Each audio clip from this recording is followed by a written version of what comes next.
My name is Ethan, and I know what I saw that night was real. No one believes me, but I don't care. I was there. I heard the voices. I saw the reflection that wasn't mine. It was supposed to be a weekend getaway. Just me and my best friend, Caleb, camping near Hollow Lake. We had been coming here for years, but that night was different. The air was colder than usual, and the lake was unnaturally still. Like a sheet of black glass dot around midnight, I woke up to a sound soft whispers drifting across the water. At first, I thought it was Caleb talking in his sleep, but when I turned to wake him, I froze. Caleb wasn't in his sleeping bag. Panicked, I grabbed my flashlight and scanned the campsite. Then I saw him standing at the edge of the water, staring into the lake. His posture was unnaturally stiff, his arms hanging loosely at his sides. The moment I called his name, he turned his head slightly, but his reflection in the water didn't move. It just stood there, staring at me. A deep, unnatural dread settled in my gut. Something was wrong. I took a step closer, but as soon as I did, Caleb's reflection began to smile. A slow, eerie grin that stretched too wide across his face. The real Caleb, however, remained motionless, his expression blank. I knew I had to get him away from there. I rushed forward, grabbed his arm, and yanked him back. The moment I did, the reflection's grin disappeared. But before the water settled, I swear I saw something else in the lake. A pair of hands reaching up from the depths. Caleb collapsed as if something had been holding him upright. He was pale, shivering, muttering something under his breath. I had to drag him back to the tent. He wouldn't tell me what happened, just kept whispering, "Don't look at them. Don't let them see you." We packed up and left at dawn, but Caleb hasn't been the same since. He avoids mirrors, covers windows, refuses to be near water. I didn't understand why until last night. I was brushing my teeth, staring at my reflection, when I saw something move behind me. I turned around. Nothing was there, but when I looked back at the mirror, my reflection was still turned around. It's watching me now, waiting, and I think it's smiling. My name is Alex, and I should have never stepped into that circle. We thought it was just a pile of old bones. We were wrong. It was supposed to be an ordinary hike.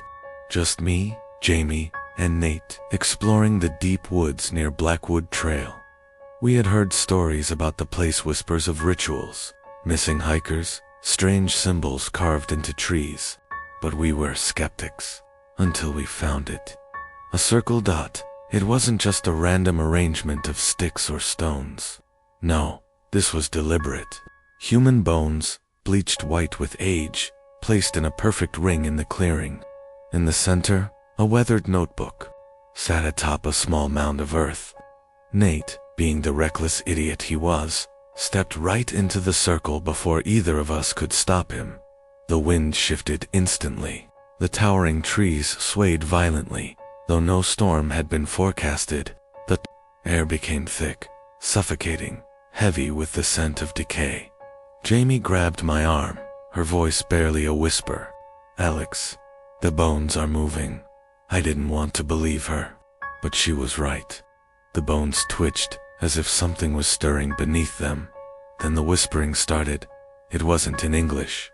It wasn't in any language I recognized.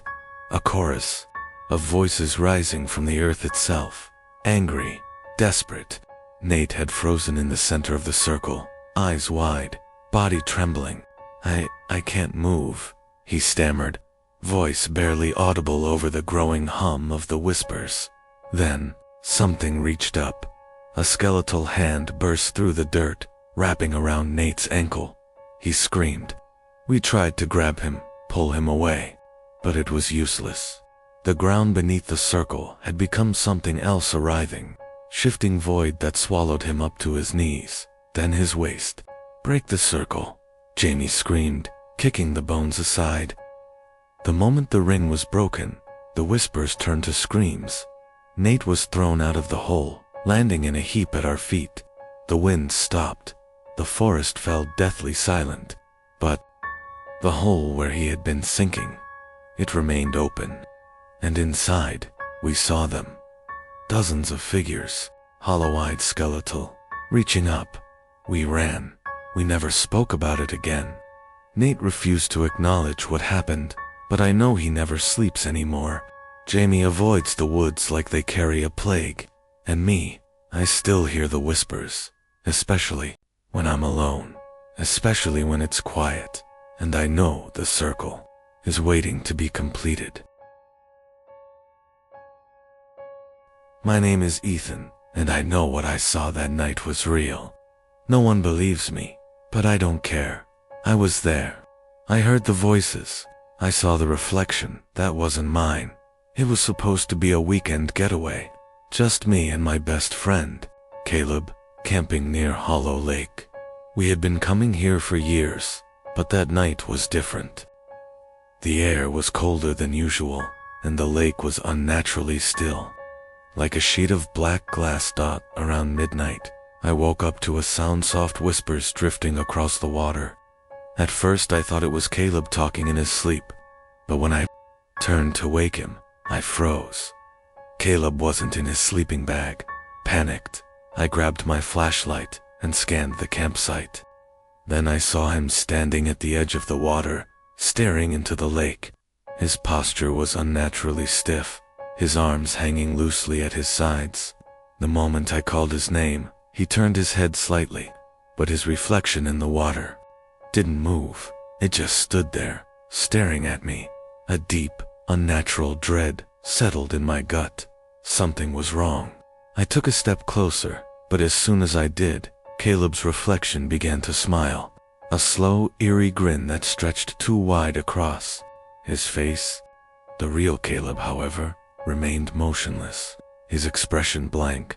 I knew I had to get him away from there. I rushed forward, grabbed his arm, and yanked him back. The moment I did, the reflection's grin disappeared. But before the water settled, I swear I saw something else in the lake. A pair of hands reaching up from the depths. Caleb collapsed as if something had been holding him upright. He was pale, shivering, muttering something under his breath. I had to drag him back to the tent. He wouldn't tell me what happened, just kept whispering, "Don't look at them. Don't let them see you." We packed up and left at dawn, but Caleb hasn't been the same since. He avoids mirrors, covers windows, refuses to be near water. I didn't understand why until last night. I was brushing my teeth, staring at my reflection, when I saw something move behind me. I turned around. Nothing was there. But when I looked back at the mirror, my reflection was still turned around. It's watching me now, waiting, and I think it's smiling. My name is Ethan, and I know what I saw that night was real. No one believes me, but I don't care. I was there. I heard the voices. I saw the reflection that wasn't mine. It was supposed to be a weekend getaway. Just me and my best friend, Caleb, camping near Hollow Lake. We had been coming here for years, but that night was different. The air was colder than usual, and the lake was unnaturally still. Like a sheet of black glass dot around midnight, I woke up to a sound, soft whispers drifting across the water. At first I thought it was Caleb talking in his sleep, but when I turned to wake him, I froze. Caleb wasn't in his sleeping bag. Panicked, I grabbed my flashlight and scanned the campsite. Then I saw him standing at the edge of the water, staring into the lake. His posture was unnaturally stiff, his arms hanging loosely at his sides. The moment I called his name, he turned his head slightly, but his reflection in the water didn't move. It just stood there, staring at me. A deep, unnatural dread settled in my gut. Something was wrong. I took a step closer, but as soon as I did, Caleb's reflection began to smile. A slow, eerie grin that stretched too wide across his face. The real Caleb, however, remained motionless, his expression blank. I knew I had to get him away from there. I rushed forward, grabbed his arm, and yanked him back. The moment I did, the reflection's grin disappeared. But before the water settled, I swear I saw something else in the lake. A pair of hands reaching up from the depths. Caleb collapsed as if something had been holding him upright. He was pale, shivering, muttering something under his breath. I had to drag him back to the tent. He wouldn't tell me what happened, just kept whispering, "Don't look at them. Don't let them see you." We packed up and left at dawn, but Caleb hasn't been the same since. He avoids mirrors, covers windows, refuses to be near water. I didn't understand why until last night. I was brushing my teeth, staring at my reflection, when I saw something move behind me. I turned around. Nothing was there. But when I looked back at the mirror, my reflection was still turned around. It's watching me now, waiting, and I think it's smiling. My name is Ryan, and I don't know how to explain what happened that night. I keep telling myself it wasn't real, but every time I close my eyes, I see it again. The house, the circle, the thing that came back with us. It started as a joke. 4 of Usme, Liam, Jess, and Claire decided to explore an old mansion outside town. It had been abandoned for decades, standing alone in a sea of dead trees. The locals whispered about it, called it cursed, said something was left unfinished there long ago. We thought it was nonsense, just another ghost story to keep kids away. We broke in through a back window, our flashlights cutting through the thick darkness. The house smelled of mold and dust, the air stale as if it hadn't been disturbed in years. We wandered through the grand halls, laughing at the decayed furniture and peeling wallpaper, until we found the basement door. It was locked, but Liam kicked it open like he had something to prove. That's when we saw it, a circle, drawn in black ash, covered nearly the entire basement floor. Strange symbols surrounded it, pulsing as if they were alive. At the center lay a pile of melted candles and what looked like old, dried bones. The air was heavier down there, pressing against us like unseen hands. It felt wrong. We should have left, but curiosity is a dangerous thing. Jess stepped forward first, running her fingers along the symbols. The moment she touched one, the room seemed to shift. A gust of wind, impossible in a basement, swept through, snuffing out our flashlights. We scrambled to turn them back on, but when the beams flickered to life, Jess was standing inside the circle, and she wasn't alone. A shape loomed behind her, barely visible, its form shifting like smoke in the dim light. It was tall, impossibly tall, with hollow eyes that burned red. Jess was frozen, her mouth moving but no sound coming out. Then the thing touched her. She collapsed. We dragged her out of there, running faster than we ever had in our lives.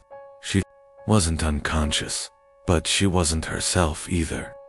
She wouldn't speak, wouldn't blink, just stared at nothing as we drove away. Back at Liam's place, we tried to snap her out of it. We shook her, screamed her name. Nothing.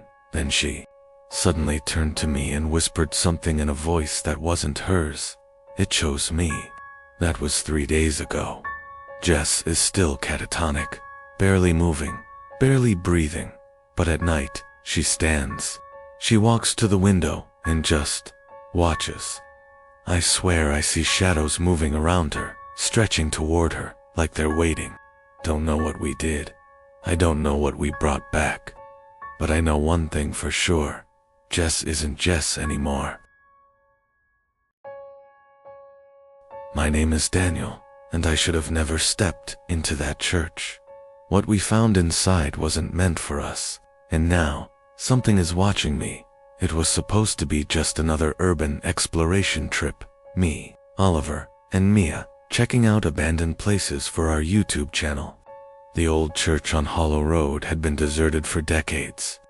Its stained glass shattered, its wooden doors rotting on their hinges. But inside, it wasn't just dust and decay waiting for us. The first thing we noticed was the smell, something Metallica like rust, but sharper. The air was thick, suffocating, like stepping into a room that didn't want us there. At the altar, Rows of melted black candles surrounded a large, circular symbol carved deep into the wooden floor. Symbols neither of us recognized, but they felt wrong, as if they weren't just drawings, but warnings. "This looks like a ritual," Mia muttered, tracing the carvings with her fingertips. "But it's not finished." Oliver snorted. "Maybe that's for the best. We should have left then."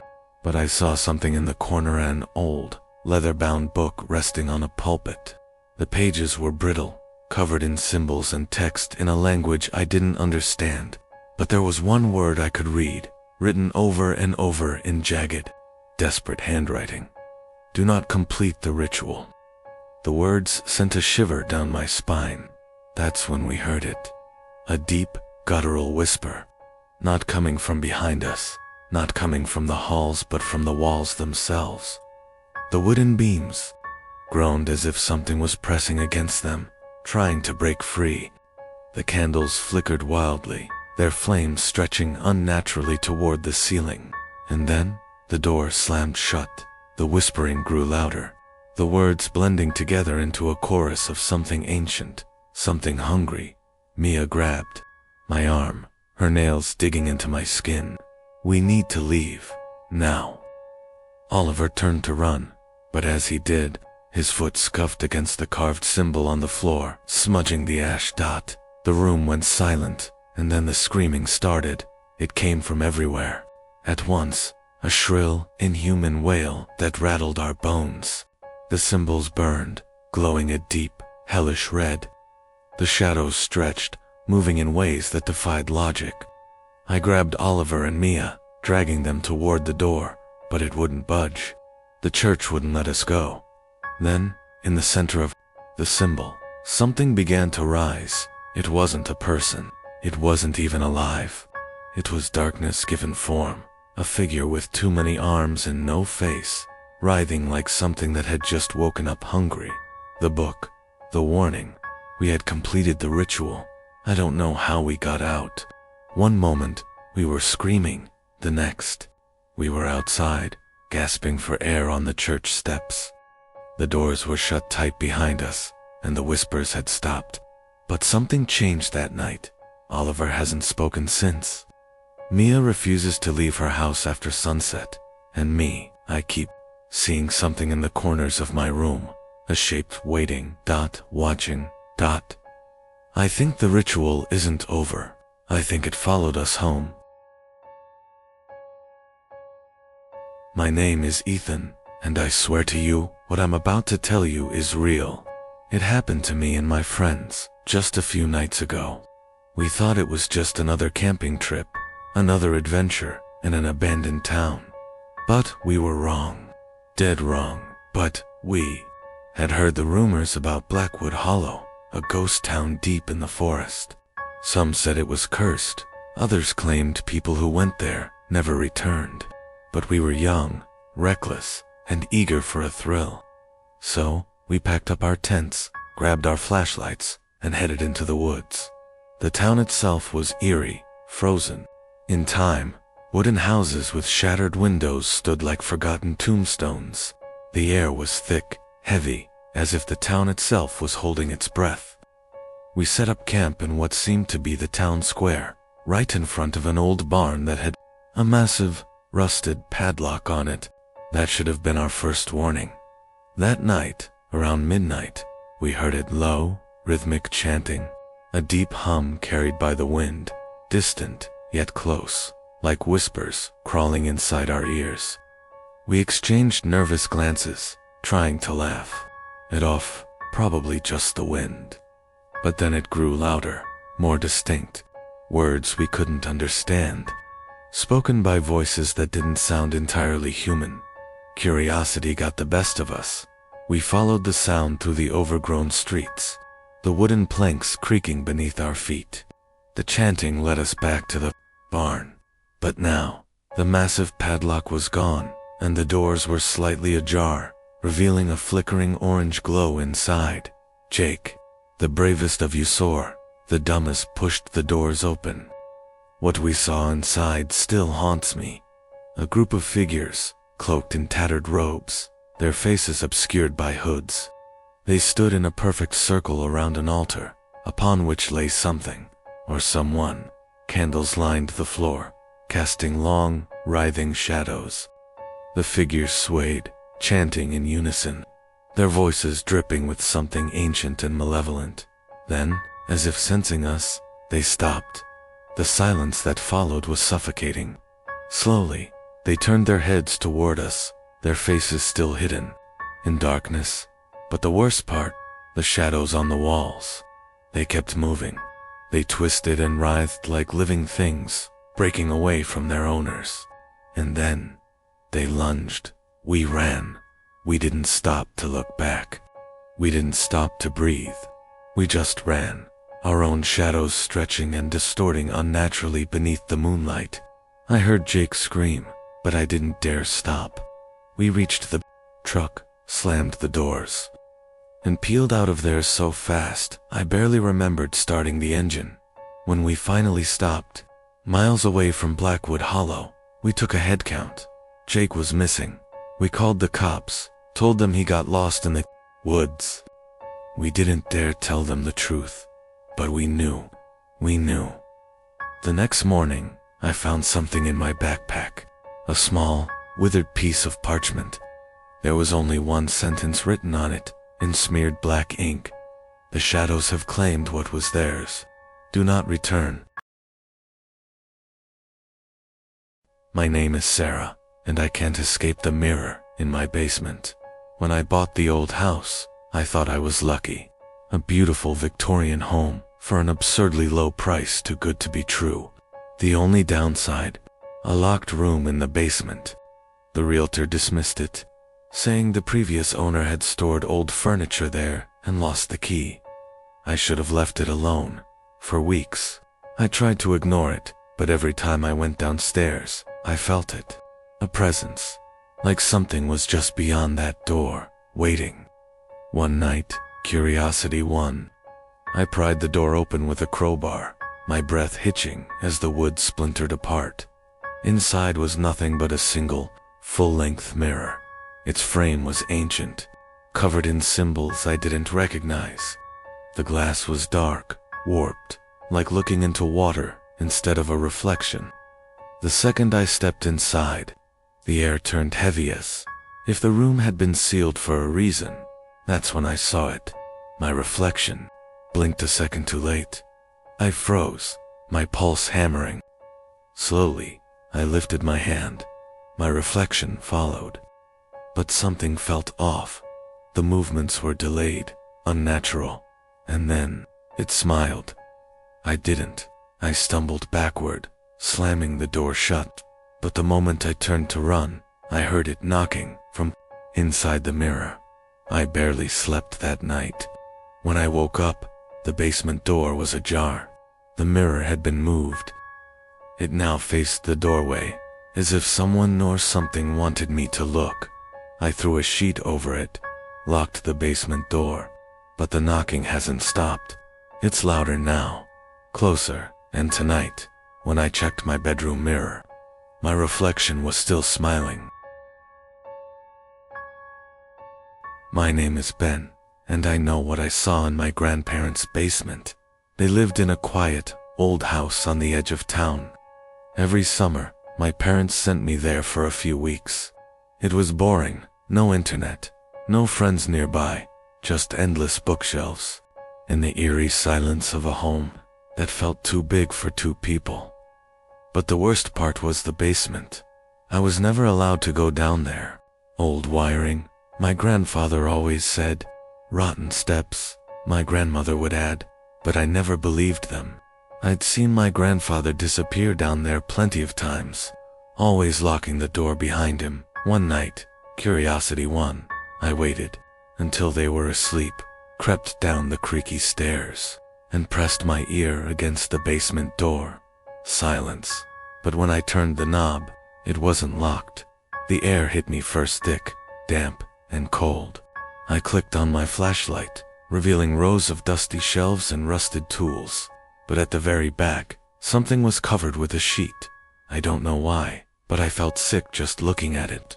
My hands were shaking as I reached for the fabric and yanked it away. Underneath was a mirror, a massive antique thing, its frame covered in strange symbols I didn't recognize. The glass was dark, murky, like it hadn't reflected anything in years.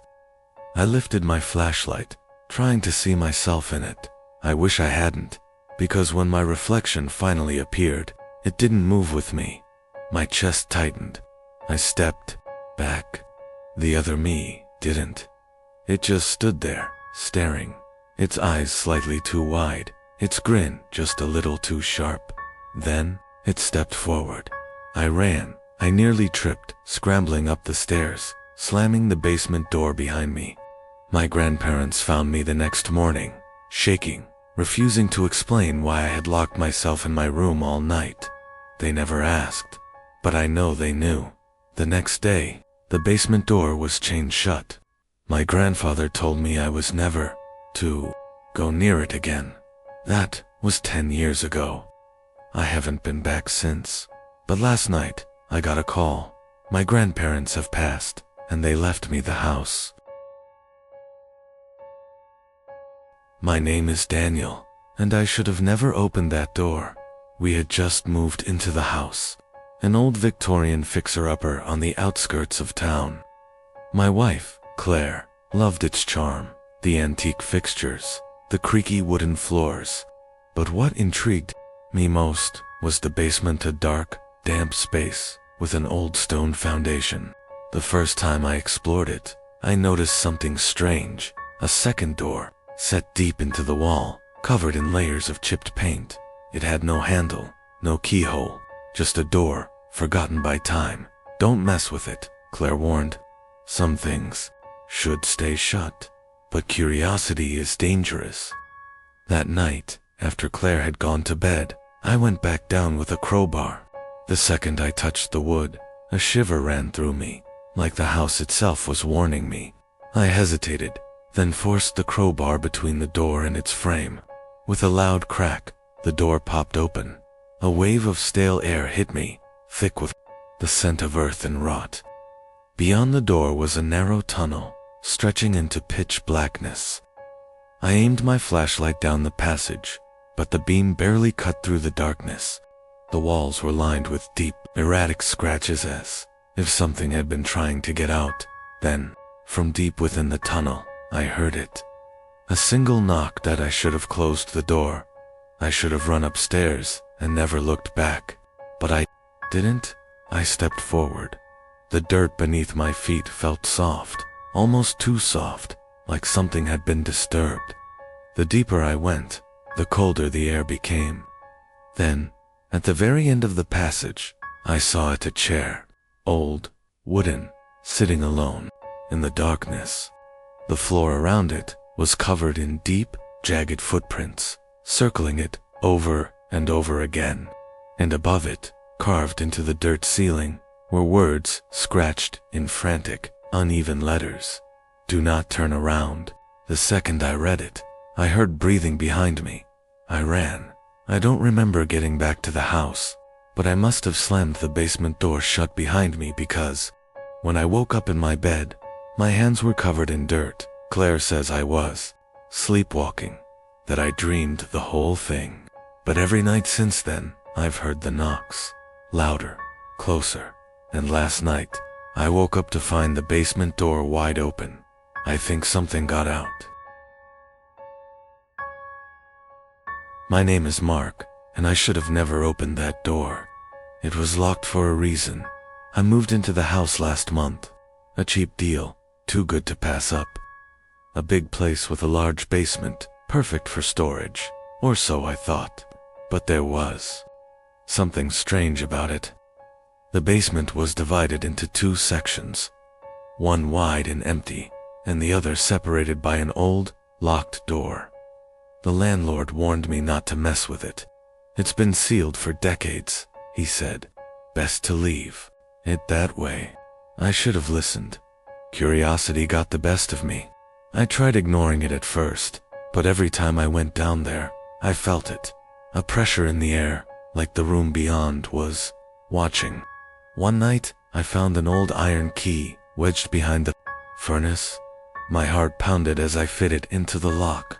The door creaked open, revealing a small, windowless room. Dust coated the floor, disturbed only by a single object in the center, an old wooden chest. It was latched shut, the wood darkened with age, almost pulsating beneath my fingertips. Then I heard it, a faint scratching from inside the chest. I stumbled back, my breath catching in my throat. Maybe it was just a rat. Maybe my mind was playing tricks on me. But then, the scratching turned into tapping, slow, rhythmic, like knuckles knocking against wood. I ran upstairs, slamming the door behind me. That night, I barely slept, but at some point, exhaustion won. When I woke up, something was different. The basement door was open. I know I locked it. I know I did. But now, it was ajar, a sliver of darkness bleeding into the hallway. My stomach twisted. Slowly, I crept downstairs, my heart pounding in my ears. The chest was open, and it was empty. I don't remember running back upstairs. I don't remember locking my bedroom door. But I remember the whispers. Soft at first, then growing louder. A voice calling my name. And then, the tapping. Not from the basement this time, from inside my closet. I haven't opened the door since, but every night, the tapping grows closer. The whispers get clearer, and now, I think whatever was in that chest is in my room. My name is Chris, and I can't stay in this house any longer. Not after what we heard in the basement. It started as a joke. My roommates and I, Josh, Emily, and Nate, rented an old house for cheap. The landlord barely spoke about the basement, just muttered something about strange acoustics. We didn't think much of it, until the whispers started at first. They were faint, barely audible, a hushed murmur just below the surface of our hearing. We thought it was the pipes, or maybe the wind sneaking through cracks in the foundation. But as the days passed, the whispers grew clearer. They said our names. Josh was the first to notice. He was up late studying when he heard his name drifting up from the basement vent. He thought it was one of us messing with him, but when he checked, we were all asleep. The next night, it was Emily. She woke up screaming, saying someone had been whispering to her from inside her closet. But when we checked, the only vent in her room led directly to the basement. That's when we decided to investigate. The basement was unfinished, just a cold concrete space with a few rusted shelves. We stood in a circle, listening, waiting. At first, there was nothing. Then, Nate whispered, "If someone is here, say something." Silence. Then, a voice whispered back, "We hear you." We ran, but the whispers didn't stop. They followed us through the house, seeping through the vents, crawling into our ears. I could hear them even when I covered my head with a pillow, always whispering, always listening. Last night, we tried to leave, but the basement door was open, and at the bottom of the stairs, something was standing there. I didn't see its face. I didn't need to. The whispers turned into laughter. We packed whatever we could carry and left before dawn. We didn't look back, but I can still hear them, and I don't think they're done with us. My name is Daniel, and I should have never listened to the trees. It was supposed to be a peaceful weekend. Just me and my sister, Emma, camping deep in Blackwood Forest. A place so isolated, so quiet, that you could hear your own heartbeat. But, at night, it wasn't quiet. The first night, I woke up to a sound, soft, distant whispers. At first, I thought it was Emma talking in her sleep. But as I sat up, I realized the whispers weren't coming from the tent. They were coming from outside. I unzipped the tent slowly, peering into the darkness. The fire had gone out, leaving only faint moonlight to illuminate the trees. The whispers grew louder, swirling through the branches like wind, except there was no wind. I turned to wake Emma, but she was already sitting up, pale-faced, Do you hear them? I nodded. What are they saying? I strained to listen, my pulse hammering. The voices were overlapping, speaking in hushed tones. And then, I heard it clearly. Come closer. A chill ran down my spine. I grabbed Emma's wrist. We're leaving now. We packed in record time, throwing everything into our bags. But as we turned to leave, Emma gasped. Daniel, the trees. I followed her gaze. The trees around us had shifted. The path we had taken to get here was gone. The whispers turned urgent, pressing against my skull. The words twisted, forming something else. Stay, Emma screamed. I grabbed her hand, forcing us to move. We stumbled through the dark, running in the only direction that wasn't completely closed off. The voices rose into a deafening chorus. The branches bending toward us, as if trying to reach then. Silence. We burst into an open field, panting, our ears ringing. The trees stood still, unmoving. Just a normal forest again. We never found our original campsite. We never found that path. On the drive home, Emma refused to speak. She sat in silence, staring at the passing trees. When I finally asked her what was wrong, she just whispered, "They're still whispering." That night, I couldn't sleep. My mind replayed every second of what had happened. But what truly terrified me was the message I found on my phone the next morning. A voice recording. A single, static-filled whisper. Come back. Now. Every time I pass a wooded area, I feel it. A pull. The trees lean in just slightly when I walk by, as if they remember me, and sometimes, just on the edge of my hearing, I still hear them calling my name. My name is Daniel, and I should have never listened to the trees. It was supposed to be a peaceful weekend.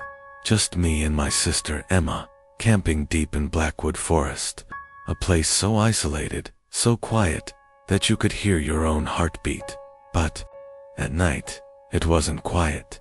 The first night, I woke up to a sound soft, distant whispers.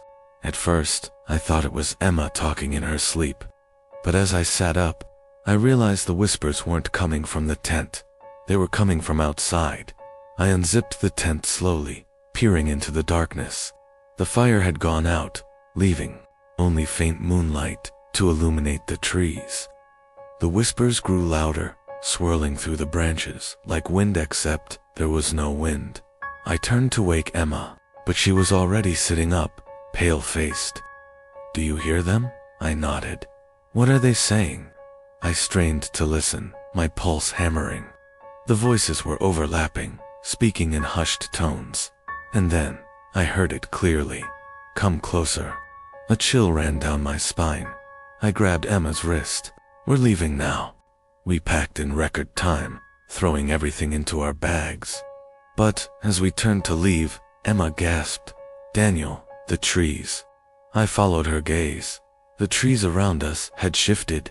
The path we had taken to get here was gone. The whispers turned urgent, pressing against my skull. The words twisted, forming something else. Stay, Emma screamed. I grabbed her hand, forcing us to move. We stumbled through the dark, running in the only direction that wasn't completely closed off. The voices rose into a deafening chorus, the branches bending toward us as if trying to reach then. Silence. We burst into an open field, panting, our ears ringing. The trees stood still, unmoving. Just a normal forest again. We never found our original campsite. We never found that path. And now, whenever I walk past a tree, I swear I hear my name being whispered. My name is Eric, and I swear that cabin wasn't supposed to be there. It was supposed to be a simple weekend trip, just me and my girlfriend, Julia, hiking through the dense Pine Hollow forest. We were miles away from civilization when we spotted ITA cabin. It wasn't marked on any map. The wood looked ancient, but the structure was intact. No graffiti, no broken windows. Like it had been waiting. Maybe we should check it out, Julia suggested, already stepping forward. I hesitated. Something about the place felt wrong. The way the trees bent around it, the way the air felt heavier. But I didn't want to sound paranoid, so I followed. The door wasn't locked. Inside, it was empty. Dust covered the wooden floor, but no furniture. No signs of anyone ever living there. Then, Julia found something stranger. Single, fresh footprint in the dust. Eric, this footprint isn't ours. A chill ran down my spine. That's when we heard it. A soft knock, not from the door, from inside the cabin. I spun, shining my flashlight toward the sound. Nothing, just walls and dust. But the knocking came. Again, closer. Julia grabbed my hand. We need to leave, now. We bolted outside, sprinting back into the woods. I don't know how long we ran, but when we finally stopped, gasping for air, I turned back to see how far we had come. The cabin was gone, not just distant, not just hidden by trees, completely gone. We searched, we retraced our steps, but there was no clearing, no sign it had ever existed. Just endless unbroken forest. Julia refuses to talk about it. I still check the maps, trying to figure out if we imagined the whole thing. But sometimes, at night, I hear it again. A soft knock, coming from my closet. My name is Jake, and I know what silence truly sounds like.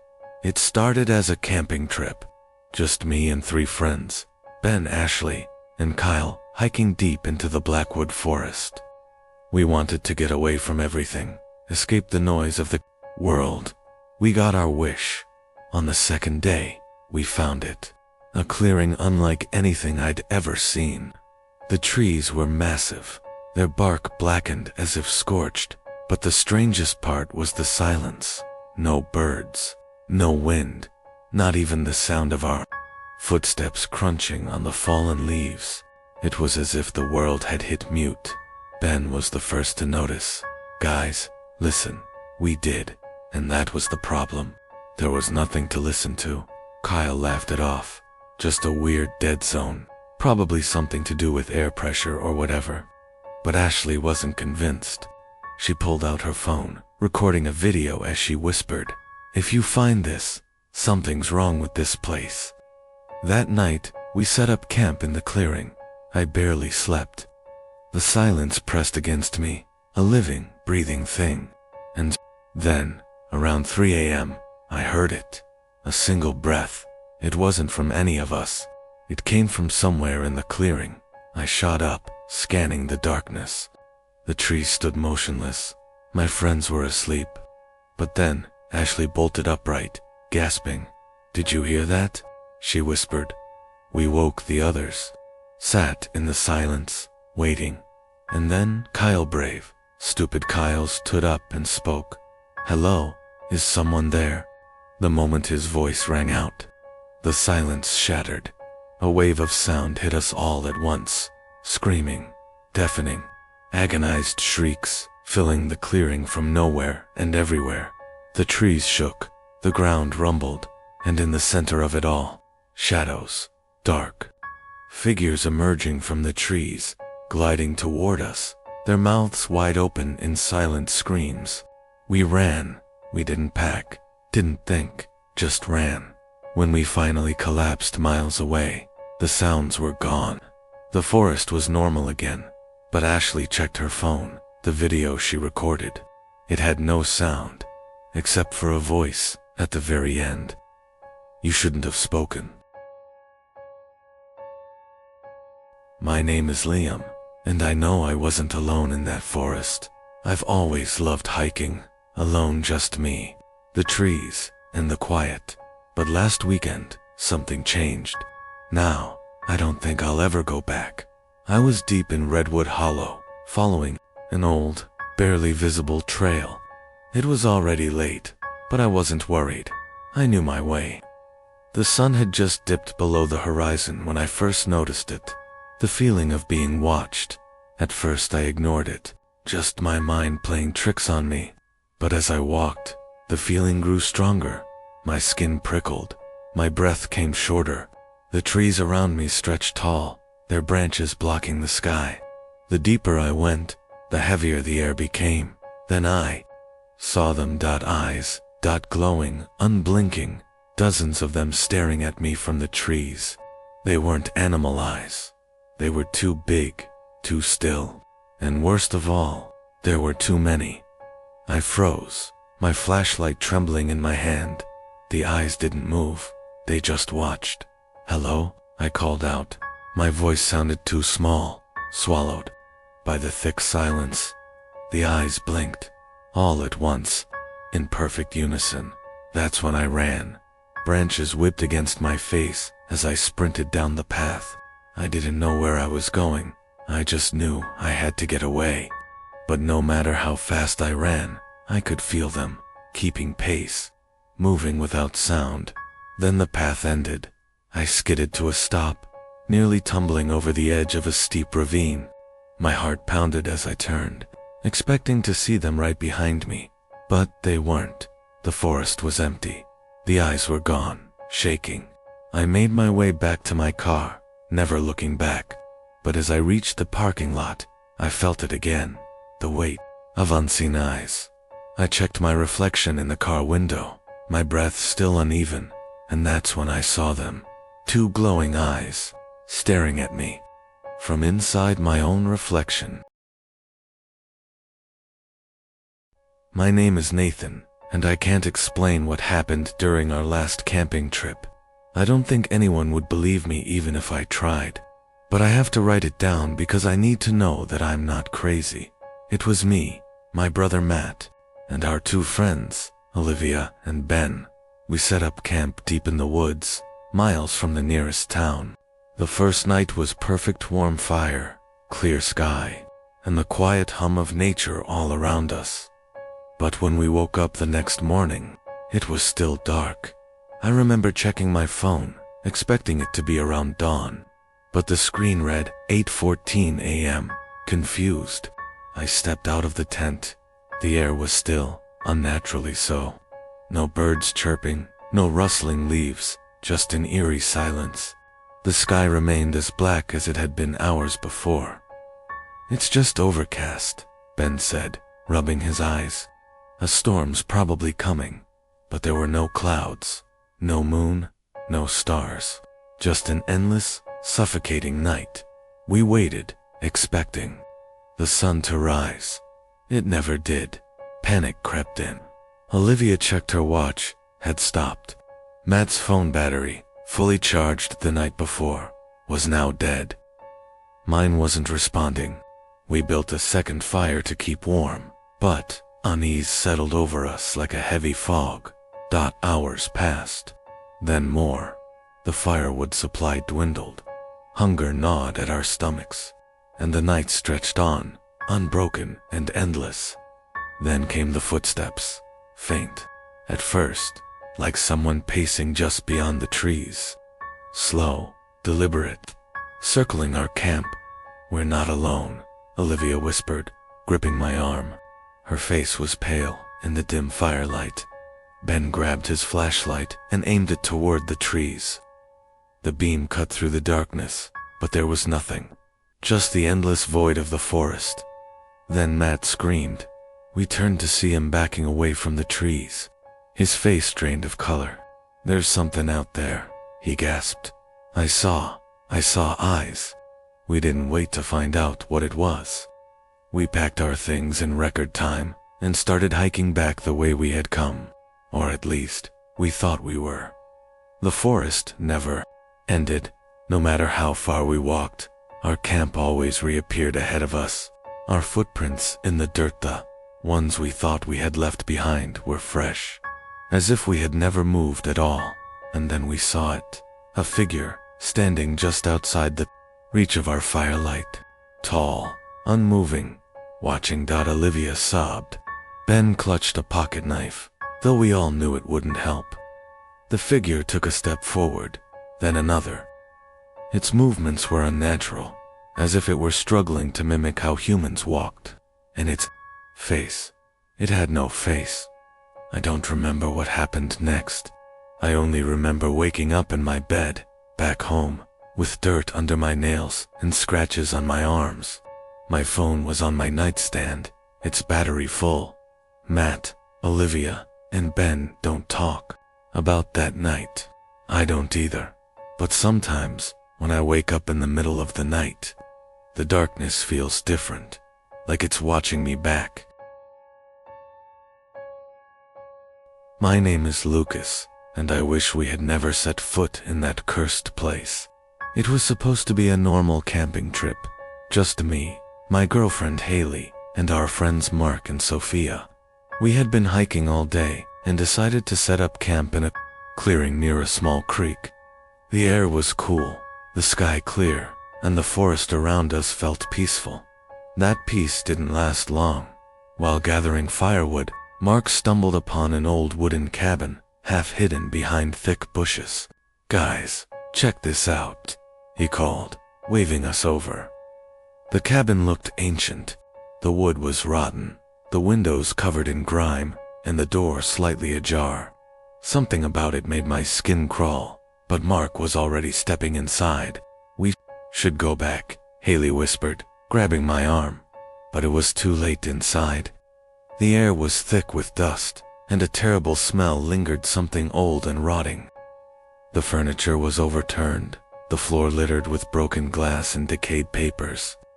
On the far wall, strange symbols were carved into the wood, their meaning unknown. Sophia shuddered.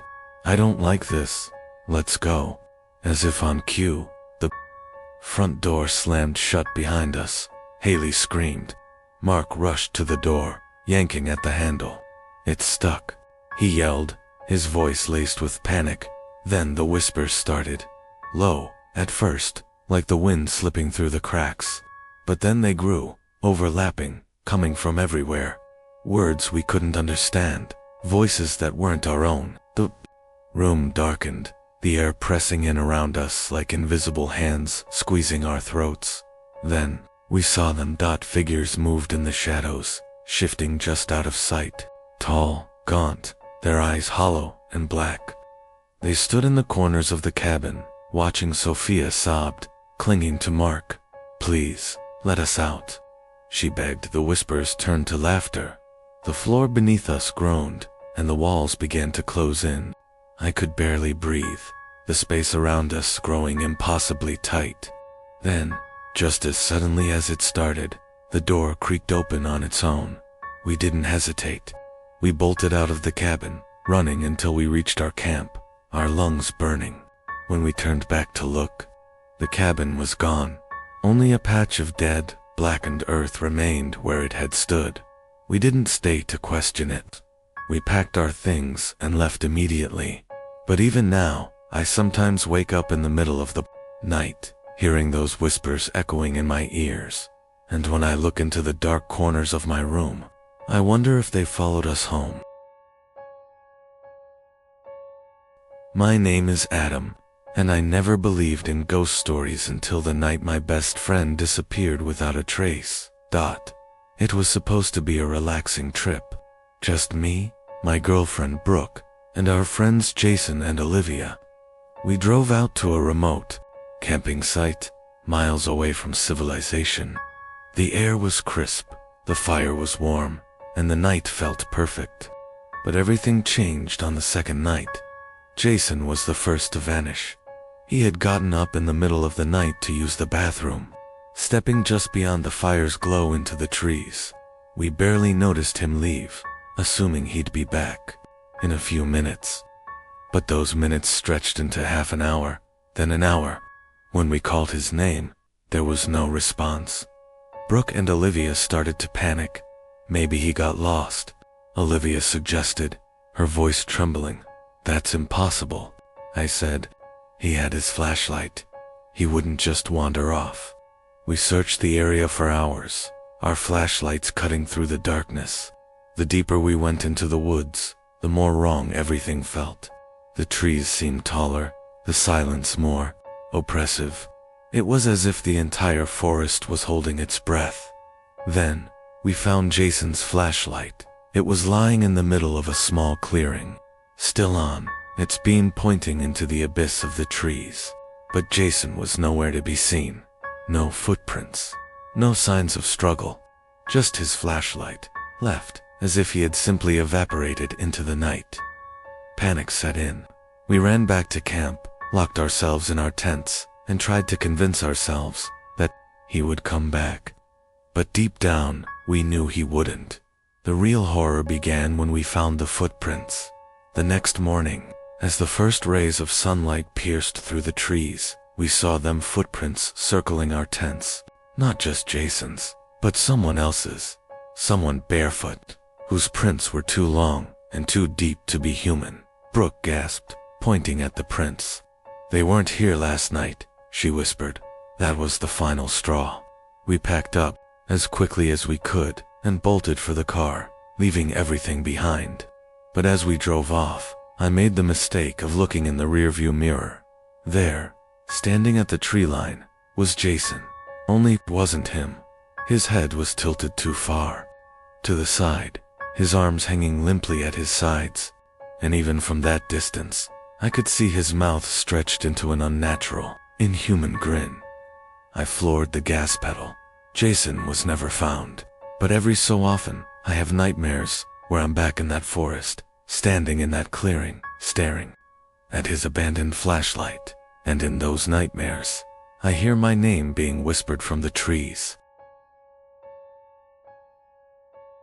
My name is Daniel, and what happened to us during that camping trip still haunts me to this day.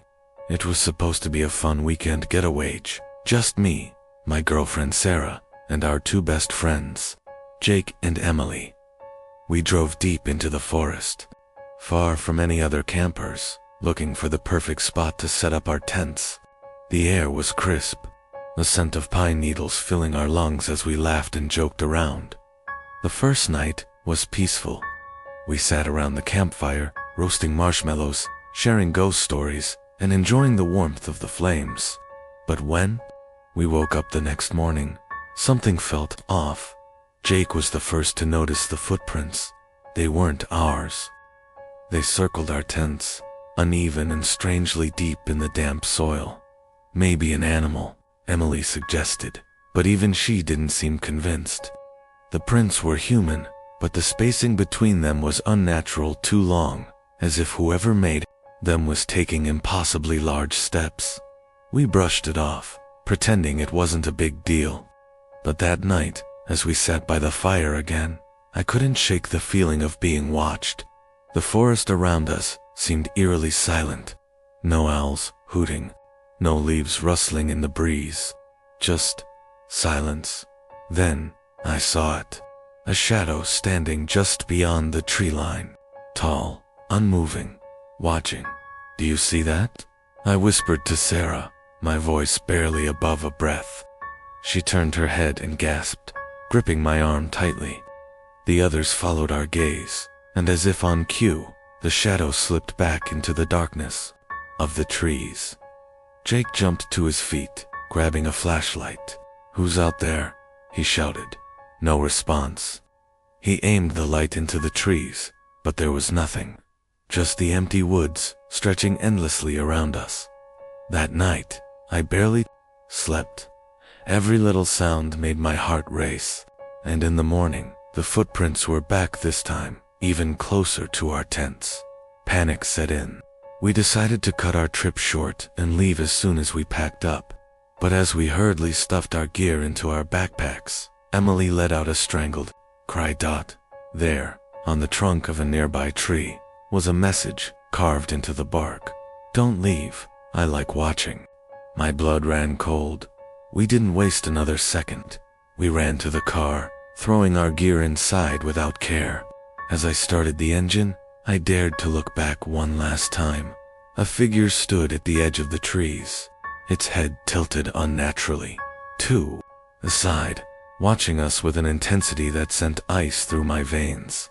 And as we sped away down the dirt road, I swear I saw it step forward 1, 2, 3 long strides before the trees swallowed it whole. We never went camping again.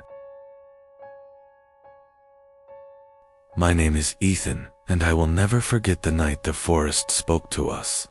It was supposed to be a simple camping trip, me, my best friend Kyle, his girlfriend Lily, and my sister Rachel. We had all grown up together, and this was meant to be our last adventure before we went our separate ways for college. We set up camp in a quiet clearing, the scent of pine thick in the cool night air. The first evening was perfect, toasting marshmallows, telling scary stories, and laughing under the starlit sky. But as midnight approached, the wind shifted, carrying with it a strange sound, soft whispers drifting through the trees. "Did you hear that?" Rachel asked, her voice barely above a whisper. We all stopped talking, straining our ears. The wind rustled the leaves, but beneath it, there was something else, something human. Lily laughed nervously. "It's probably just the wind playing tricks on us." Kyle nodded, though he didn't look convinced. "Yeah, let's just go to bed. We've got a long hike in the morning." We turned in for the night, but sleep didn't come easily. The whispering grew louder, words just on the edge of understanding. I sat up in my sleeping bag, heart pounding. Was it coming from the trees, or inside my own head? The next morning, I woke up feeling drained, like I hadn't slept at all. Judging by the dark circles under everyone's eyes, I wasn't the only one. Over breakfast, Rachel finally spoke up. "I heard voices last night." We all exchanged uneasy glances. "Me too," Kyle admitted. "And it wasn't just the wind. They were saying something." I felt my stomach twist. "What did they say?" He hesitated. "I don't know. It was just whispers, but I felt like they were trying to tell me something, like they were inside my head." That night, the whispers returned, clearer this time. They called our names. I bolted upright, sweat dripping down my neck. I could hear Rachel in the other tent, gasping for breath. I scrambled out of my sleeping bag and unzipped my tent, finding her sitting up, trembling. "Ethan," she whispered. They said my name. I turned to wake Kyle and Lily, but their tent was empty. My pulse spiked. The fire had burned down to embers, their backpacks still where we had left them. They wouldn't have just left without telling us. Rachel and I grabbed our flashlights and searched the area. "Kyle, Lily," I shouted into the dark, no answer. Then from deep within the forest, the whispers rose in unison. "We have them now." A chill ran through my body. The sound didn't come from one place, it came from everywhere. We ran. We left everything behind, our tents, our bags, even our shoes. We ran until we saw the glint of Rachel's car under the moonlight. As soon as we locked the doors, the whispers stopped. We waited until sunrise before driving back to camp. Kyle and Lily were never found. Their belongings remained untouched. The police chalked it up to a simple disappearance, but I know better. The forest took them, and if we had stayed a moment longer, it would have taken us too. My name is Ryan. I was 14 when I first noticed the mirror in the basement. It wasn't always there. At least, I don't think it was. But one evening, while helping my dad move some old boxes, I spotted it leaning against the farthest wall, tall, dusty, and covered in cobwebs. The glass was cracked along the edges, the frame old and splintered. Something about it made my skin crawl. I asked my dad about it. He frowned. "We don't have a mirror down here, Ryan." I pointed at it, my stomach twisting. But when he turned to look, the wall was bare. I didn't sleep that night. The next morning, I went back to check. The mirror was there again. I stepped closer, my breath fogging up the glass. My reflection stared back, but something was wrong. The movements weren't quite right, just a fraction too slow. And then, just as I turned to leave, I saw it. My reflection blinked, but I hadn't.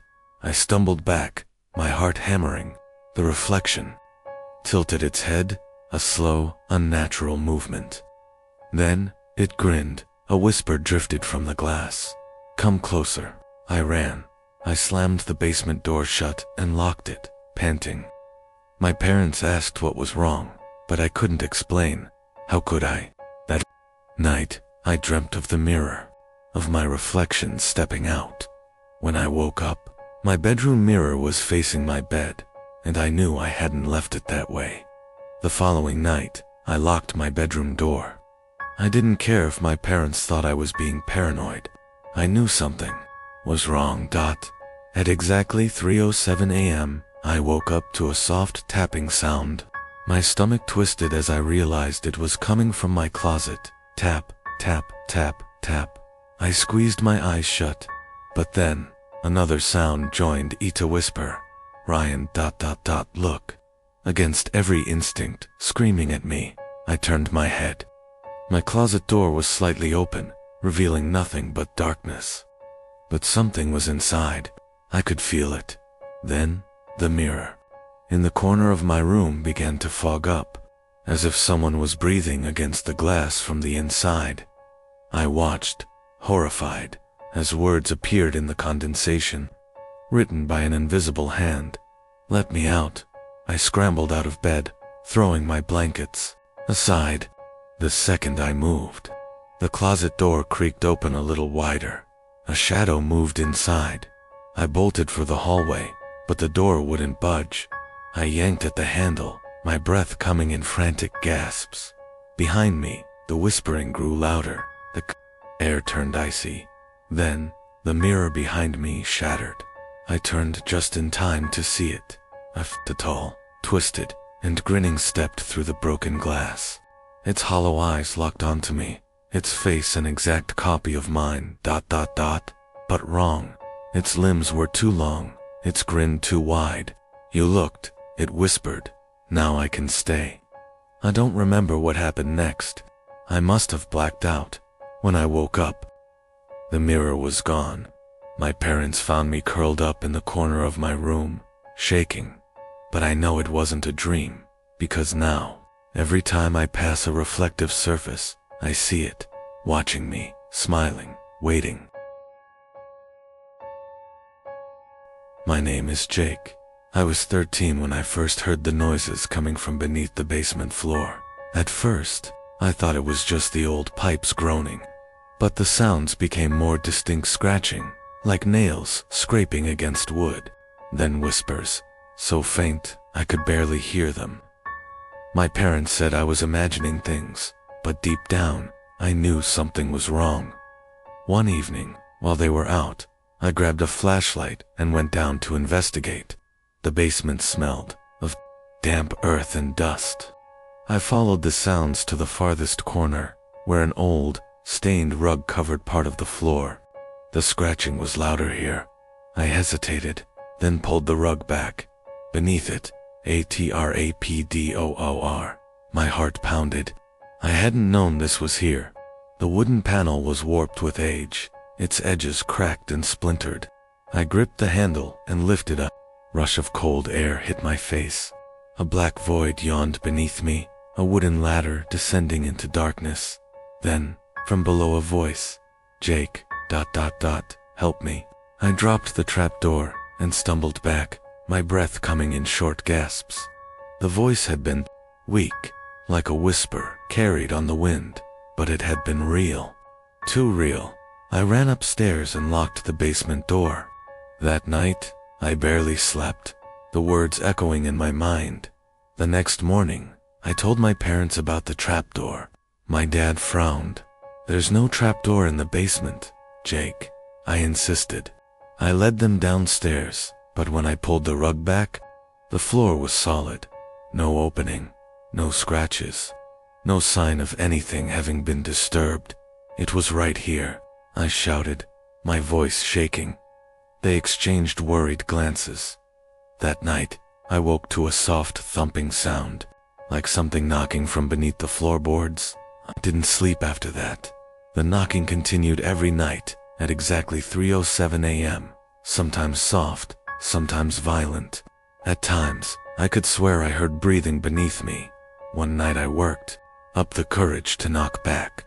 The moment my knuckles hit the floor, everything went silent. A cold dread seeped into my bones. Then a reply. 3 knocks. Slow, deliberate. I jumped back, my stomach twisting. My body screamed for me to run, but I couldn't move. A whisper slithered up from the floorboards. "Let me out." I bolted out of my room, panting, and locked myself in the bathroom until sunrise. The next morning, I searched the basement again. This time, I brought a crowbar. My parents were out, so I had the house to myself. If I could prove the trapdoor was real, maybe they'd believe me. I yanked the rug back and felt along the floor. My fingers brushed over something, a seam in the wood. My breath caught. I jammed the crowbar into the crack and pried it open. Dust swirled into the air as the wood groaned, revealing the dark space beneath. The ladder was still there. Swallowing hard, I pointed my flashlight down. The light barely pierced the darkness, but I could make out dirt walls and something moving at the bottom. Then, a face appeared, pale, gaunt, hollow eyes locked onto mine. A hand shot up, gripping the edge of the trapdoor.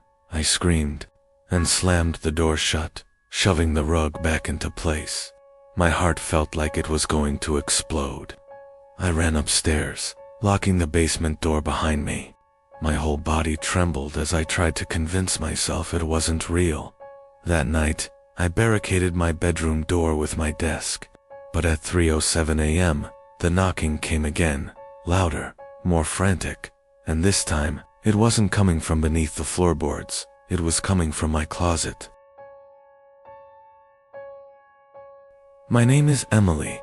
I was 12 when I first heard the noises from the basement. It started with a creak, then a shuffle, then whispers, just faint enough to make me question if I had really heard them. My parents said it was the old pipes settling, but I wasn't so sure. One night, I couldn't take it anymore. Armed with a flashlight, I crept down the stairs. The basement was damp, the air thick with the scent of old wood and mildew. My light wavered as I moved past the shelves, searching for the source of the sound. Then I saw it, a second staircase, one I had never noticed before, leading even deeper underground. Something about it felt wrong. The wood was darker, older than the rest of the house. My fingers hovered over the railing, and the whispers returned. "Emily ... Come down," I gasped, nearly dropping my flashlight. My heart hammered in my chest. I took a step back, my instincts screaming at me to run. But then, from below, I heard something even worse. Footsteps, slow, deliberate, coming up the hidden stairs. I turned and bolted, tripping over myself as I scrambled back into the main basement. Just as I reached the first step to the main floor, a loud thump echoed from below. Then another. Something was running up the stairs. I didn't look back. I slammed the basement door shut and locked it, pressing my body against the wood as my breath came in ragged gasps. Silence followed. The next morning, I checked the basement. The second staircase was gone, but every night since, I hear it. The creak, the shuffle, the whispers, and the footsteps coming closer. Days passed, but the noises didn't stop. I tried to ignore them, to convince myself it was all in my head. But then things started moving. Boxes shifted. Tools clattered to the floor. The air in the basement felt thicker, almost suffocating. Then, one night, I woke up to the sound of my bedroom door creaking open. I held my breath, frozen beneath my blankets. My eyes darted to the doorway. At first, I saw nothing, just darkness. But then, something moved. A shadow, standing there, watching me. It didn't move closer. It didn't speak. It only stood there, motionless, like it was waiting. I squeezed my eyes shut. When I opened them again, it was gone. But the next morning, the basement door was open. I swore I had locked it. I told my parents, but they dismissed it. Old houses settle, my dad said, shaking his head. Doors shift. That night, I stayed awake, listening, waiting. Then, at exactly 3:07 a.m., the creaking started again. But this time, it wasn't coming from the basement. It was coming from the stairs leading up to my room. Tap, tap, tap. I clenched my fists beneath the blankets, trying to control my breathing. My heart pounded in my chest. The footsteps stopped outside my door. A long silence followed. Then, the whisper, "Emily, ... let me in." I couldn't move. I couldn't scream. My body refused to obey me. Then, the doorknob rattled. I squeezed my eyes shut, praying it would stop, and then, ... nothing. I stayed awake until morning. When I finally gathered the courage to check the door, my blood ran cold. The doorknob was scratched, deep grooves running along the metal, as if something with sharp nails had tried to get in. I never told my parents again. They wouldn't believe me, but I started locking my door every night, checking it twice, 3 times. Yet, last night, when I woke up, the door was open again, and the footsteps. They weren't just in the basement anymore. They were inside my room. My name is Nathan. I was 11 when I discovered the hidden door in the basement. Our house had always felt strange, like it was hiding something. My parents warned me to stay out of the basement, but one night I heard something tapping from below, a slow, deliberate rhythm. Tap, tap, tap. Curiosity got the best of me. Armed with a flashlight, I crept down the stairs. The air grew colder with each step. Dust floated in the beam of my light as I weaved through boxes and old furniture. Then I saw it. A door I had never noticed before, partially hidden behind a shelf. The wood was old, almost rotten, with a rusted handle that seemed untouched for years. A strange, musty scent seeped through the cracks. I reached for the handle. The moment my fingers touched it, a chill ran through me. The air thickened, pressing against my skin like invisible hands. The tapping stopped. I hesitated, but then, ever so softly, a whisper slipped through the door. "Nathan, ... help me." I jerked back, my heart hammering. The voice was faint, pleading, but something about it felt wrong, like it wasn't coming from a person. I should have run, but instead, I twisted. The handle. The door groaned open, revealing a narrow, stone-walled passageway. The smell of damp earth and rot filled my nose. My flashlight flickered as I stepped inside. Then I saw it. A small wooden bed, covered in dust. A single, tattered blanket draped over the mattress, and on the wall scratch marks. Deep, frantic, gouges covering every inch of stone, as if someone had tried to claw their way out. The door behind me slammed shut. The whisper turned into a giggle. "You found my room. Now you can stay." Something moved in the shadows. I ran. I threw myself against the door, yanking it open just as icy fingers brushed my back. I stumbled into the basement, slamming the door shut behind me. I never told my parents. They wouldn't believe me. But every night, I hear the tapping, and I know that whatever I let out is still waiting for me. The following nights, the tapping continued.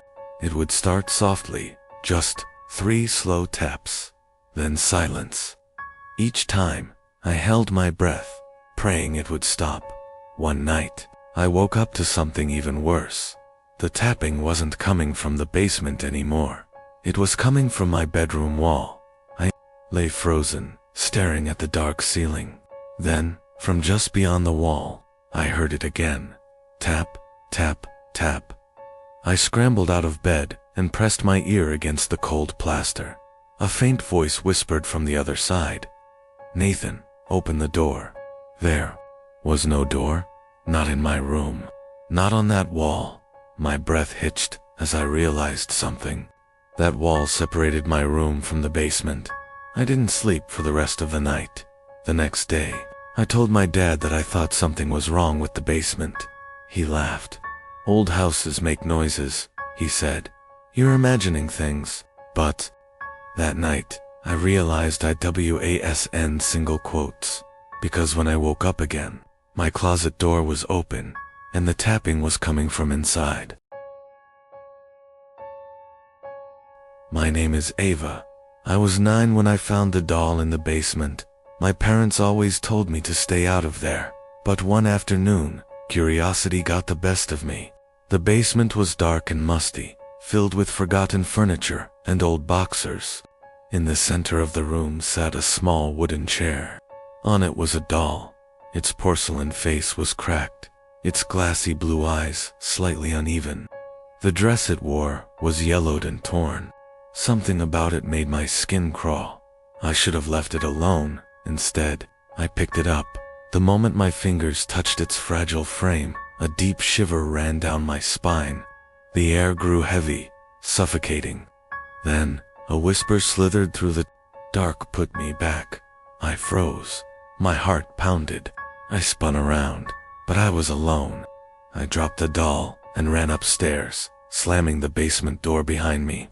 My hand shook as I locked it. I told myself it was my imagination.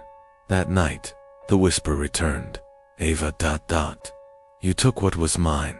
I buried myself under my blankets, squeezing my eyes shut. Then I heard tiny footsteps scurrying across the floor. A small, cold hand brushed against my cheek. I screamed. My mom rushed in, turning on the light. The room was empty, but my closet door was open, and inside, the chair from the basement was waiting, with the doll on top, smiling the next day. I refused to go near the basement. My mom dismissed it as a bad dream, but I knew the truth. That night I locked my bedroom door and shoved my desk against it, just in case. I barely slept, straining to hear any sound at some point. I woke up to the sound of scraping, a slow, deliberate dragging sound. It stopped outside my door. Then, a faint tapping. Tap, tap, tap, Ava ... Let me in. Tears burned in my eyes. I clutched my pillow, trying not to breathe. The tapping continued, more insistent. Then, something impossible happened. The doorknob twisted. It rattled violently. My desk trembled. Then silence. I waited until dawn before moving. Slowly, I unlocked the door and peered out. My breath caught. The chair was sitting in the hallway. The doll was on top, its head tilted, its cracked lips stretched into a wider grin. I slammed the door shut and knew I had to get rid of it. That afternoon, when my parents went out, I grabbed the doll, stuffed it into a garbage bag, and tossed it into the dumpster.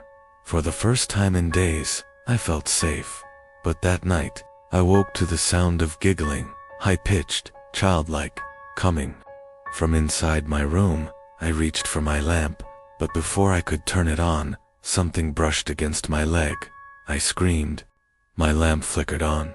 The doll was sitting at the foot of my bed. Its porcelain hand was raised, pointing at me, and the whisper came again, filling the room like ice. "You can't throw me away, Ava. I belong to you now." I tried to run, but the door wouldn't budge. The laughter grew distorted, unnatural. The doll's head twitched, and its glassy eyes gleamed in the dim light. The last thing I remember before everything went black was the feeling of something small, cold, and impossibly strong wrapping around my wrist. When I woke up, it was morning. My mom found me curled in the corner of my room, trembling. The chair was gone. The doll was gone. But I know it's not over, because every night since, I hear the whisper, "Ava ... Let's play again," and the basement door is always open. My name is Lucas. I was 11 years old when I first noticed that the basement door had an extra lock on it, one that none of the other doors in the house had. My parents never mentioned it, and they never let me go near it. But one night, when I was home alone, I heard something scratching at the other side. At first, I thought it was the wind or maybe even a mouse. But then, the scratching turned into knocking. Slow, deliberate knocks. As if someone or something was testing the door. I stared at it from the top of the stairs, heart pounding. The basement was dark, and the air around me felt colder than the rest of the house.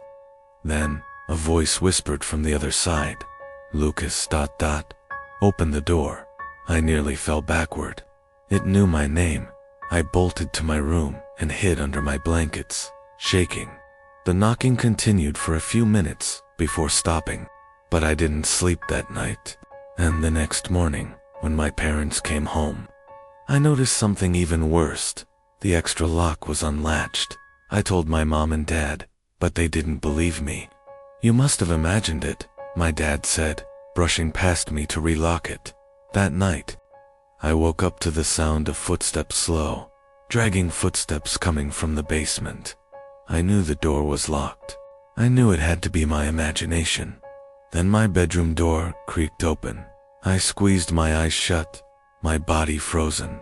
I didn't dare move, but I could hear it breathing just inside my room. The air turned ice cold, and a rotten smell filled my nose. Then, the whisper came again right next to my ear. "You forgot to lock the door, Lucas." The next thing I remember, I was screaming. My parents rushed in, but by then, the room was empty. The basement door was shut, locked, just like before. But I know what I heard. The following days were tense. I refused to go near the basement, but I couldn't ignore the feeling that something was wrong. I started noticing small things. My closet door cracked open in the morning, my bed sheets in disarray, faint footprints on the wooden floor, near my bed that weren't mine. One evening, my parents had to leave again. They assured me they'd only be gone for a few hours. "Just lock up and go to sleep, okay?" my dad said. I nodded, but my mind was already on the basement door. After they left, I double-checked the locks, the front door, the windows. Then, finally, the basement. The extra lock was still in place. I let out a breath of relief and went to my room, determined to stay awake until my parents returned. But sleep found me anyway. Sometime in the middle of the night, I woke up with a start. A soft, rhythmic tapping echoed through the house. Tap, tap, tap. I sat up, my pulse hammering in my ears. The sound wasn't coming from the basement door this time. It was coming from my window.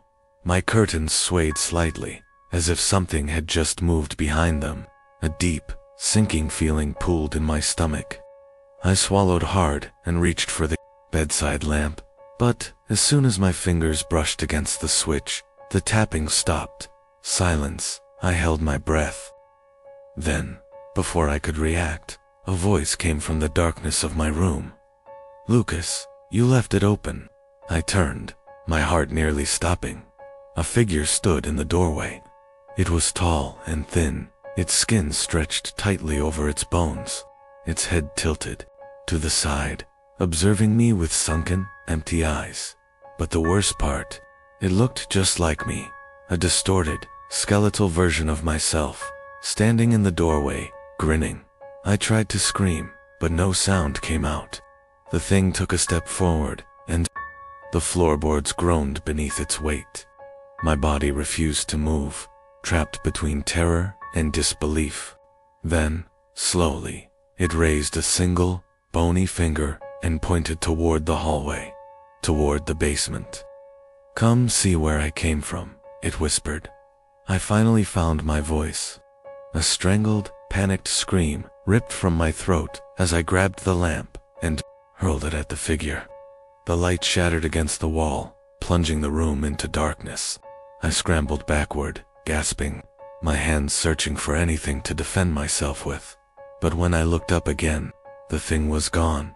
The only sound was the faint creak of a door swinging open, the basement door. I ran. I didn't look back.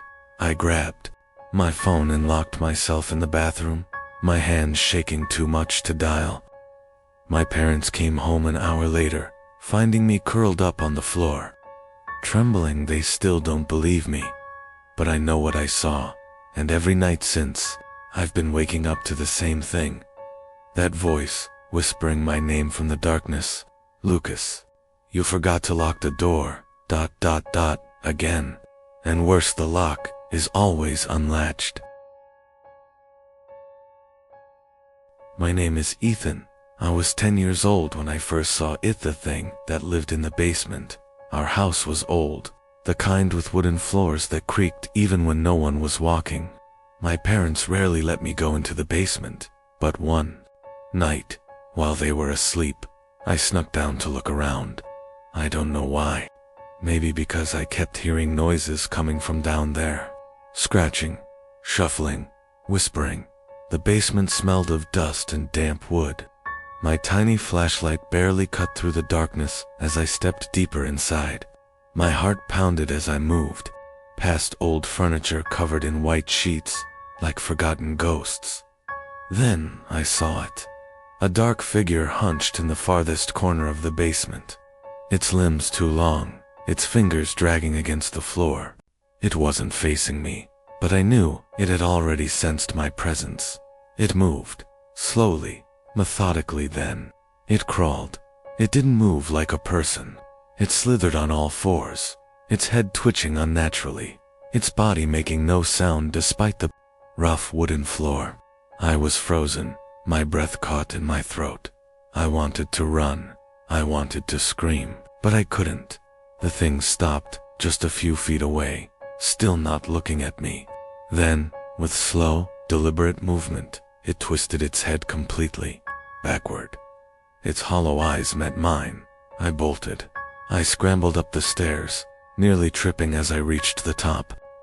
I slammed the basement door shut and locked it, my chest heaving with terror. I could still hear it crawling below, the soft dragging sound of its fingers tracing the walls. That night, I barely slept. Every shadow in my room felt alive. Every sound made my heart leap. The next morning, I told my parents. They laughed. "You have such an imagination, Ethan," my mother said. But the scratches on the basement door were real, and that night, it came back.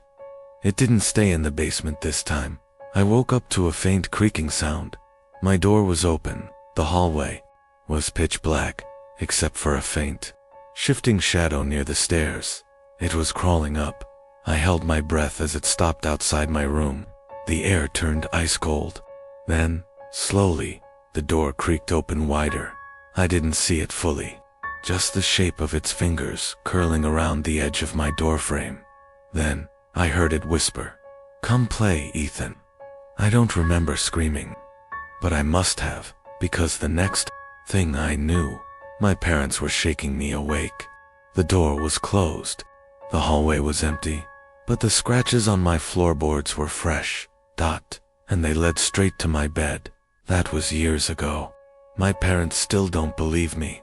They say I had nightmares, that I imagined the whole thing. But every night, when I close my eyes, I hear it. The soft sound of something crawling in the darkness, just waiting for me to let my guard down, and one day, I know it will reach me. My name is Daniel. I was 13 when I first discovered the hidden door in our basement. My parents never mentioned it, and the heavy wooden planks covering the entrance suggested they wanted to keep it that way. But one night, when they were asleep, I pried them loose. Beneath the planks was an old, rusted door, its handle ice cold. I hesitated, heart hammering. Something about it felt ... wrong. But curiosity pushed me forward. I turned the handle. The door groaned open, revealing a narrow staircase leading down into pitch blackness. A damp, putrid smell rose up, making my stomach churn. I shone my flashlight down the steps, and something caught my eye. There was a room beneath our house. I stepped inside, my breath coming fast. The room was small, the walls lined with rotting wood. An old chair sat in the center, covered in dust. Chains hung from the ceiling, and in the far corner, a single bed with torn sheets. And then I saw it. A mirror, cracked and foggy, hanging on the opposite wall. As I moved closer, I realized something horrifying. My reflection wasn't moving. I gasped and stumbled backward. My reflection grinned, a slow, unnatural stretch of lips that wasn't my own. "You found my room," it whispered, though my own lips never moved. I ran. I scrambled up the stairs, slamming the door behind me. My hands shook as I pushed the planks back over the entrance. My chest heaved, my breath ragged. I swore I wouldn't go back. But the next night, I woke up to whispers. Daniel, ... let me out. I pulled the covers over my head, my heart hammering in my ears. The whispers didn't stop. They grew louder, closer. The next morning, the basement door was wide open. I told my parents, but they didn't believe me. You're imagining things, Mom said. Stay out of the basement. I tried. I really did. But that night, my bedroom mirror cracked on its own, and my reflection smiled at me again. For days, I avoided looking at any mirrors. Every time I passed one, I had the horrible feeling that something inside was watching me, waiting. Then, one evening while brushing my teeth, I caught something in the corner of my eye. My reflection, it was standing still, staring at me. But I wasn't moving. Panic surged through me. My reflection's grin widened. Slowly, it raised a hand. My stomach clenched as I realized I wasn't doing that. I turned away, heart racing, and bolted from my bed. I barely slept, my body curled under the blankets, trying to pretend none of this was happening. By the next morning, I convinced myself it was a dream. I avoided mirrors all day, but when night fell, I heard the whispers again. This time, they weren't coming from the basement. They were coming from my bedroom mirror. I turned slowly, dreading what I would see. My reflection was there, grinning as always. But now, there was something else, someone standing behind me in the glass. A dark, shadowy figure loomed just over my shoulder. Its long fingers stretched toward me. My breath caught in my throat. As I spun around, nothing. My room was empty, but when I looked back at the mirror, the thing was still there. And this time, it wasn't just reaching for me, it was stepping through the glass. I screamed and grabbed the nearest object, a book, and hurled it at the mirror. Glass shattered, shards raining down onto the floor. The figure disappeared. Silence. For a moment, I thought it was over. But then, a deep, rasping voice whispered from the cracks of the broken glass. Breaking the mirror doesn't break the curse. Now, I'm free. A shadow slithered out from the shattered remains, stretching across my floor. My door slammed shut, on its own. The lights flickered, then went out completely, and in the darkness, I felt it. Cold breath against my ear, a hand gripping my shoulder. You shouldn't have let me out. The last thing I remember before blacking out was the sound of laughter, low, guttural, and inhuman. When I woke up, the mirror was gone. So was the figure. But every night since, I hear something scratching at the inside of my closet door, and I know, deep down, it's still watching me. My name is Oliver. I was 12 when we moved into the house. At first, everything seemed normal until I found the trapdoor. It was in the corner of the basement, hidden beneath an old, dust-covered rug. My parents never mentioned it, and when I asked, they just brushed it off. Don't mess with things that don't concern you, my mother said. Of course, that only made me more curious. One night, after everyone had gone to bed, I sneaked down to the basement with a flashlight. The air was damp, the walls cold to the touch. I pulled back the rug and stared at the trapdoor, heart pounding. It looked ancient, its wooden planks cracked and brittle. I hesitated, then reached for the rusted metal handle and pulled. The trapdoor groaned as it lifted. A putrid smell, damp earth and decay hit me like a punch. I gagged and covered my nose. Below, a set of narrow stone steps disappeared into darkness. A whisper slithered through the air. Come closer, ... I froze, my breath catching in my throat. The voice was low, distorted, but strangely familiar. It sounded like ... me. The flashlight flickered. My instincts screamed at me to run, but my legs wouldn't move. A shadow shifted at the bottom of the steps. Something was down there, waiting, and then I saw it, a pair of glowing, hollow eyes peering up at me from the darkness. I stumbled back, letting the trapdoor slam shut. My hands trembled as I yanked the rug over it. I ran back to my room and locked the door. My body shook so hard I thought my bones might snap. The next morning, I told my parents. They laughed it off, just like I knew they would. "There's nothing under there," Dad said. "Just the old foundation." But that night, I woke to something scratching at my door. Soft at first, then harder, clawing, scraping. A horrible wet breathing sound filled my room. I turned on my bedside lamp. The noise stopped instantly. I didn't sleep for the rest of the night. The following evening, I heard something moving in the basement. Heavy footsteps pacing beneath my feet. I tried to ignore it, but the sound grew louder, closer. Then the basement door creaked open on its own. I held my breath as a dark, elongated hand curled around the edge of the doorframe. The fingers were too long, the joints bending the wrong way. My blood turned to ice. It stepped forward. The thing looked like me, but its skin was stretched too tightly over its skull.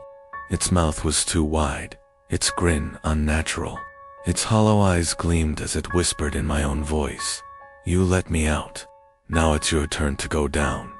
I screamed. I must have blacked out, because the next thing I knew, I was in my bed.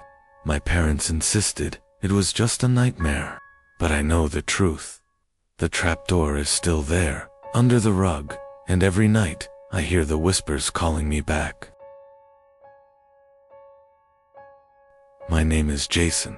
I was 14 when my family moved into that old, creaky house. It had a large, eerie basement that my parents warned me to stay away from. But curiosity is a dangerous thing, especially for a kid like me. One evening while my parents were out and my little sister was asleep, I heard it for the first time. A whisper, faint, like someone calling my name from below. "Jason, ... Calm down, ... I froze. The voice was soft, almost soothing, yet something about it felt wrong. My parents always kept the basement door locked, but that night, it was slightly ajar. A cold draft seeped from the darkness beyond. I stepped closer, my heart pounding. "Hello," I whispered back. The whispering stopped. Silence stretched between me and the darkness below. Then, a slow creak, like footsteps on old wooden stairs. I ran to my room, locked the door, and buried myself under the covers. The next morning, the basement door was shut and locked again. I convinced myself it was just my imagination, but I couldn't shake the feeling that something had been watching me. Days passed without incident. Then, one night, I woke up to find my little sister, Emily, standing at my bedroom door, her face pale. "Jason," she whispered, "someone is calling me from the basement." A shiver ran down my spine. I followed her to the top of the stairs. The basement door was wide open now, revealing only a yawning blackness. I wanted to run, to close the door and forget it ever happened, but Emily took a step forward. "No." I grabbed her hand and pulled her back, and then we saw it, long, pale fingers curling around the edge of the doorway, just visible in the dim hallway light. Slowly, something began to emerge from the basement. Something thin, impossibly tall. Its hollow eyes locked onto us. I slammed the door shut and locked it. We ran back to our rooms, waiting for morning. The next day, I told my parents, but they brushed it off. "Old houses make noises," Dad said. "It's just your imagination." That night, the whispers returned. They weren't calling my name this time. They were laughing. A low, rasping chuckle echoed up the stairs, growing louder, closer. The lock rattled. I didn't sleep at all. A few nights later, Emily started sleepwalking. I found her standing at the basement door, her hand on the knob, eyes wide but unseeing. She mumbled something I couldn't understand, then tried to pull the door open. I dragged her away and locked it, but she fought me with unnatural strength. The next morning, she didn't remember a thing. I started keeping a knife under my pillow. It made me feel safer, though I wasn't sure if it would even help. Every night, the whispers got louder. I could hear something shifting behind the door. One night, I set up my phone to record the basement door while I slept. In the morning, I checked the footage. The door had opened by itself. Something pale and spindly had crawled out, something that didn't belong in this world. I watched in horror as it reached out toward my bedroom door, then suddenly turned its head toward the camera. It knew I was watching. That was 3 days ago. Emily has been acting strange ever since. She stares at me without blinking. She hums to herself, a tune I don't recognize. And last night, I woke up to find her standing at the foot of my bed, smiling. I don't think Emily is my sister anymore, and I don't think I have much time left. My name is Ryan. I was 16 when I learned that some parts of the forest should never be entered at night. It was a dare. My friends and I had heard the stories about Fog Hollow, a part of the woods where people went missing. Some said it was a bottomless pit hidden by the mist. Others claimed something lived in it, something old, something hungry. But we were 16, and we didn't believe in ghost stories, so we went. The air was thick when we reached the hollow. A dense fog rolled in unnaturally fast, swallowing the trees. It muffled every sound, making even our footsteps seem distant. I stayed close to the others, gripping my flashlight like a lifeline. "This is stupid," Emma muttered. "Let's go back." Scared, Jake grinned, but even he sounded uneasy. Then we heard it, a wet, gurgling breath. I spun around, my flashlight cutting through the mist. Nothing. Then, from the fog, a whisper.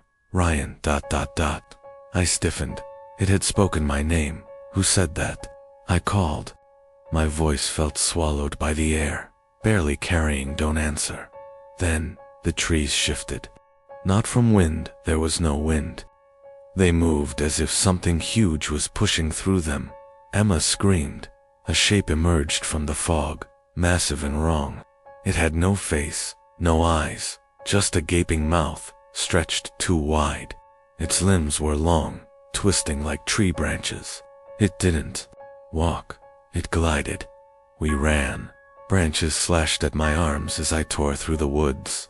My lungs burned, my legs ached, but I didn't stop.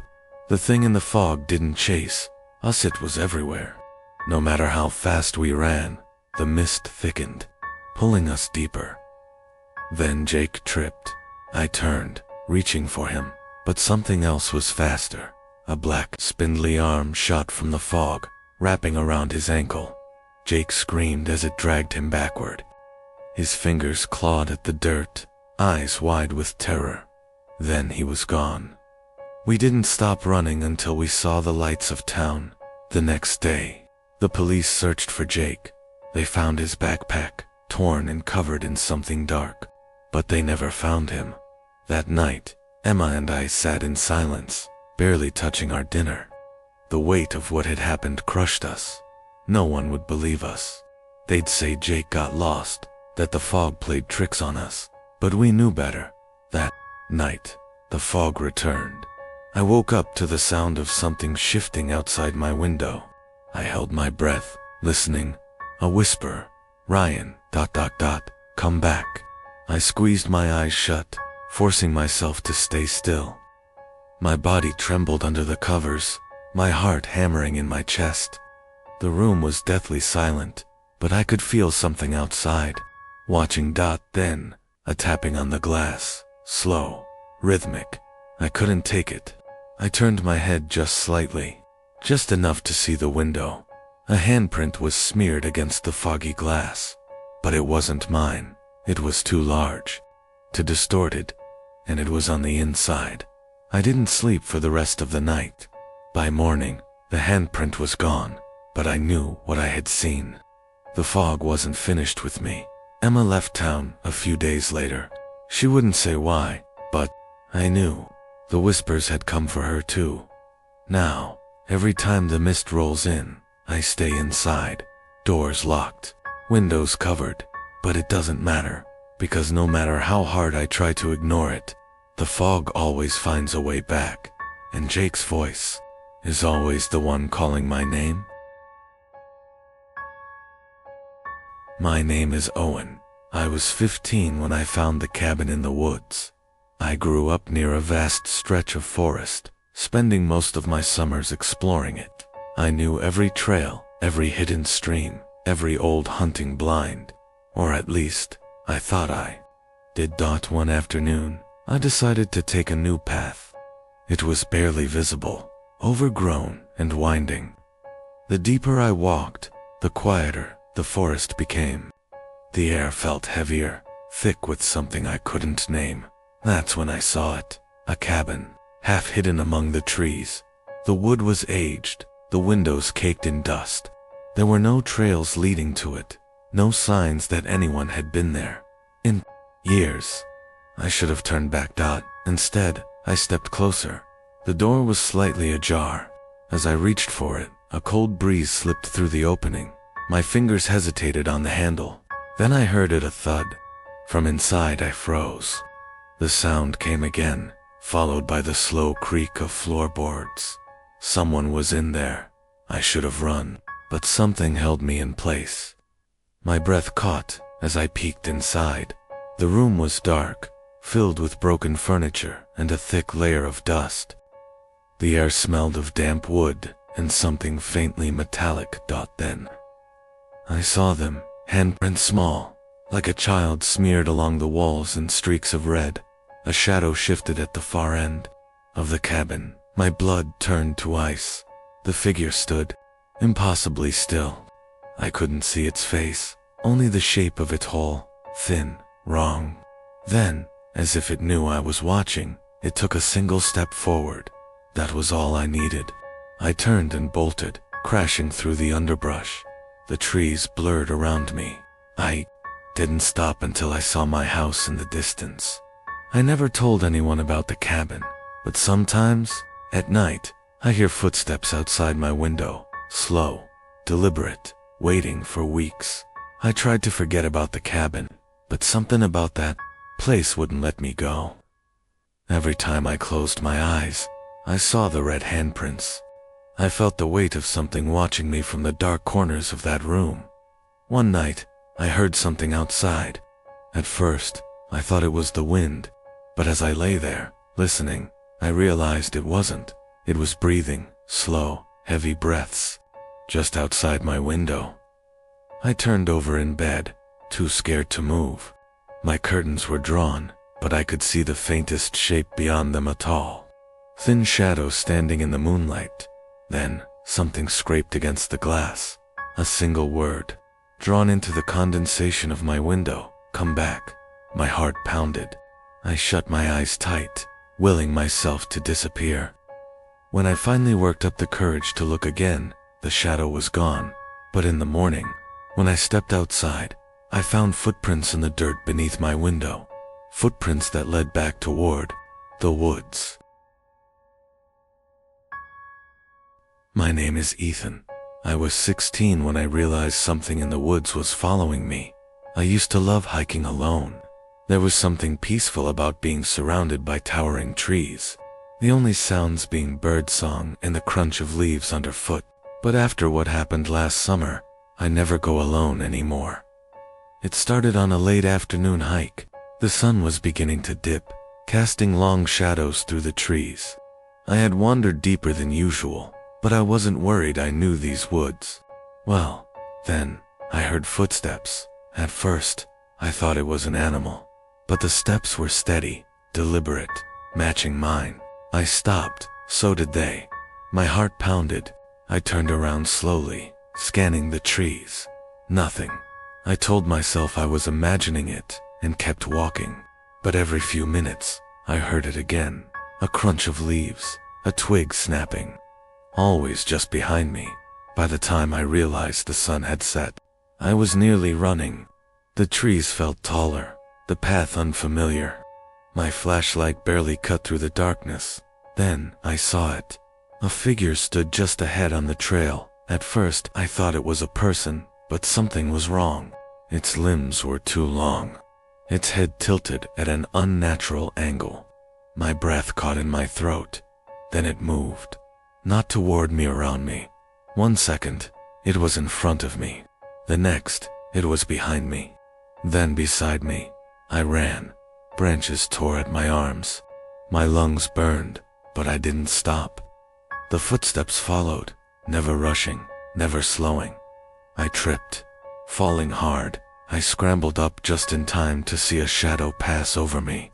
It loomed above, its face if it had one hidden in darkness. Then it whispered, "You can't leave." I don't remember making it home. My parents found me on our porch at dawn, shaking, my clothes torn. I tried to tell them, but they didn't believe me. But I know it's still out there, because every time I step into the woods, the shadows move, and I know it's watching. For weeks after that night, I avoided the woods. Every time I passed the tree line near our house, a strange sensation crawled up my spine, like something was waiting, watching. Then, one evening, I made a mistake. I was helping my dad bring in firewood from the shed at the forest's edge. The sun had already dipped below the trees, casting long, stretching shadows. My dad went inside, and for a moment, I was alone. That's when I saw it again, a dark silhouette, standing between the trees. I froze, gripping the last piece of firewood, so hard my knuckles turned white. The figure stood motionless, its head tilting slightly, as if it knew I had seen it. Then, it took a step forward. I turned and bolted toward the house, my heart hammering. But before I could reach the door, I heard something behind me, a whisper low, "Dragging Ethan, ... don't run." I slammed the door shut, locking it behind me. My dad glanced up from the fireplace. "You okay?" I nodded quickly, trying to steady my breath. But as I turned toward the window, my stomach dropped. The figure was standing at the edge of the trees, barely visible in the dim light, closer than before. The next night, I covered my windows, refusing to look outside. But it didn't matter. At exactly 3:07 a.m., I woke up to the sound of soft, deliberate tapping on my bedroom window. I didn't move. I didn't breathe. Tap, tap, tap, dot. Then a whisper from the darkness outside, "Let me in." I buried myself under the covers, squeezing my eyes shut. I stayed like that until morning, refusing to look. When the sun finally rose, I forced myself to check the window. There were no footprints, no sign that anything had been there. But on the glass, traced in the condensation of my breath, was a single word: soon. My name is Matt. I was 17 when I learned that some voices in the woods aren't meant to be answered. Every summer, my uncle took me and my cousin Jake camping deep in the forest. It was tradition. No cell phones, no distractions. Us, the trees, and the night sky. We always camped in the same spot, a clearing near a narrow river that ran through the heart of the woods. That summer, everything felt normal. Until the second night, I woke up to the sound of crying. At first, I thought it was Jake, but when I turned toward his tent, I saw his silhouette, motionless in his sleeping bag. The sound was coming from the trees beyond our campsite. A child's cry. It was faint, distant, but unmistakable. My skin prickled. We were miles away from any houses, any roads. No one else should have been out there. Then I heard it again. "Help me, ... I sat up, every nerve in my body screaming at me to stay put. But the voice sounded so real, so desperate. I grabbed my flashlight and unzipped the tent. The air was cold, still.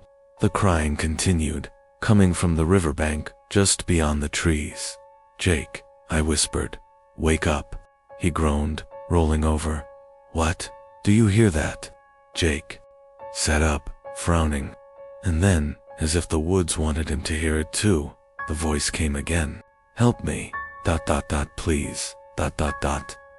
We exchanged nervous glances. "It's probably just an animal," Jake muttered, rubbing his eyes. "Coyotes make weird noises. But he didn't sound convinced. Then the voice changed. Jake, ... Every muscle in my body locked up. Jake froze beside me. The voice had spoken his name. We stared at each other, the color draining from Jake's face. The crying had stopped. The forest was dead silent. Then, suddenly, footsteps. Fast, heavy, charging toward us from the trees. We scrambled back into the tent, zipping it shut, just as something slammed into the fabric. The entire tent shook. My heart felt like it would explode. Then, silence. We sat there, breathless, listening to nothing but the pounding in our chests. The next morning, we packed up and left without a word. My uncle laughed when we told him, "Just your imagination," he said. But that night, back at the cabin, I woke up again. The crying was outside my window, and this time, it was saying my name. My name is Eric. I was 18 when I lost my friends in the woods. It was supposed to be a fun weekend. 4 of us, me, Sam, Tyler, and Noah had planned a camping trip deep in the forest, miles from civilization.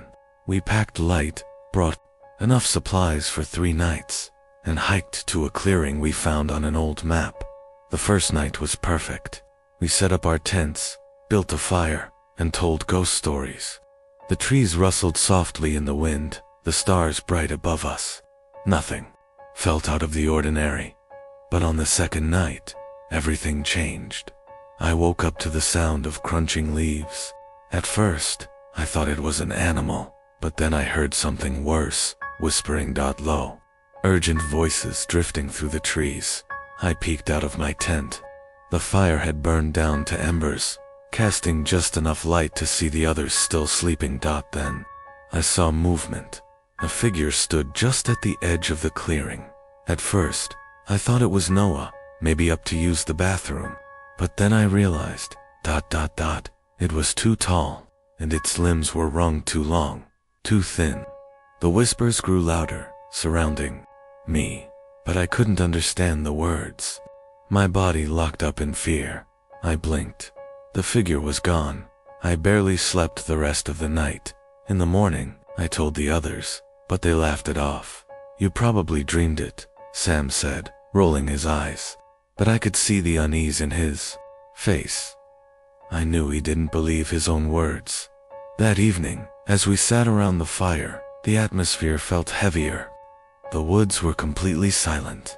No birds, no insects, just the crackling flames.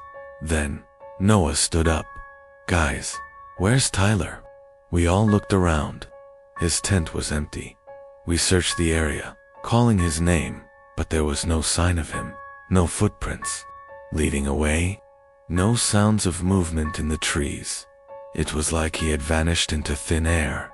Panic set in. We had no phone signal, no way to call for help.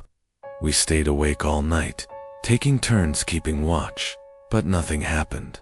By morning, Sam was gone too. His sleeping bag was empty, his boots still by the fire. I couldn't breathe.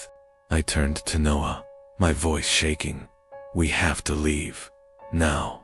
We packed what little we could carry and ran.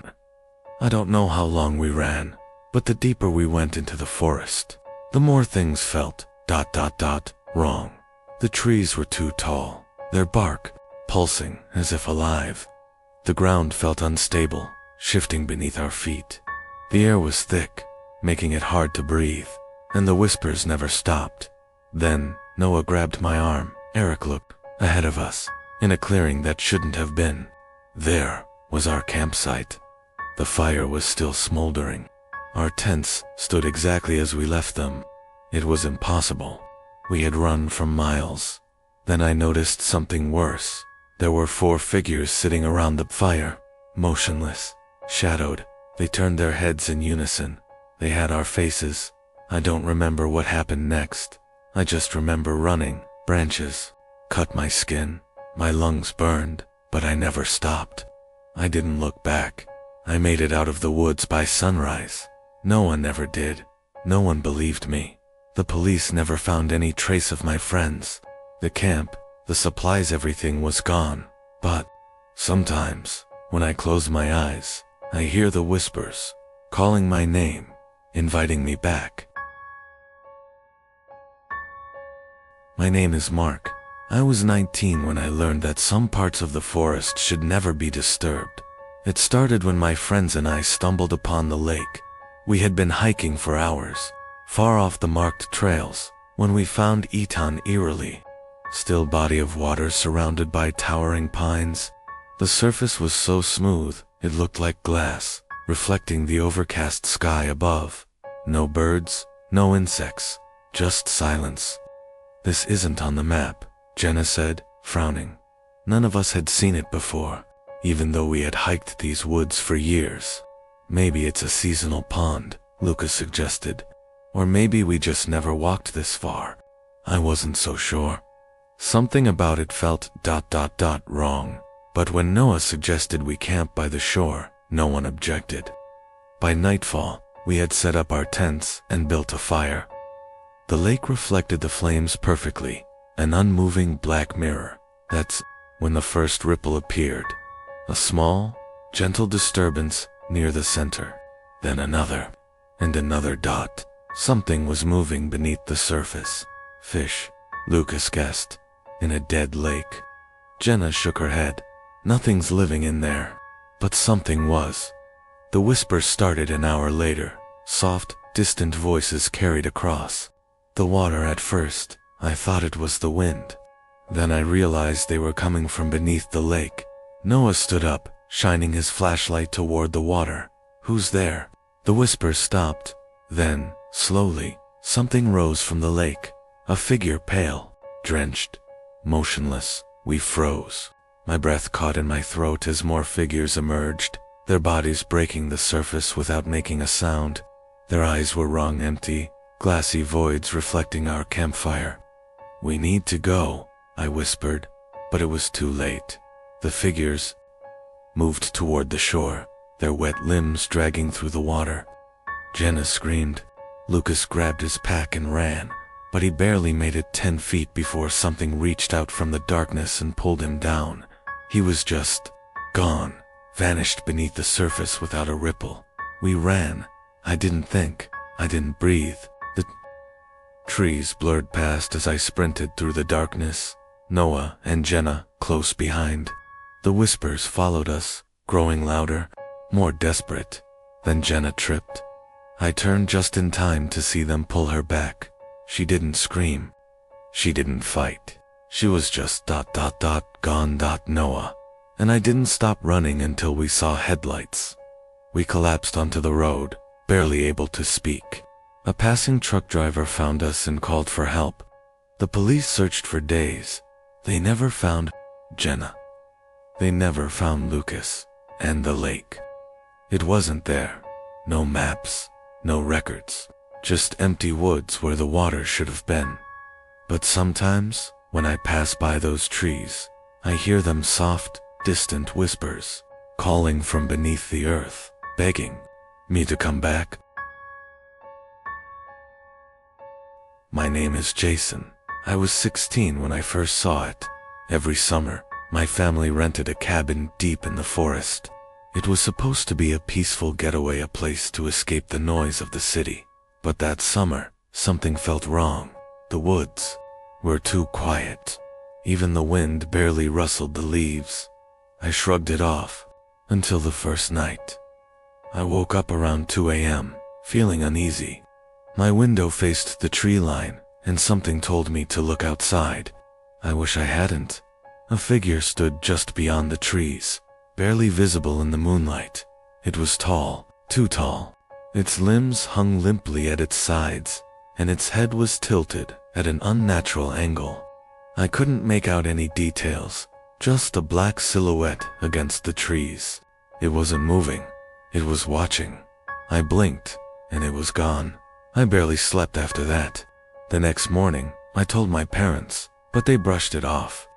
Probably a deer, my dad said.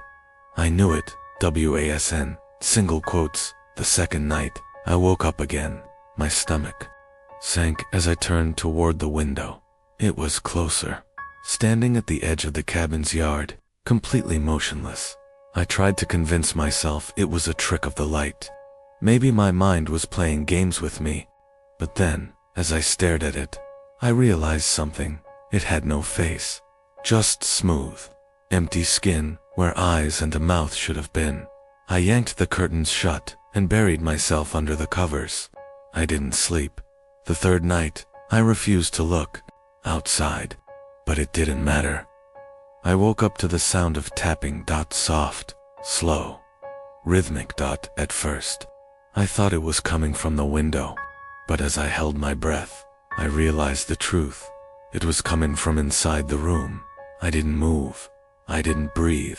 My fingers clutched the blankets as the tapping continued closer now, right beside my bed. Then, a whisper, "Jason, let me in."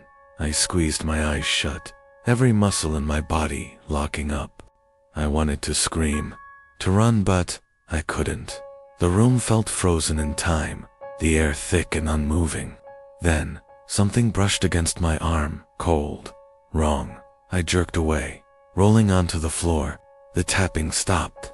The room fell into silence, but I could feel something standing there, just beyond my vision. Morning couldn't come fast enough. When the first light of dawn crept through my curtains, I finally forced myself to look. The room was empty. The air was warm again, normal. Maybe it had all been a dream. But as I turned toward the window, my heart stopped. On the glass, smeared in long, thin streaks, was a message. "I found you." The next morning, my parents found me curled in the corner of the room, shaking. They took me home early. I never told them what really happened, but sometimes, late at night, I still hear the tapping, and I know it's waiting for me to come back. My name is Alex. I was 15 when I made the worst mistake of my life. I stepped off the trail. I was hiking with my older sister, Claire, in the dense forest behind our grandparents' house. We had walked the same path 100 times, but that day, something felt different. The air was too still. The sounds of birds and insects had disappeared. It was like the forest was holding its breath. Then, I saw it, a narrow trail veering off from the main path. It was barely visible, overgrown with moss and weeds, as if no one had walked it for years. But something about it called to me. "Alex, come on," Claire urged, already ahead. "Don't wander off." But I couldn't stop staring. The trees along that path looked different, taller, their bark dark and twisted. Then I heard the whisper, "This way, .. It was so soft, I almost convinced myself I imagined it. Almost. Before I could think, my feet moved on their own. Stepping off the safe path, the moment I did, the world changed. The air turned thick, heavy, like I was walking underwater. The sky above darkened even though the sun was still high. The trees loomed closer together, their branches tangled like grasping fingers. My stomach twisted with sudden nausea. "Claire," my voice came out hoarse, wrong. I turned back to the main trail. It was gone. Only trees stretched behind me, endless and unfamiliar. My heart pounded. I ran forward, calling for my sister, but my voice didn't carry. The forest swallowed it whole. Then, I saw movement. A figure stood ahead, deep in the shadows between the trees. At first I thought it was Claire, but it was too tall, its limbs too long. Its head cocked unnaturally to the side, like it was studying me. Then it took a step forward. I turned and ran, my breath coming in short, panicked gasps. The ground beneath me felt wrong, too soft, like something shifting beneath the soil. My feet sank slightly with each step. The whispers returned, closer now. "Stay ... stay ... double quotes." I tripped, falling hard. When I looked up, the figure was right there. It had no face, just smooth, stretched skin where eyes and a mouth should have been. I screamed. Darkness swallowed me. When I woke up, Claire was shaking me. I was lying on the normal trail, my hands and clothes covered in dirt.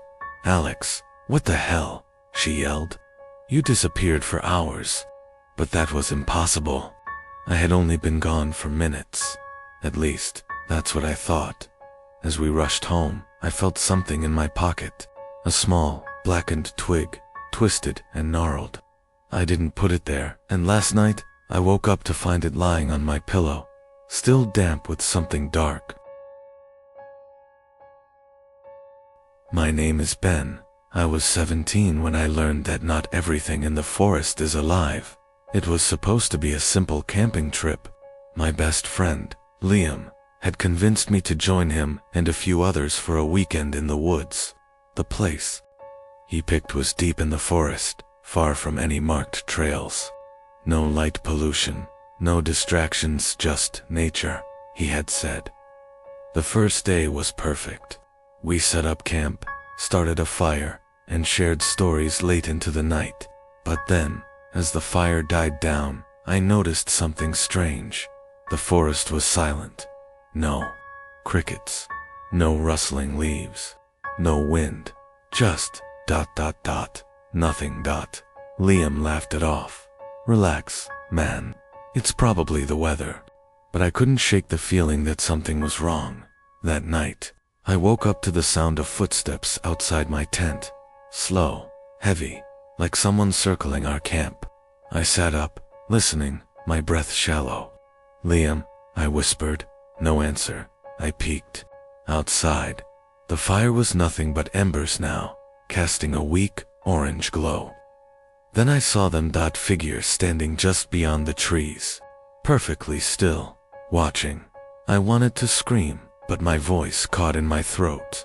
They were too tall, too thin. Their arms hung awkwardly at their sides, their heads tilted at unnatural angles.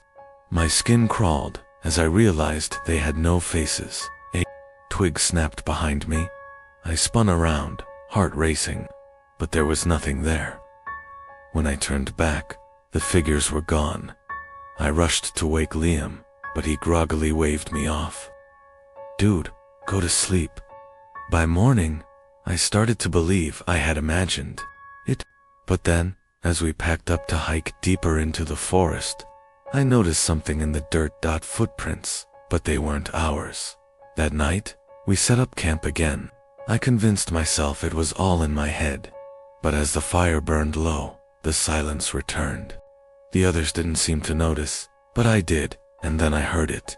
A voice, soft, distant, coming from the trees. "Ben ... come closer."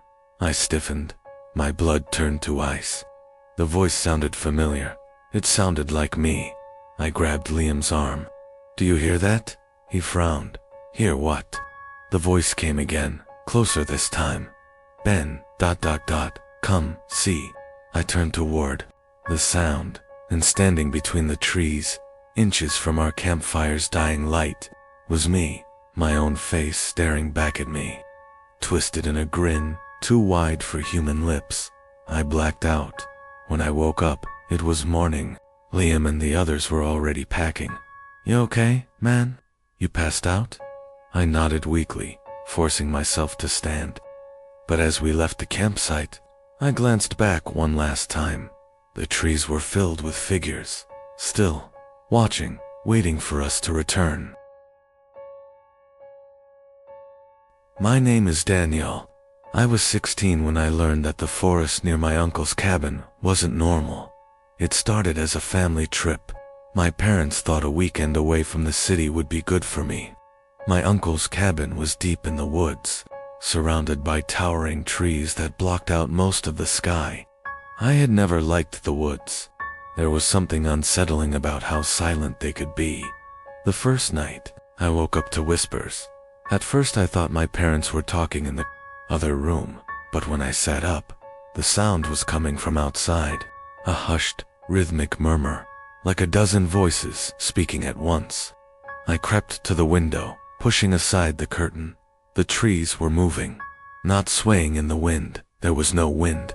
They were shifting, twisting, their branches curling like fingers. My stomach knotted. Then, I saw them. Figures stood among the trees, their shapes barely visible in the darkness. Tall, thin shadows that blended into the bark. They were whispering. One of them turned. I stumbled back from the window, my heart hammering. The whispering grew louder. I rushed to wake my parents, but they were deep asleep when I turned back. To the window, the figures were gone. I didn't sleep for the rest of the night. The next day, I tried to convince myself it was just my imagination, but something was wrong with the forest. The trees seemed closer. My uncle laughed when I mentioned it. The woods play tricks on you, kid. Don't stare too long. That night, I heard the whispers again. Closer this time. I locked the door and buried myself under the blankets, but it didn't help. The whispers slipped through the walls, curling around my ears like fingers. The floor creaked. The air turned ice cold. Then, my window slid open. I stopped breathing. A shadow moved just outside. My blood turned to ice. The whispering stopped all at once.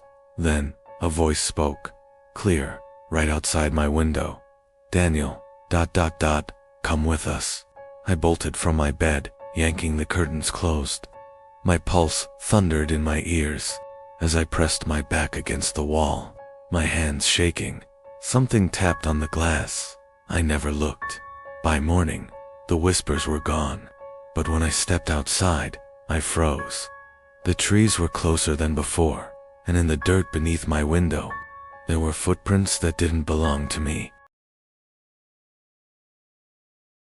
My name is Lily, and I've always loved camping. The thrill of setting up tents, building campfires, and being surrounded by nature has always been my idea of peace. But my love for camping was forever changed by one trip that I'll never forget. It started innocently enough. My boyfriend, Jake, and I decided to go camping with a few friends in the secluded part of Maple Ridge Forest. We had all heard stories about how the forest was haunted, but we didn't take them seriously. After all, we were experienced campers, and nothing could go wrong. The group consisted of me, Jake, my best friend, Rachel, her boyfriend Thomas, and a few other friends, Mark and Katie. We arrived late in the afternoon, just before the sun started to set. The weather was perfect cool, with a light breeze. We set up camp near a small clearing, surrounded by tall trees. The fire crackled and we spent hours telling jokes, roasting marshmallows, and enjoying each other's company. As the night wore on, the woods around us grew darker. The trees seemed to close in, their branches twisting in strange, unnatural shapes. The air felt heavy, like the forest itself was watching us. "Have you guys heard the stories about this place?" Mark asked, breaking the uneasy silence. Rachel shivered. "I've heard rumors. They say people have gone missing here." "Missing?" Jake scoffed. "It's just a bunch of superstitions. We'll be fine." But I couldn't shake the feeling that something wasn't right. I looked around at the others, but they seemed fine, oblivious to the tension in the air. After a while, we all went to sleep in our tents. The wind picked up, howling through the trees, but I eventually drifted off. I woke up in the middle of the night to the sound of footsteps. I lay perfectly still, listening. The sound was coming from outside my tent. I thought it was one of the others, perhaps walking to the bathroom or getting firewood. But then I heard something that made my blood run cold. A voice. "Lily," it whispered. "Come out." The voice was low, almost a hiss. It wasn't any of my friends. I held my breath, not daring to move. I listened carefully, but the footsteps had stopped. I waited for what felt like hours, but no one came back to their tents. The entire camp was eerily silent.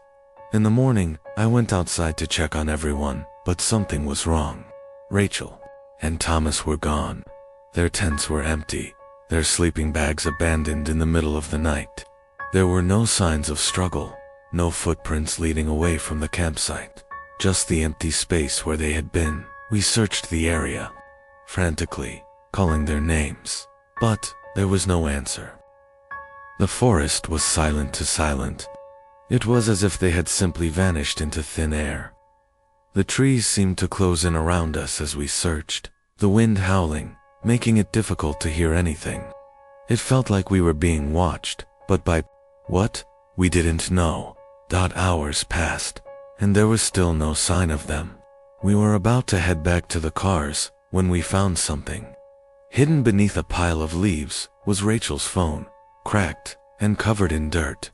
I picked it up and checked for messages. The last one was from her, sent around midnight. It read, "I don't know what's out here. It's not normal." I froze. What had happened? Why had they disappeared? The rest of the day passed in a blur as we packed up and left the forest. The forest had given up its secret, but we never figured out what it was. We told the authorities, but they found nothing. No clues, no evidence.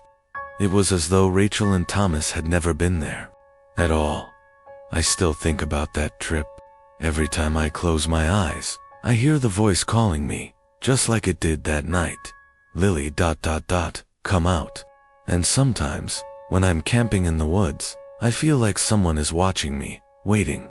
I've learned to never go camping alone again.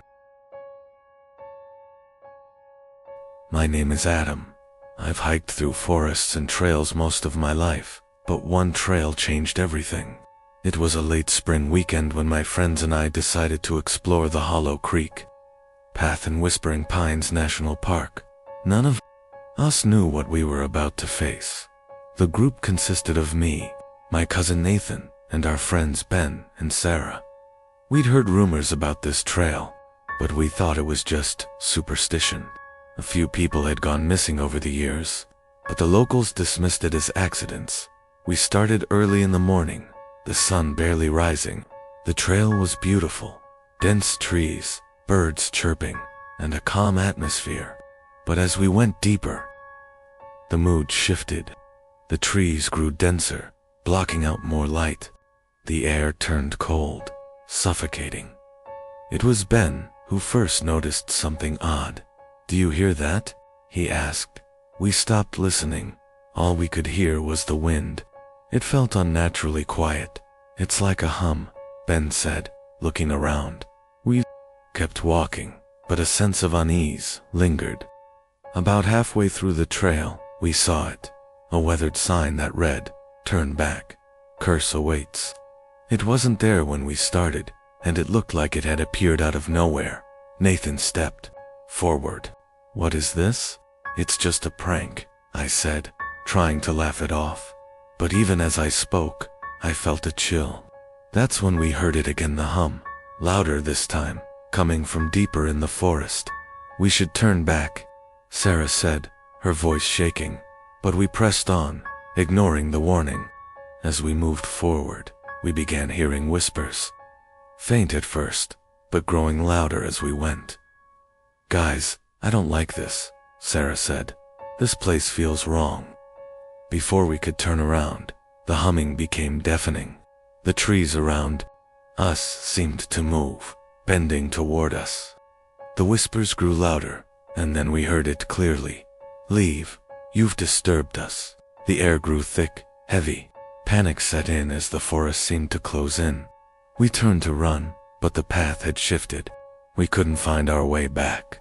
The trees twisted in impossible ways, trapping us. Suddenly, we heard a loud crack, and Sarah was gone. We screamed her name, but the forest swallowed her voice. We searched for hours, but there was no sign of her. It felt like she had vanished into the air, leaving only an eerie emptiness.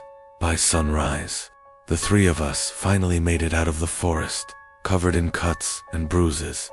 We told ourselves it was just disorientation, that Sarah had somehow found her way out. But deep down, we knew the truth. We had disturbed something ancient, something that had taken Sarah and would never let her go. The whispers still haunt me, calling me back to the Hollow Creek path, and I know one day the curse will claim me next. My name is Sarah, and I'll never forget the night I spent at Ravenwood Campground. It was meant to be a peaceful retreat with my friends. but we unknowingly wandered into a place haunted by the echoes of its dark history. It was late autumn when we decided to go camping. There were 5 of us: me, my boyfriend Jason, and our friends Leela, Chris, and Ben. We had chosen Ravenwood for its reputation of being remote, quiet, and beautiful this time of year, with the colorful leaves scattered across the forest floor. The campsite was nestled deep within the woods, a secluded area far from civilization. That first evening, everything seemed perfect. We set up our tents and started a fire, laughing and talking as the sun dipped below the horizon. But as darkness settled in, there was a strange energy in the air, something I couldn't quite place. It felt too still, too quiet. Even the wind had stopped, and the usual rustling of leaves was absent. Around midnight, we gathered around the fire. It was then that Leela first noticed something odd. "Did you hear that?" she asked, her voice hushed. She glanced around nervously. "Hear what?" Chris asked, looking at her with confusion. "I don't know," she replied, a frown forming on her face. It sounded like someone calling out. At first we thought she was imagining things, but then we all heard it. A voice, distant yet clear, echoing through the trees. It wasn't a whisper. It was a cry, a mournful wail that sent chills down my spine. The voice seemed to come from far off, yet it felt as though it was right next to us. "What the hell is that?" Ben muttered, standing up from the fire. We all fell silent, straining to listen. The voice came again, louder this time. It sounded like a woman calling for help, her words unintelligible but full of agony. "It's probably just some wild animal," Jason said, trying to dismiss it, but even he looked uneasy. But the voice didn't stop. It continued, more frantic now, as if it was pleading. We all stood, frozen, too afraid to move. Then, just as suddenly as it began, the voice stopped. For a moment, we all stood there, unsure of what to do. The fire crackled, the only sound in the otherwise still night. Then, Ben spoke again, his voice shaky. "We need to get out of here." "No," Jason replied firmly, his hand on my shoulder. "It's probably nothing. Let's just stay here." But Ben didn't look convinced. "I don't know. I have a bad feeling about this place." We ignored him, thinking he was just being paranoid. But as the night wore on, things took a darker turn. Around 3 a.m., we were all in our tents, trying to sleep. That's when I heard it again. This time, it was closer, more urgent, almost desperate. The voice was clearer now, and it was coming from just outside our campsite. I got out of my tent quietly, hoping not to wake anyone, and crept toward the edge of the clearing. The forest beyond the campfire was pitch black, but I could hear the voice clearly. "Please, help me," it whispered. I froze. This wasn't a wild animal. It wasn't even a person. It was something far older, something from the past. I ran back to the campsite and shook Jason awake. "Jason, wake up. Something's out there." He groggily got up and grabbed the flashlight. As he stepped out into the dark, the voice stopped, but something felt wrong. Jason scanned the woods with the light, and for a brief moment, the beam fell on something I'll never forget. A shadow. Standing at the edge of the trees, just outside the reach of the firelight. It was a figure, not quite human, but not entirely animal either. It was tall, its form too thin and elongated to be natural, and its face was twisted in a silent scream. Before Jason could react, the figure vanished into the forest. I could hear it moving in the brush, and then, silence. The voice was gone. We didn't stay another minute. We grabbed our things and fled, the terror of what we had seen and heard weighing heavily on our every step. As we drove away, the forest seemed to watch us, the silence of the past pressing against our minds. When we returned home, I did some research about Ravenwood Campground. What I found made my blood run cold. Ravenwood was once the site of a tragic event. Decades ago, A woman had gone missing in those very woods. They searched for her for days, but her body was never found. Local legends claimed that her spirit still haunted the forest, crying out for help, forever trapped in the woods, where she had vanished. The voice we heard that night was hers. My name is Emily, and I've always loved camping. There's something about being out in nature, surrounded by trees and the open sky, that has always made me feel at peace. But that peace was shattered one night when I went camping with a few friends at Pine Ridge Campground. Thought it was supposed to be a fun weekend. Just me, my boyfriend Ethan, and our friends Claire and Jake. Pine Ridge was a popular spot, but it was far enough from civilization to feel secluded. We set up our tents and gathered around the campfire, enjoying the warmth as the sun dipped below the horizon. As the night grew darker, the forest around us seemed to come alive with sounds. The crackling of the fire was the only consistent noise. We roasted marshmallows and told silly ghost stories. Nothing unusual. At least, not until Ethan noticed something. "I think I saw something," he said, squinting into the darkness.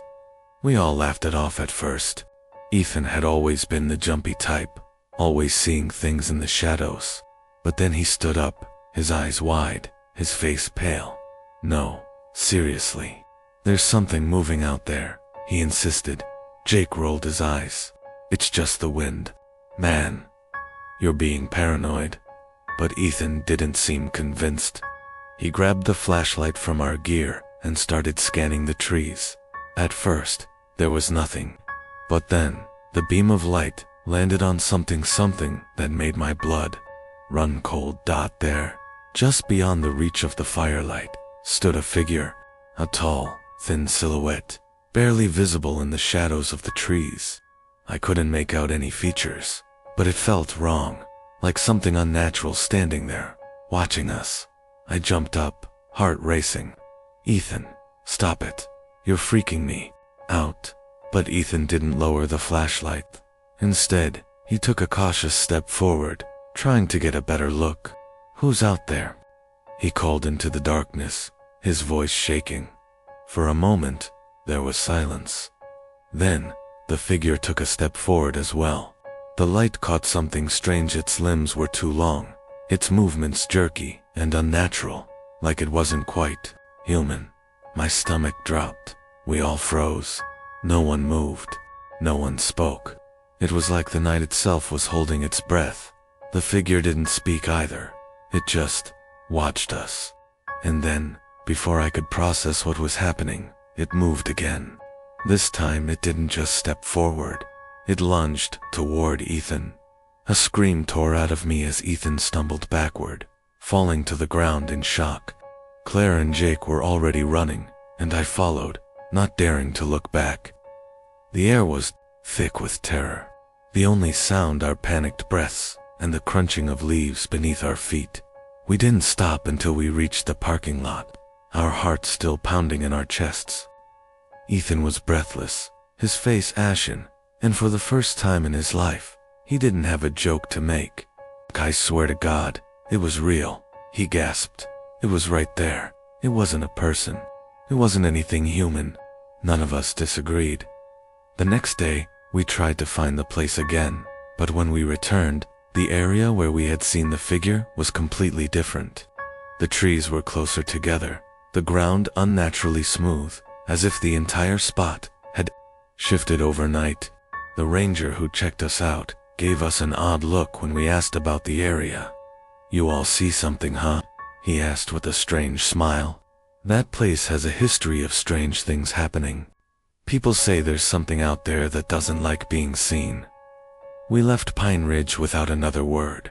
As we drove away, I kept staring at the rearview mirror, half expecting to see that shadow following us. But I never did. That was the last time I went camping at Pine Ridge. My name is Michael, and I've never been one to believe in the supernatural. I've always chalked up strange occurrences to coincidence or imagination. But what happened during our camping trip at Timberlake Forest changed that belief forever. We were a group of 4. Me, my best friend Ryan, his cousin Olivia, and her boyfriend Mark. We had chosen Timberlake because it was quiet, secluded, and perfect for a weekend getaway. Our plan was simple: hike by day, tell stories by the campfire at night, and enjoy some peace away from the chaos of city life.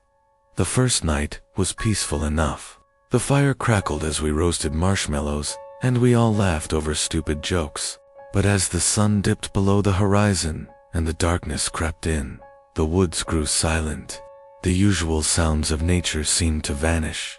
Even the wind had stopped. That's when we heard it. At first it was faint, a whisper, soft but distinct. It seemed to come from the trees, but I couldn't pinpoint the direction. I thought it was just the wind playing tricks on me, but Ryan heard it too. "Did you hear that?" he asked, his voice shaky. "Hear what?"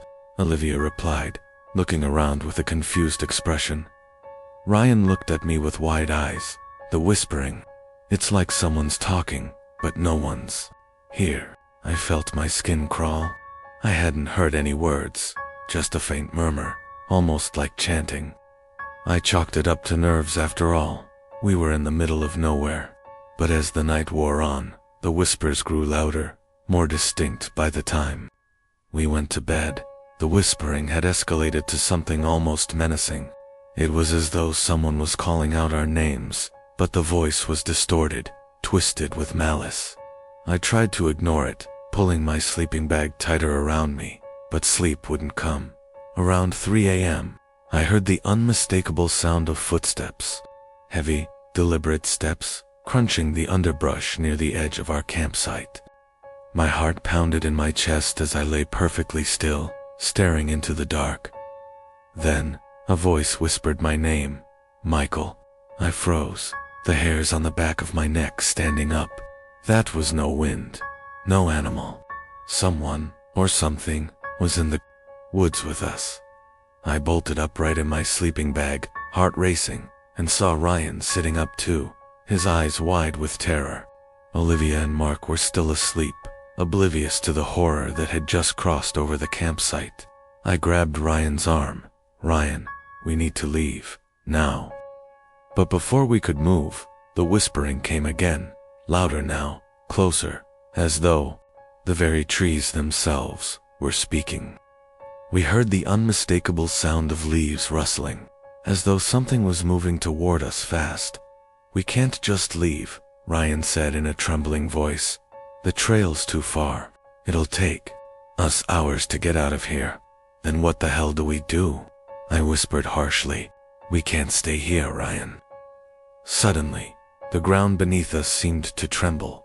The trees swayed unnaturally, like they were alive, stretching toward us. I could hear the whispers becoming more insistent, more frantic, and then unmistakable. Voice, "Leave now, or suffer." I had no idea what it meant, but I knew we had to get out of there.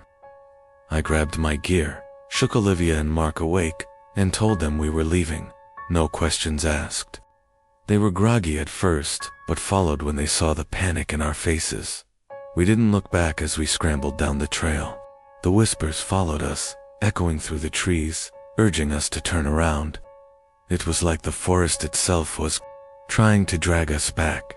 I could feel the cold touch of something behind me, and the air grew thick, choking by the time we reached the parking lot. Dawn was breaking. The whispering finally stopped, but the sense of dread lingered, a suffocating weight that clung to our every step. We piled into the car, driven by pure instinct, and didn't stop until we were miles away from Timberlake. When we got home, we researched the area. What we found was chilling. Timberlake Forest wasn't just a camping spot. It was once the site of a Native American ritual, where the tribe believed they could commune with the spirits of the forest. But when outsiders encroached on their sacred ground, they were said to have cursed the land. The whispers, it turned out, were not just a coincidence. They were the voices of the spirits, trapped between the world of the living and the dead. To this day, I don't know what we encountered that night. I don't know if it was a spirit, an entity, or something far worse. All I know is that Timberlake Forest isn't a place to camp, and I'll never forget the feeling of those voices chasing us through the woods, urging us to leave, or suffer. My name is Ethan, and I was never the kind of person to believe in urban legends. That was before the camping trip, before I saw the Watcher. It started as a joke one last weekend of hiking and beers with my brother, Matt, and our childhood friend, Lucas, before we all went our separate ways for work and grad school. We picked a remote spot in the Adirondacks, a place far off the grid where cell service was non-existent. It was supposed to be perfect. The first day passed like any other camping trip. We set up our tents, explored the nearby trails, and talked about old times around a crackling fire. The air was crisp, the woods alive with the hum of insects and the occasional hoot of an owl. But as the night deepened, an unease settled over me. The forest, once buzzing with nocturnal life, became unnervingly silent. Then came the whispering dot. At first, I thought it was the wind, a faint, rustling sound that seemed to move through the trees. But then, I heard it low, unintelligible murmurs, shifting from one side of the campsite to the other. "Did you hear that?" I whispered. Matt scoffed. "It's probably just an animal." But Lucas had gone pale. "No," he said. "I know that sound." He hesitated before speaking again. "My grandpa used to tell me stories about this place. He called it the Watcher's Woods. Said something lived out here, something that doesn't like being seen. If you hear it whispering, you don't acknowledge it, and whatever you do, don't look for it." We all laughed. Nervously, but we laughed. Ghost stories were part of every camping trip, right? But that night, I woke up to something scratching against my tent. It wasn't frantic, like an animal pawing at fabric. It was slow, deliberate, like someone tracing their fingers along the nylon. My breath caught in my throat. I could hear Matt snoring in his tent, Lucas shifting in his sleeping bag. But just outside my tent, something was there. I squeezed my eyes shut, willing myself to ignore it. Then, in the silence, I heard my name, not shouted, not whispered, just spoken. A voice that wasn't Matt's or Lucas's, low and flat, right outside my tent. I stayed frozen until morning, when daylight finally broke. I stumbled out of my tent, expecting to see footprints, claw marks, something. But there was nothing. The dirt around our campsite was undisturbed, as if no one had been there at all. Matt and Lucas woke up groggy, but otherwise unfazed. "Rough night?" Matt asked, seeing my face. I didn't answer. I just wanted to pack up and leave. But Lucas looked at me with understanding. "You heard it, didn't you? We agreed to leave after breakfast." I wasn't the only one who felt the tension in the air, the lingering sense of being watched. We packed quickly, ready to put the whole thing behind us. But as we started down the trail, Matt cursed. "Did one of you guys do this?" He pointed to the tree beside our camp. Carved into the bark was a single word: stay. None of us had done it. None of us had a knife that could have made those deep, jagged marks. We hiked faster. The further we got from the campsite, the heavier the air became. The woods felt darker, even though the sun was still high. Every so often, I swore I heard footsteps crunching in the leaves behind us. But every time I turned around, there was nothing there. We didn't stop until we reached the car. Only when the doors were locked and the engine was running did I finally breathe as we drove away. I glanced into the trees one last time. That was when I saw it. A tall, thin figure, standing between the trees. Its face was nothing but a pale, featureless void, but I knew it was watching me. And as we sped down the road, I swear I saw it raise a hand and wave. We never spoke about it again, but sometimes, at night, I hear whispering outside my window, and I know it hasn't forgotten me. My name is Daniel, and I should have never stepped foot inside that cabin. It was meant to be a simple camping trip, a weekend retreat with my friends deep in the Appalachian woods. We were all seasoned hikers, familiar with the rules of the wild: stay on the trails, respect nature, and never wander off alone. But those rules didn't prepare us for what we found. The first night was peaceful. We pitched our tents near a quiet stream, the sounds of crickets and rustling leaves lulling us to sleep. But as the sun rose, revealing the forest's endless expanse, we noticed something strange, something that hadn't been there the day before. A cabin, old and decayed. It sat in a small clearing just beyond our campsite. Its wood was blackened with age, the windows shattered, and the door slightly ajar, as if inviting us in. But what disturbed me most was the fact that none of us had seen it when we arrived. Maybe we just missed it, Olivia said, trying to reason with the impossibility of it. But I saw the doubt in her eyes. We had set up camp mere yards away. There was no way we could have overlooked it. Jake, always the thrill seeker, insisted we check it out. Despite the unease tightening in my chest, I followed. The floorboards creaked under our weight as we stepped inside. The air was thick with dust and something else, something rotten. The cabin was empty, save for an old wooden chair in the center of the room. Strange symbols were etched into the walls, deep gouges in the wood, as if someone had clawed at them. In desperation, Olivia pointed to the far wall, where words were scrawled in what looked like dried blood. Leave before nightfall. A cold dread settled over us. Jake laughed it off, claiming it was just some prank by a previous camper, but I saw the way his hands shook as he shoved them into his pockets. None of us wanted to admit it, but we all felt that something was wrong with this place. We left the cabin and spent the rest of the day trying to shake off the unease. But as night fell, the feeling only grew worse.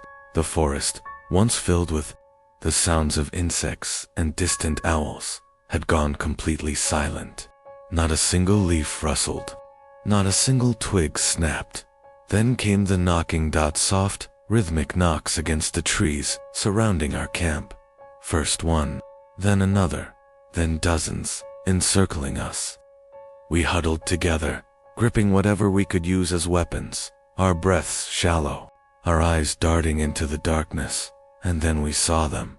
Figures standing between the trees, their outlines barely distinguishable in the flickering light of our fire. They didn't move, didn't speak. They just watched. Olivia was the first to break. She bolted toward the trail, screaming for us to follow. We didn't hesitate. Grabbing our essentials, we ran, the figures remaining still as statues until we stepped beyond the clearing. Then they followed. Footsteps pounded behind us, heavy and fast, but no matter how hard we pushed, we never saw them. Only the sound of pursuit, growing closer. Closer. We didn't stop running until we reached our car, throwing ourselves inside and speeding away without looking back. We never returned for our tents, our supplies, nothing. For weeks, I tried to convince myself it was my imagination. But last night, as I lay in bed, a soft knock echoed against my bedroom window. I live on the 10th floor. I am never going back to those woods. My name is Ethan, and I have never been more terrified in my life. Last summer, a group of us decided to go camping deep in the Blackwood Forest. It was supposed to be a fun weekend getaway, no phones, no distractions, just us and the wilderness. We had all grown up hearing stories about the place, about how people would wander in and never come out. But we were sure they were just legends meant to keep kids from getting lost. The first day was perfect. We set up camp near a small clearing, built a fire, and told ghost stories while the flames flickered. The air was crisp, filled with the scent of pine and damp earth. It felt safe, almost serene.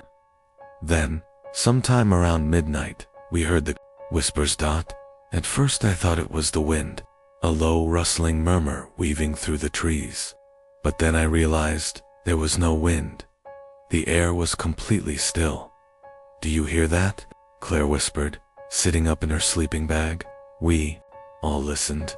The sound grew clearer, voices barely above a whisper, speaking in a language none of us recognized. It wasn't coming from any one direction, but seemed to encircle us, shifting through the trees like it was alive. No one slept that night. The next morning we tried to shake it off. Sleep deprivation and an overactive imagination, we told ourselves. We decided to go hiking deeper into the forest to take our minds off it. That's when we found the cabin. It wasn't on any of our maps.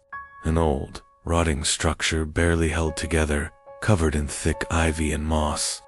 The door hung slightly open, creaking with the breeze that didn't exist. Something about it sent a shiver through me.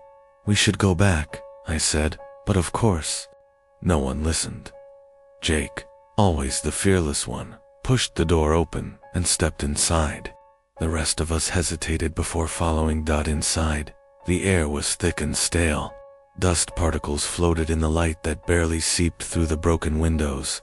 The walls were covered in deep scratch marks, human-sized. A broken chair lay in the middle of the room, and a book sat on the floor beside it. I picked it up. The pages were filled with strange symbols, looping and jagged, like something written in a trance. Then we heard the whispering, again only. This time, it was inside. The cabin with us. We ran. No hesitation, no looking back. We sprinted through the trees, tripping over roots and branches, barely able to breathe. By the time we reached our campsite, the sun was already setting, casting long shadows across the ground. That night, we agreed to leave first thing in the morning, but something didn't want us to go. Around 3 a.m., Claire screamed. I shot up, my heart pounding.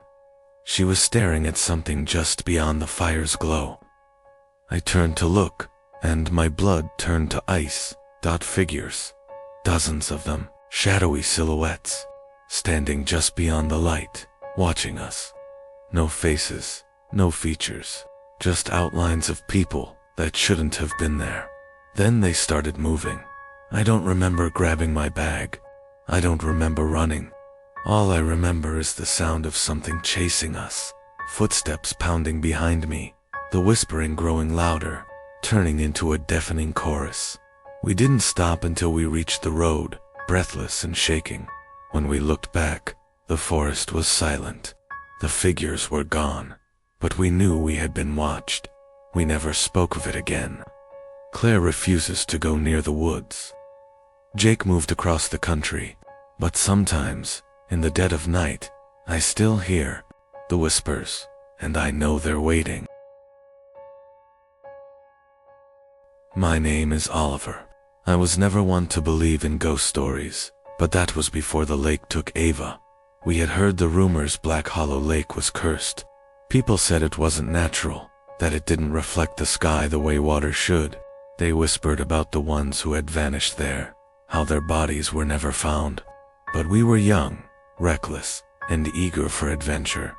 So, we camped there anyway. That first night was beautiful.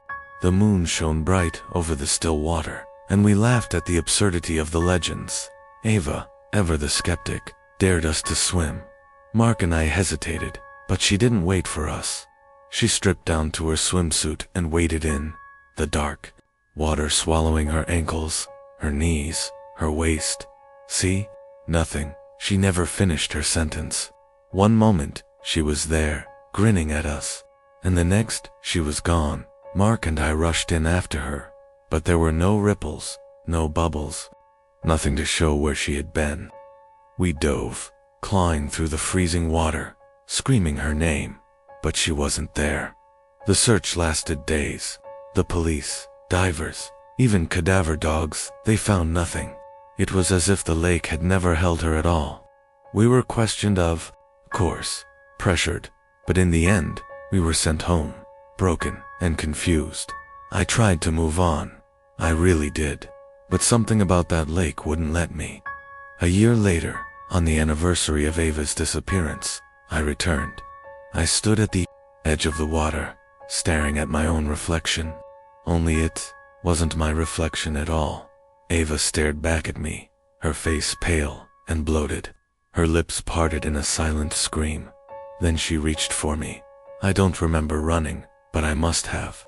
I don't remember starting my car or driving away. But somehow, I found myself back in my apartment, shaking and drenched. I locked every door, covered every mirror, but it didn't matter. Every time I close my eyes, I see her there, watching, waiting, and sometimes I hear the water calling my name. I tried to convince myself it was grief, that I was just imagining things, but the dreams only got worse. Every night, I found myself back at the lake, standing on the shore. Ava was always there, just beneath the surface, staring up at me with those lifeless eyes. Sometimes she whispered my name, sometimes she screamed, and then, 2 weeks after my visit, Mark went missing. I called him the night before, told him about what I had seen. He laughed it off, but I could hear the unease in his voice. The next morning, his roommate said he had gone out before dawn. His car was later found parked near Black Hollow Lake, empty. His phone was still in the seat, his keys in the ignition. I knew what had happened, but no one believed me. The police searched, just like they had for Ava, and just like before, they found nothing. I started noticing other things after that. Wet footprints in my apartment, the scent of algae clinging to my clothes when I hadn't been near water, my phone glitching, playing back old voicemails from Ava, her voice distorted and gurgling, as if she were speaking through water. Then came the knocks. They started late at night, soft at first, a single tap on my window, then another. The third night, it was my bedroom door. The fourth, it was right next to my bed. I moved to a different apartment. It didn't help.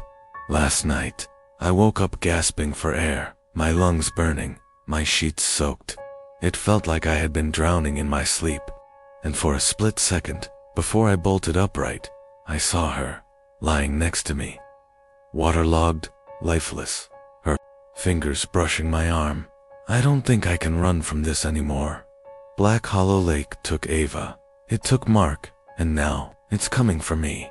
Maybe if I go back, I can end this. Maybe if I let the water take me, I'll understand. Maybe I'll see Ava again. My name is Ethan. I still can't explain what happened on that trip, and I doubt I ever will. It started as a weekend getaway, just me, my girlfriend Ava, and our two closest friends, Mark and Daniel. We wanted to escape the city, to breathe in fresh air and sleep under the stars. But the woods had other plans for us. We arrived at Black Hollow Forest late in the afternoon. The sun was dipping below the tree line, casting long, creeping shadows. It was perfect, secluded, quiet, the kind of place where we could drink, tell stories, and pretend the rest of the world didn't exist. The first night was uneventful. We set up our tents, gathered around the fire, and laughed over ridiculous ghost stories. Mark, always the skeptic, scoffed at the legends surrounding the forest, the ones about people vanishing without a trace. Their voices, supposedly still, heard whispering through the trees. But by the second night, things started to feel off. Daniel went to collect firewood before sunset and didn't return. At first, we thought he was messing with us. Typical Daniel, always looking for a way to scare someone. But when an hour passed, and then two, worry set in. We split up, calling his name, shining our flashlights through the thick underbrush. No footprints, no snapped branches, no sign of him at all. By midnight, panic had taken hold. We huddled in our tents, jumping at every rustling sound outside. Mark insisted Daniel must have gotten lost, that we'd find him in the morning. But Ava wasn't convinced. She swore she heard whispering outside the tent, low voices just beyond the fabric. I stayed awake, gripping my flashlight like a weapon. And then, sometime in the early hours, Mark stepped outside, said he heard something, thought it might be Daniel. He never came back. By dawn, it was just Ava and me. The forest was eerily still, as if waiting for us to make the next move. We packed as quickly as we could, abandoning our tents and gear. As we started down the trail, I heard my name, Ethan, ... Ava grabbed my arm. Don't. Keep walking. It sounded like Mark. His voice was just ahead, deeper in the trees.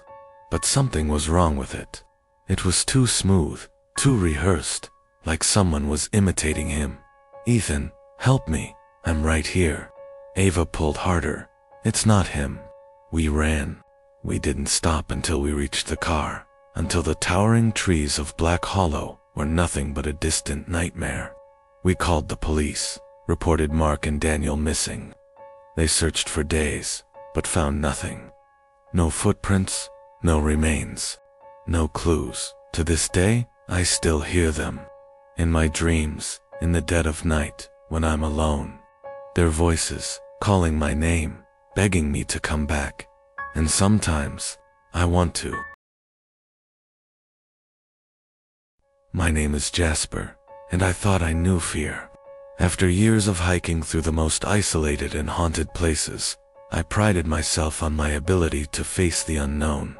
But nothing could prepare me for Ashen Woods, a forest so steeped in legends and darkness that even the bravest avoid it. I had heard stories, of course dailies of strange figures in the trees, ghostly whispers carried on the wind, and the chilling phenomenon where people would wander in but never return. Yet, despite all the warnings, I decided to visit it. The thrill of uncovering the truth behind these stories was too great. I arrived at Ashen Woods on a late autumn morning. The air was thick with fog, and the trees towered overhead, their branches reaching out like skeletal hands.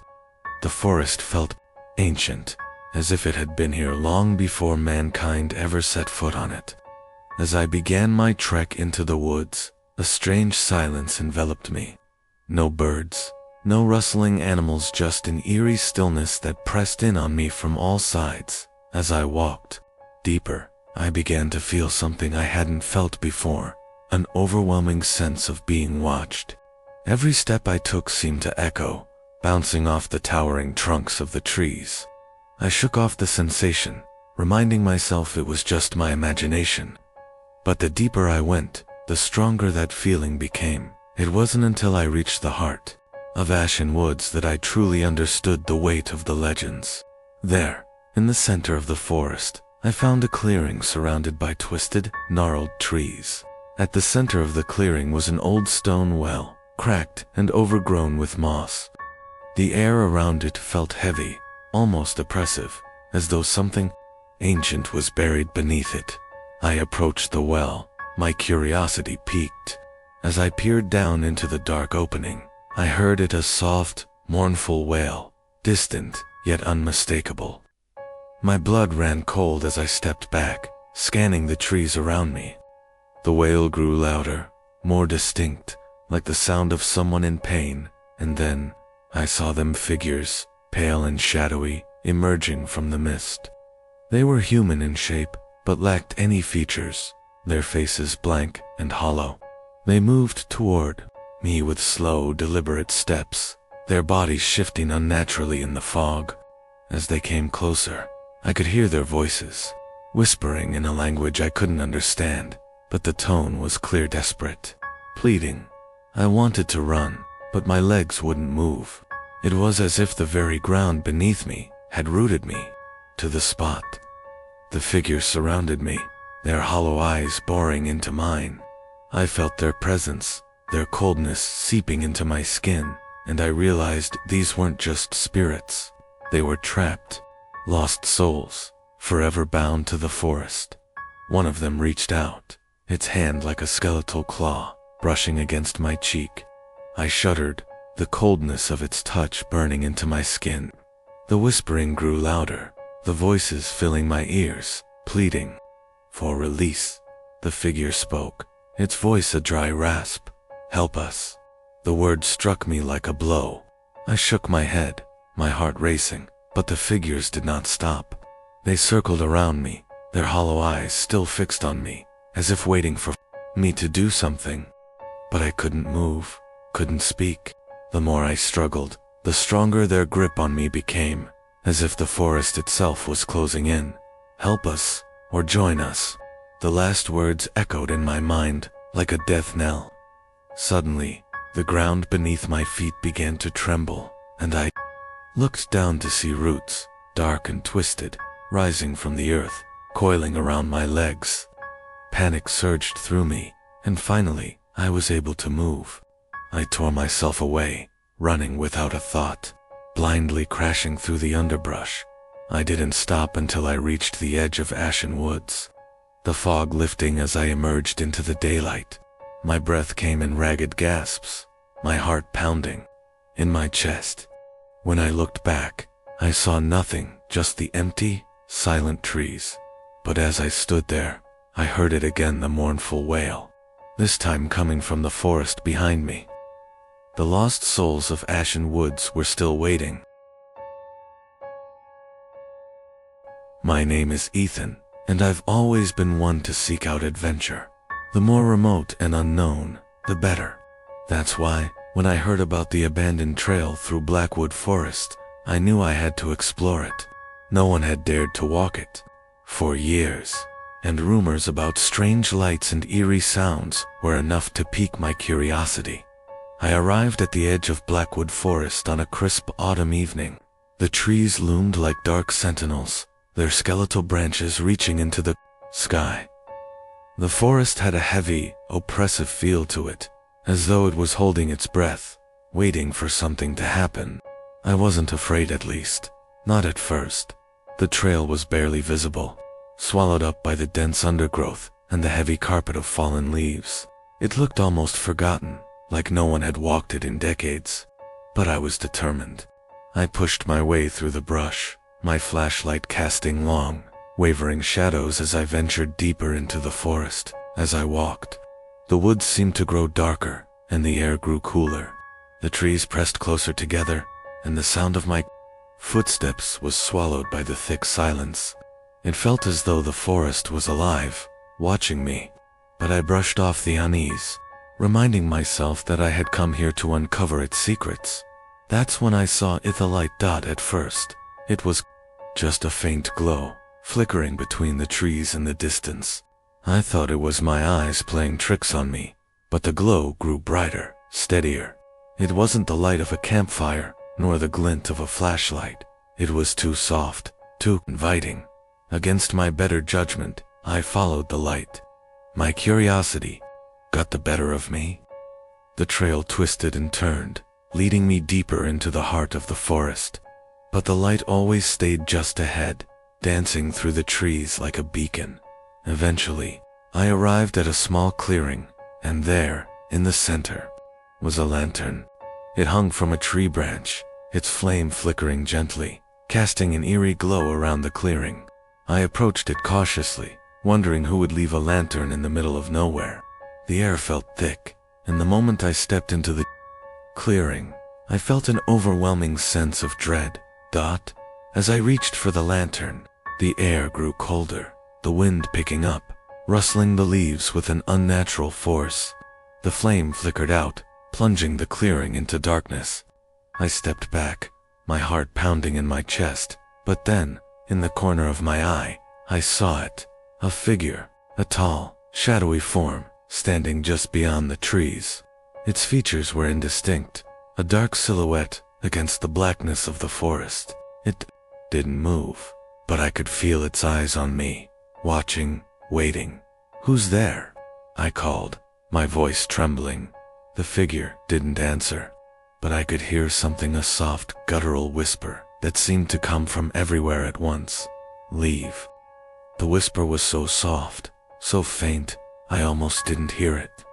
But it was enough to make my blood run cold. I took a step back, my instincts screaming at me to run, but the figure remained motionless. I reached for my flashlight, but before I could turn it on, the whispering grew louder, more insistent. "Leave, or you'll stay forever." My heart skipped a beat. The words sent a chill through my spine, and I suddenly realized I wasn't alone. The trees around me seemed to close in, the shadows growing longer and darker. The whispering grew louder, and I felt an icy presence at my back. I turned, my flashlight finally clicking on, but the clearing was empty. The lantern was gone. The light had vanished, leaving only the cold darkness behind. I stood frozen, my heart pounding in my chest, and as the whispers faded into the wind, I realized that something in Blackwood Forest had been waiting for me, and it wasn't about to let me leave. I didn't wait for anything else to happen. I turned and ran. The trail I had followed was gone, replaced by a maze of trees and shadows that seemed to move and shift with every step I took. The whispers followed me, echoing through the trees, growing louder with each passing moment. When I finally made it back to the edge of the forest, I didn't stop running until I was safely back in my car. I never spoke of what happened that night, but every time I pass by Blackwood Forest, I can feel the lingering presence of that figure, watching, waiting for the next person foolish enough to follow the light. My name is Oliver, and I've always been drawn to the eerie and unknown corners of the world. I used to visit remote places, seeking the kind of thrill that comes with uncovering the secrets others are too afraid to face. It was a winter trip to the old forest near my childhood home that would change everything. The forest had always been a place of mystery for me. As a child, I'd hear stories about it from the older local stories of strange happenings, people who went in and never came back, and trees that seemed to watch you. The locals called it the Hollow Grove, and even though I thought they were just stories, something about that forest always made my skin crawl. It had been years since I'd been back, but on a whim, I decided to return. The winter air was biting, and the landscape was covered with a thick blanket of snow. The trees, once towering and thick with leaves, now stood bare and skeletal. I walked deeper into the forest, following a faint trail I remembered from my childhood. As I ventured further, the forest grew quiet. The wind seemed to vanish, and there was no sound of animals or birds, just silence. It was unsettling. Then I came across something strange, a massive tree, hollow in the center, its trunk gnarled and twisted. The bark was blackened, as if scorched by some terrible fire. It looked ancient, older than the other trees in the forest, and it seemed to beckon me. I couldn't resist. I approached the tree and peered inside. The hollow space was dark, too dark for a tree's interior, as if it led somewhere deeper. My curiosity got the better of me, and I reached inside, feeling the cool, damp air that emanated from it. But something didn't feel right. There was a pull, an unseen force that made my hand tremble. Then, without warning, a hand grabbed mine from the darkness. I screamed, but no sound escaped my mouth. The hand was cold, unnaturally so, and it gripped me with a strength far greater than anything a human could possess. I tried to pull away, but it wouldn't let go. The hollow tree seemed to come alive around me, its roots shifting, its bark creaking like bones. "Oliver," a voice whispered from the darkness within the tree. It was a soft, gravelly voice, one that seemed to come from deep inside the earth itself. Panic surged through me as I tried to free myself, but the grip only tightened. The whispers grew louder, surrounding me from all directions, each voice speaking my name in unison, as if 1,000 souls were calling to me from the void. My heart raced, my breath shallow and quick, and I felt the coldness seeping into my very bones. The ground beneath me seemed to shift, and I looked down to see that the roots of the tree were slowly twisting around my legs, pulling me in. I couldn't move, couldn't scream. I was being dragged into the tree, its hollow interior like a gaping maw, ready to swallow me whole.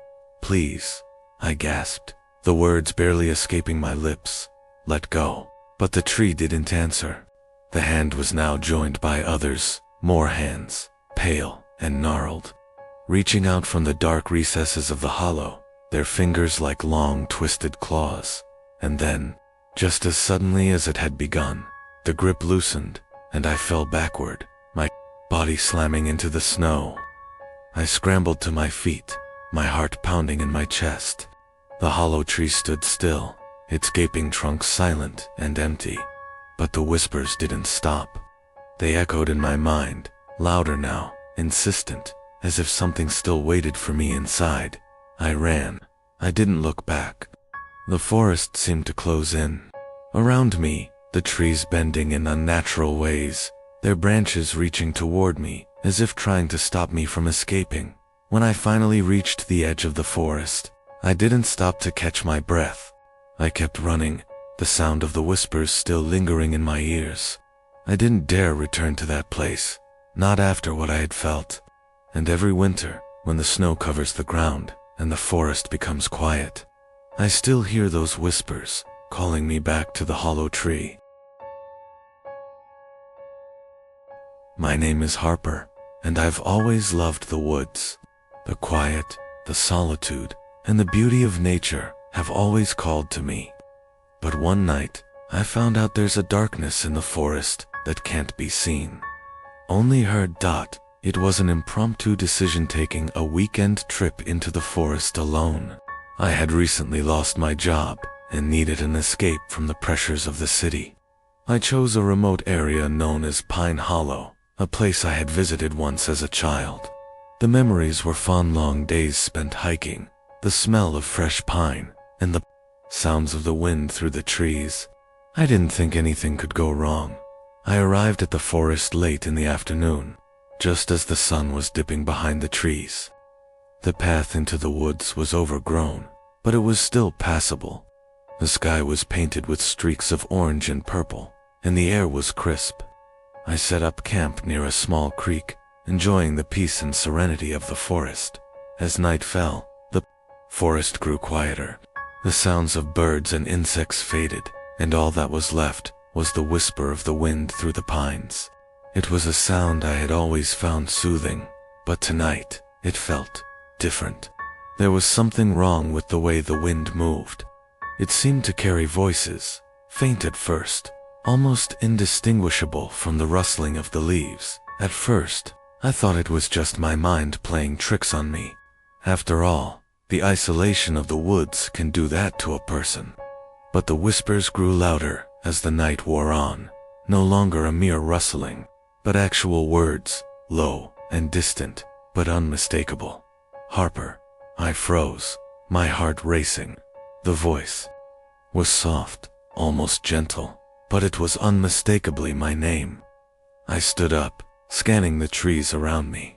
There was nothing there, no one, just the same dark expanse of trees stretching into the distance. Harper. The voice was closer this time, unmistakable in its clarity. I turned around, expecting to see someone standing behind me, but there was nothing. Only the whispering pines, swaying gently in the night breeze. I tried to ignore it. I told myself it was just the wind, or perhaps an animal, though it didn't make sense. It didn't stop. It grew louder, more persistent, until it sounded like it was right next to me. Come closer, Harper. I ran. I didn't stop to think. My legs carried me through the dark, my flashlight cutting a narrow beam through the trees.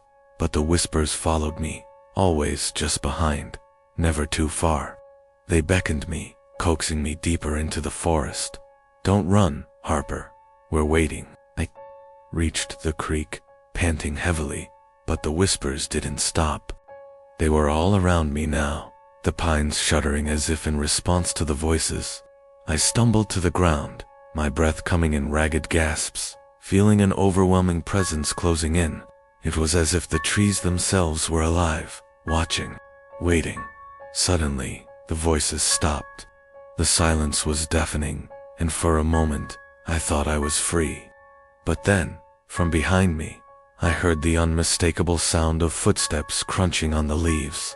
I whipped around, my flashlight trembling in my hand. Standing at the edge of the creek, just beyond the light's reach, was a figure, a man, pale and gaunt, with hollow eyes that reflected the dim light like mirrors. He didn't move, just stood there, staring at me. "Harper." His voice was a whisper, but this time it was not carried by the wind. It was right there, in my ears, like a breath on my skin. I ran again, faster this time, until my legs burned and my chest ached. I didn't stop until I reached the edge of the forest, where the trees finally broke apart and I saw the clearing. The man was gone, the whispers gone, but I knew they were still out there, waiting, listening. I never went back to Pine Hollow. Sometimes, when the wind blows through the pines near my home, I hear it again, the soft whisper of my name, carried on the wind. My name is Daniel, and I've always considered myself a seasoned hiker, but there are some trails in the forest that even experience can't prepare you for. This is the story of the Forgotten Trail, and what I encountered when I followed it. It all started on a trip to the mountains with a few friends. We'd been hiking for days, exploring the vast wilderness that surrounded us. We had all the right gear, maps, and supplies. Nothing could go wrong, or so we thought. One afternoon, as we were sitting by a stream to take a break, we noticed something strange. A narrow trail, almost hidden by overgrowth, seemed to appear out of nowhere. It wasn't on our map, and the other hikers we met along the way hadn't mentioned it. There was something about it that intrigued me. The others weren't so sure. "Let's stick to the marked paths," my friend Leah said, eyeing the trail warily. "We don't need to go exploring on our own." But I couldn't resist. I told them I'd be back soon, and decided to take the trail alone. I thought I'd find some hidden spot, maybe a secluded campsite, or a beautiful view, and return to the group later. It seemed harmless enough, after all. The trail was narrow, winding its way through dense trees and thick underbrush. As I walked deeper, I noticed the air felt heavier, almost suffocating. The further I went, the quieter it became. The sounds of wildlife, birds chirping, insects buzzing faded away entirely. It felt as though the forest itself had fallen into a deep, unnatural silence. I kept walking, thinking I might have just gotten lost in the dense woods. But then I saw something odd, a set of footprints. They weren't human. They were too large, too wide.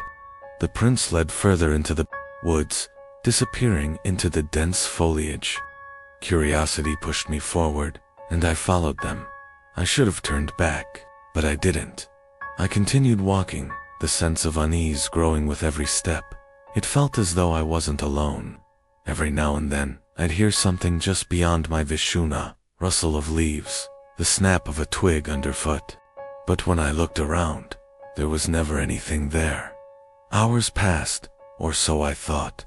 The sunlight dimmed, but the trail kept going. It seemed endless.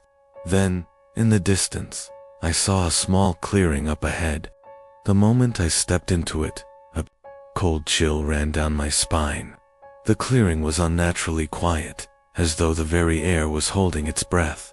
And that's when I saw it. In the center of the clearing was an old, weathered stone altar, covered in moss and vines. Surrounding it were strange markings, symbols carved into the ground.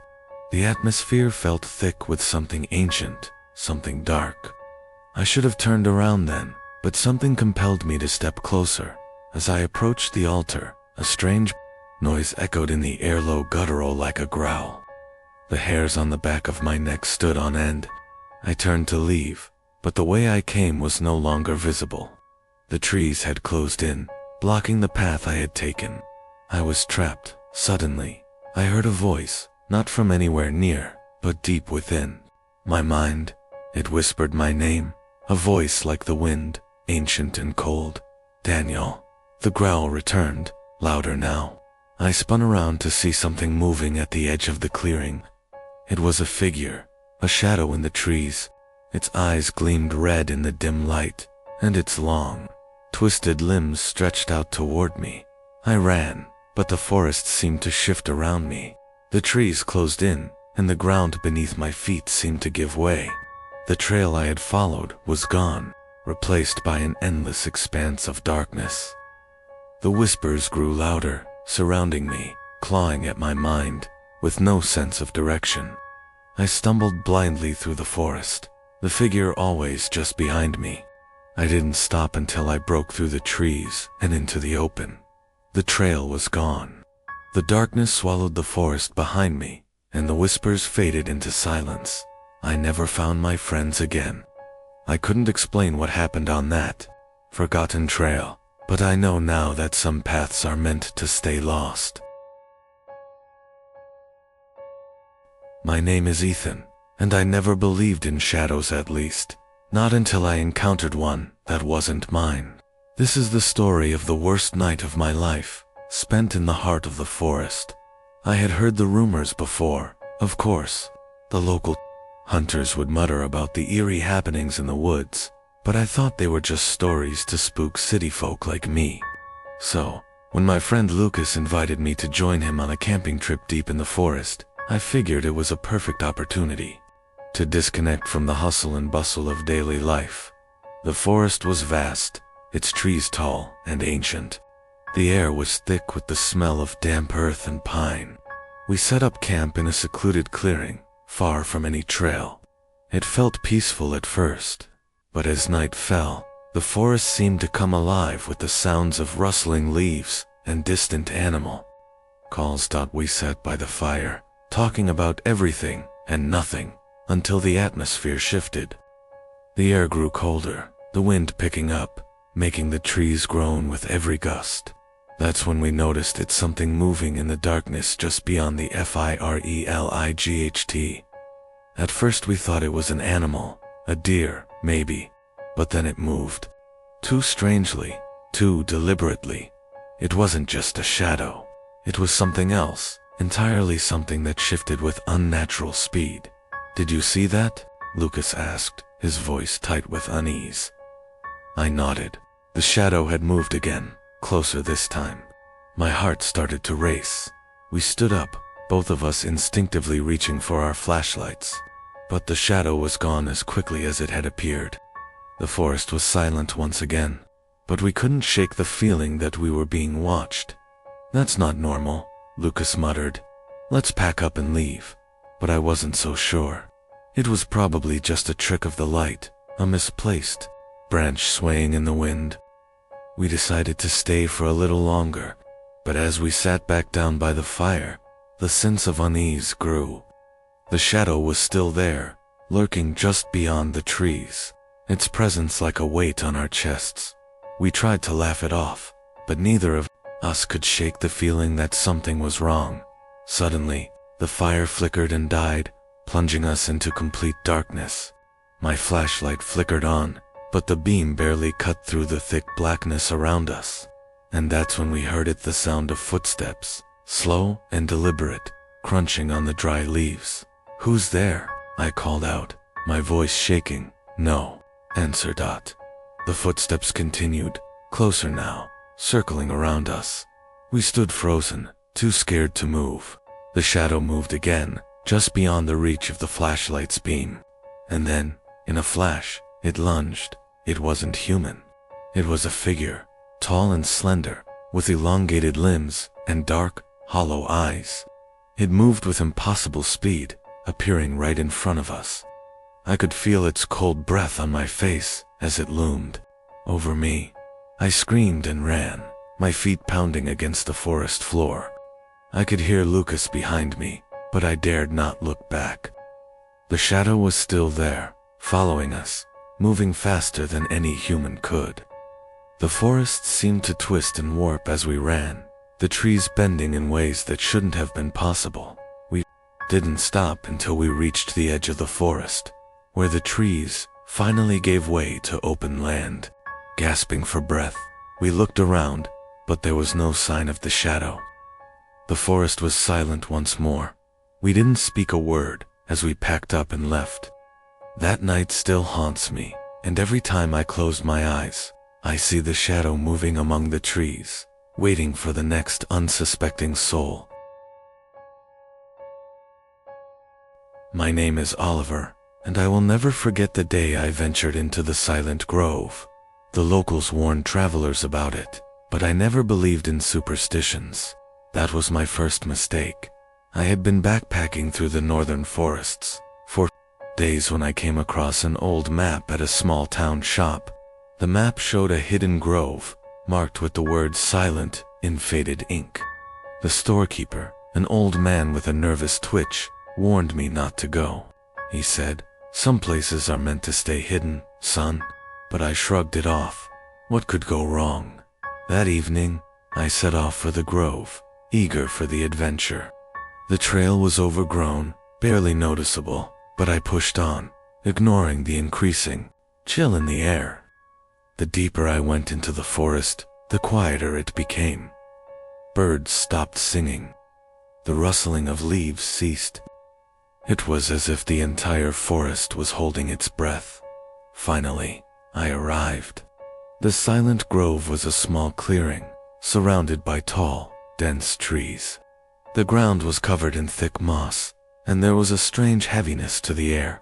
A feeling of dread settled in my stomach, but I chalked it up to the isolation. I set up camp, determined to make the most of the night. But as the evening wore on, something began to feel off. I couldn't shake the feeling of being watched. I kept hearing footsteps, slow and deliberate crunching on the leaves behind me. When I turned to look, no one was there. The air grew heavier with each passing hour, until it felt almost suffocating. At around midnight, I heard a whisper, a soft voice, faint but distinct, calling my name, Oliver. I froze, my blood running cold. There was no one around. I was alone. Oliver. The voice was closer now. I grabbed my flashlight and shone it into the darkness, but there was nothing. No person, no animal, only trees and shadows. My heart pounded as I quickly packed up my things, ready to leave the grove and never look back. But before I could move, I felt it cold, hands on my shoulders, a grip that was ice-cold and strong. I spun around, but there was no one there. I ran. My heart raced as I stumbled through the dark, the whispering voices following me, always just out of reach. They echoed through the trees, calling my name over and over, growing louder with each step. Suddenly, I found myself back at the edge of the grove, where the trees seemed to part in a perfect line, as though guiding me out. I didn't stop to look back. I didn't even care where I was going, just as long as I was away from that cursed place. I never spoke of that night to anyone, and I'll never return to the silent grove, for I know now that some things are better left untouched. My name is James, and I've always been drawn to adventure, but one forest in particular will forever haunt me. It was supposed to be an easy weekend getaway, just a quiet camping trip with my brother, Luke, in the deep wood forest, a place known for its towering trees and untouched beauty. We arrived on Friday evening, setting up our campsite near an old, forgotten trail. There were no signs of life, no campers, just the deep silence of the forest. As we built our fire, I couldn't help but feel a strange pull to explore the old path we found earlier in the day. Something about it felt different, forbidden almost. "Let's hike tomorrow," I suggested. "I have a feeling there's something interesting back there." Luke was reluctant at first, but after some convincing, he agreed. The next morning, we set out early, following the trail deeper into the woods. The trees grew denser as we walked, and the sunlight grew scarce. After an hour of hiking, we stumbled upon something unexpected, a cabin. It was small, weathered by time, with vines creeping up its sides. It looked abandoned, untouched by time, and yet there was an unsettling energy around it. "I don't like this," Luke muttered, but I was already making my way up the porch. The door creaked open, as if inviting me inside. Inside was a single room. Dust covered every surface, and an old stone fireplace sat at the center. But it was the walls that caught my attention. There were drawings, faded and eerie, etched into the wood. faces, twisted and grotesque, eyes wide with fear. The drawings seemed to move if you stared at them too long. "James, we should go," Luke said, his voice trembling. "This place feels wrong." But I didn't listen.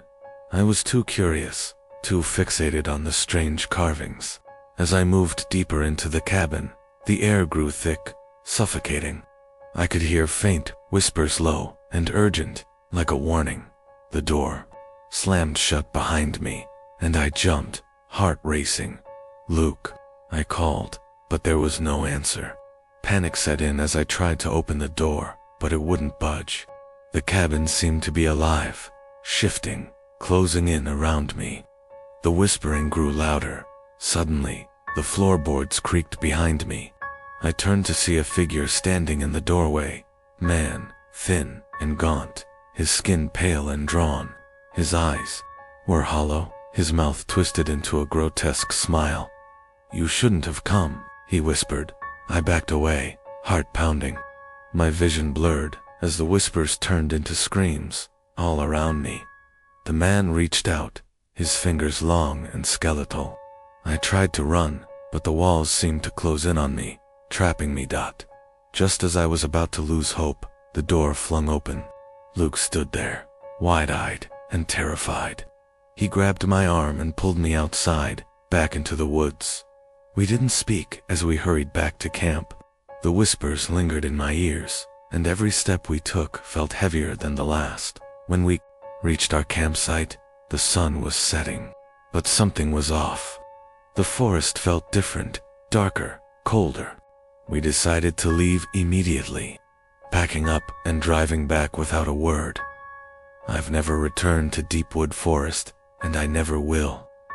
That cabin, those eyes, the whispering, it's still with me.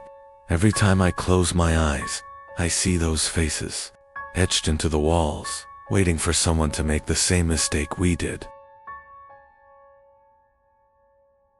My name is Sarah, and I was never one to believe in old folk tales, especially not the ones about the Black Forest. It's a vast stretch of wilderness, dense and untouched, filled with ancient trees and hidden dangers. But nothing prepared me for what I would encounter on my solo hike through its heart. I had always been drawn to nature, and after hearing so many people rave about the peace and beauty of Black Forest, I decided to go on a solo trip to test my limits. I didn't tell anyone exactly where I was going. I figured, what could go wrong? A little hike, a few days of camping, and some solitude. That's all I wanted. The first day went well. The weather was perfect, the forest quiet, except for the occasional rustle of leaves. I found a secluded spot near a small stream, set up my tent, and settled in. As the sun began to set, I felt a sense of calm wash over me. The forest seemed to come alive with soft whispers in the wind. But as night fell, something changed. The air grew colder, heavier, and I could hear something in the distance howling, but not like any animal I had ever heard. It was more like a wail, a mournful sound that echoed through the trees. I couldn't figure out where it was coming from, but it was getting closer. I told myself it was just the wind, playing tricks, so I tried to sleep, but sleep wouldn't come. The howling continued, growing louder, more insistent. I curled up in my sleeping bag, clutching my flashlight, unsure whether to investigate or stay in my tent. Around midnight, the wind picked up. The trees began to sway, their branches creaking and groaning under the pressure. Then I heard it again, closer. This time, much closer. A voice, not human, calling to me from the darkness. "Sarah, ... come to me." I froze. My heart pounded in my chest. I could feel the hairs on the back of my neck stand up. This was no animal. This was something else. Something ancient. The wind howled louder, and the voice repeated, this time with more urgency. "Sarah, come to me." I grabbed my flashlight, unzipped the tent, and stepped outside. The cold hit me like a wall, but I pushed forward, drawn by the voice. My flashlight beam cut through the darkness, illuminating the trees, but there was nothing there. Just the endless expanse of shadows. The howling was deafening now. I couldn't understand where it was coming from, but I felt it in my bones, a presence lurking just beyond my reach. I called out into the darkness, hoping for an answer, but all I heard was the wind, growing louder, as if it were mocking me. Suddenly, I heard the sound of something moving in the underbrush. I turned quickly, but the moment I did, the howling stopped. A dead silence fell over the forest. For a long moment, I stood there, breathing heavily, unsure of what to do next. Then I saw a figure, tall and thin, standing just beyond the tree line. It was barely visible in the moonlight, but I could make out its long, spindly arms reaching towards me. It didn't move.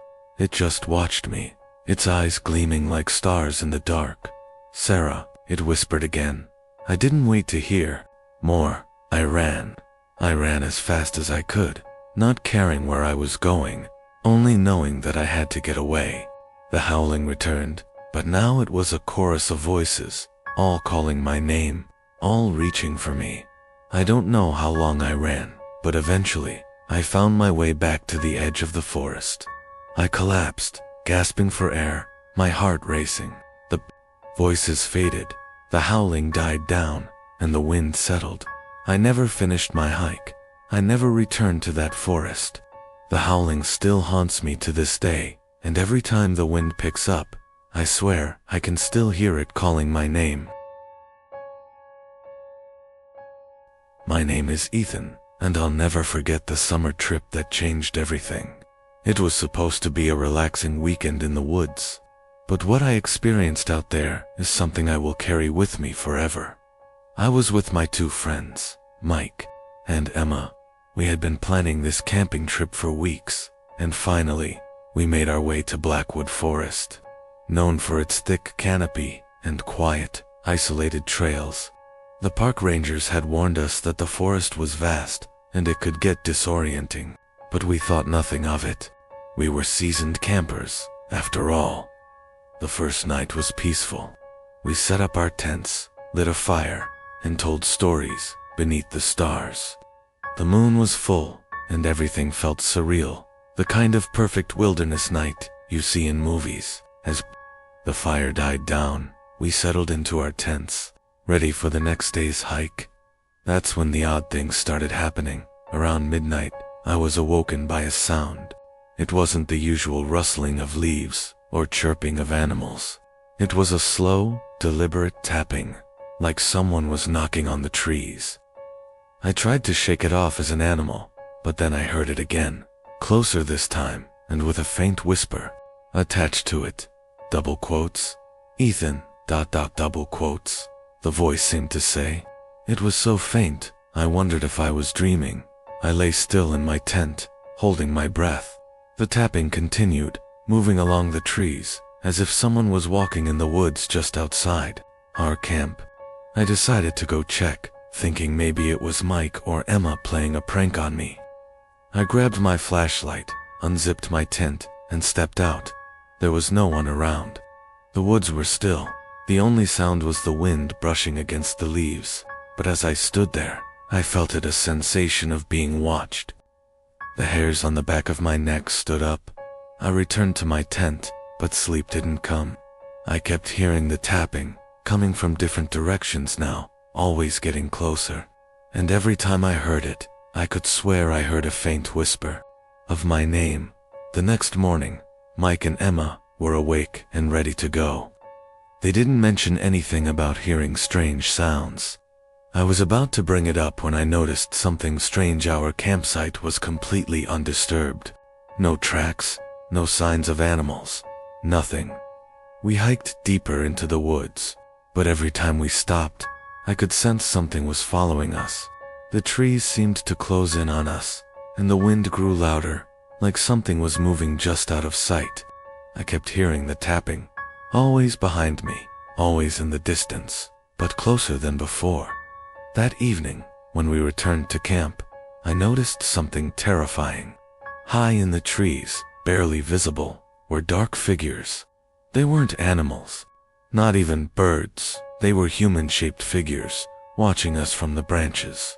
I could barely see them, but I could feel their eyes on me, on us. "Do you see that?" I asked, my voice trembling. Mike and Emma turned around, but when they looked up, the figures were gone. "We're not alone here," I whispered, my throat dry. That night, the tapping came again, louder this time, almost like a drum beat. The whispers followed me into my tent, echoing around me, until I couldn't tell if I was awake or dreaming. When morning came, we packed up in a hurry. We left Blackwood Forest without looking back. I'll never know what was out there, who was watching us from the trees, but I know this. Something was waiting for us. Something ancient and malevolent. The tapping still haunts me, and every now and then I hear a whisper, as if the forest is calling my name. My name is Chris, and I've been working the late shift at this gas station for months. It's a lonely job, especially in the middle of nowhere, but I've gotten used to the stillness until tonight. It started like any other night. The clock ticked on, the lights buzzed above, and the occasional car rolled in for a fill loop. Around 3 a.m. though, I noticed something strange. A truck parked at Pump 2. It was a large, old model. The kind you see in those horror movies, rusted with age. I hadn't heard it pull up, and it wasn't the usual type of vehicle for this area. It seemed out of place. I walked toward it, noticing the headlights were dim, casting eerie shadows across the lot. The truck's engine was off, but the door was slightly ajar. I stood there for a moment, staring at it, debating whether or not to approach. Then, the hairs on the back of my neck stood up. I felt like I was being watched. I walked over to the truck and knocked on the window. No response. The door was open just enough for me to see a large, empty seat. No bags, no sign of life, just an abandoned truck. I checked the back, but there was nothing in the bed. It was as though the truck had been left there for no reason at all. A strange feeling washed over me as I glanced at the gas pump. It hadn't been used. No fuel had been dispensed. The meter on the pump was still at 0. Yet, the truck had been sitting there for nearly 20 minutes. I walked around the vehicle, looking for some sign of the driver, but I found nothing. I was about to head back inside when I heard a sound of faint rustling, like the truck's door creaking. I froze. Then, I saw it. From behind the truck, a figure emerged, walking slowly toward me. It was tall, dressed in dark clothes, but their face was obscured by a thick hood. I stepped back, heart racing, as the figure stopped a few feet away. "Can I help you?" I asked, trying to sound calm, though my voice was shaky. The figure didn't respond. It just stood there, unmoving. My mind raced as I stared at the dark, featureless face under the hood. The stillness was unnerving. I repeated my question, louder this time, but again, there was no answer. I felt the temperature drop, a chill creeping into my bones. My breath started to form a fog in the air, and I could see the faintest glow coming from behind the figure, almost like a light in the distance. Without warning, the figure turned and began walking toward the station's back door. I stood frozen for a moment, unsure of what to do. My instincts told me to stay put, but I couldn't ignore the unease creeping up my spine. The truck had been empty, but now, this figure had appeared from nowhere. I ran to the back door, but when I reached it, it was locked. Panicking, I turned around, and to my horror, the figure was now standing right in front of me. I gasped, taking a step back. Its face was still obscured, but now I could hear faint whispers, like voices calling out from far away. The air grew heavy, thick with an unnatural pressure. The whispers grew louder, echoing in my mind. The figure raised its hand, pointing toward the door. A low, guttural voice whispered, "You can't leave." I turned and bolted for the front door. I didn't look back. I grabbed the keys from my pocket and shoved them into the lock. My heart pounded in my chest. As I stepped inside and slammed the door behind me, I breathed a sigh of relief. I looked out the front window. The truck was gone. The lot was empty. The whispers had stopped. I didn't know what had just happened, but I wasn't going to stick around to find out. I grabbed my things, locked the station up, and left. As I drove away, I couldn't shake the feeling that something had been watching me, that something still was, and I knew I'd never return to that station again. My name is Alex, and I work the night shift at a remote gas station in the middle of nowhere. It's a quiet job, usually with just a few cars passing through every hour. But tonight, something felt off. The clock struck midnight, and the first odd thing happened. My phone rang. I checked the caller ID, but there was no number listed, just a blank screen. I hesitated, but then answered it. "Hello," I said, my voice shaky. There was only silence on the other end. I waited for a response, but nothing came, just static. Then, I heard a whisper. It was barely audible, but I could make out a word. "Help." I pulled the phone away, my heart racing. I called out again. "Hello, who's there?" The line went dead. I stared at the phone for a moment, unsure of what to do. Maybe it was a prank call. I shook my head, trying to brush off the feeling of dread creeping over me. But then, the phone rang again. This time, the number was different, but the voice on the other end was the same. It whispered again, "Help me." Before I could respond, the line cut off. I was about to put the phone down when I heard something else. A car, the headlights of an old rusted vehicle, illuminated the station in the distance. I could barely make out the shape of the car as it rolled closer, its tires crunching against the gravel. I quickly stepped outside, hoping to find out who was coming at this late hour. But when I reached the pump, the car stopped just a few feet away and no one got out. Confused, I walked around to the driver's side, knocking on the window. No response. The car sat there, unmoving, like it was waiting for something. I tapped on the window again, this time harder. Still, nothing. The car had no plates, just a worn-out frame. As I peered inside, I could see nothing but darkness. Suddenly, the phone in my pocket buzzed. I pulled it out, my hands trembling. It was the same number as before. "Help me." My pulse quickened. I looked back at the car. The headlights flickered, then went out, and the engine started up again. Slowly, it rolled forward. I backed away, feeling a cold chill creep up my spine. The car moved toward me, but it didn't stop. Instead, it passed right by me, the engine sputtering in an unnatural rhythm.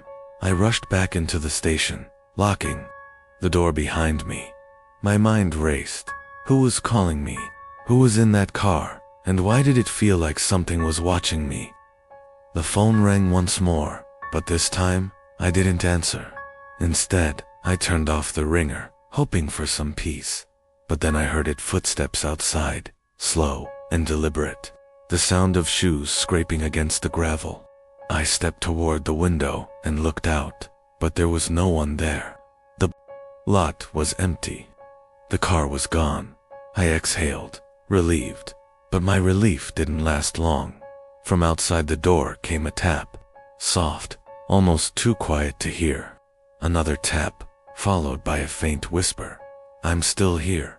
I backed away from the door, panic rising in my chest. There was no way anyone could have gotten inside. The station was locked tight. The whisper came again, closer this time. "Help me." I couldn't take it anymore. I grabbed my keys and ran out the back door. I didn't care where I was going. I just needed to get out. As I ran through the gravel lot, I looked back one last time at the station, and that's when I saw it. The same rusted car, parked in the lot, its headlights dimmed. No one was in it, but the engine was still running. My name is Jordan, and I've worked the night shift at this gas station for 3 years. It's usually quiet, but tonight felt different. At first everything seemed normal, the flickering lights, the occasional customer, but soon, the lights above me started flickering more intensely. I tried adjusting the switches, but nothing worked. The lights blinked, casting strange shadows around the station. I stepped outside, flashlight in hand, to check the wiring. That's when I saw a figure standing near the old shed by the back lot. At first, I thought it was just a shadow, maybe an animal. But the figure wasn't moving like a normal person. It was swaying, as if pulled by an invisible force. I got closer. I saw that it wasn't human.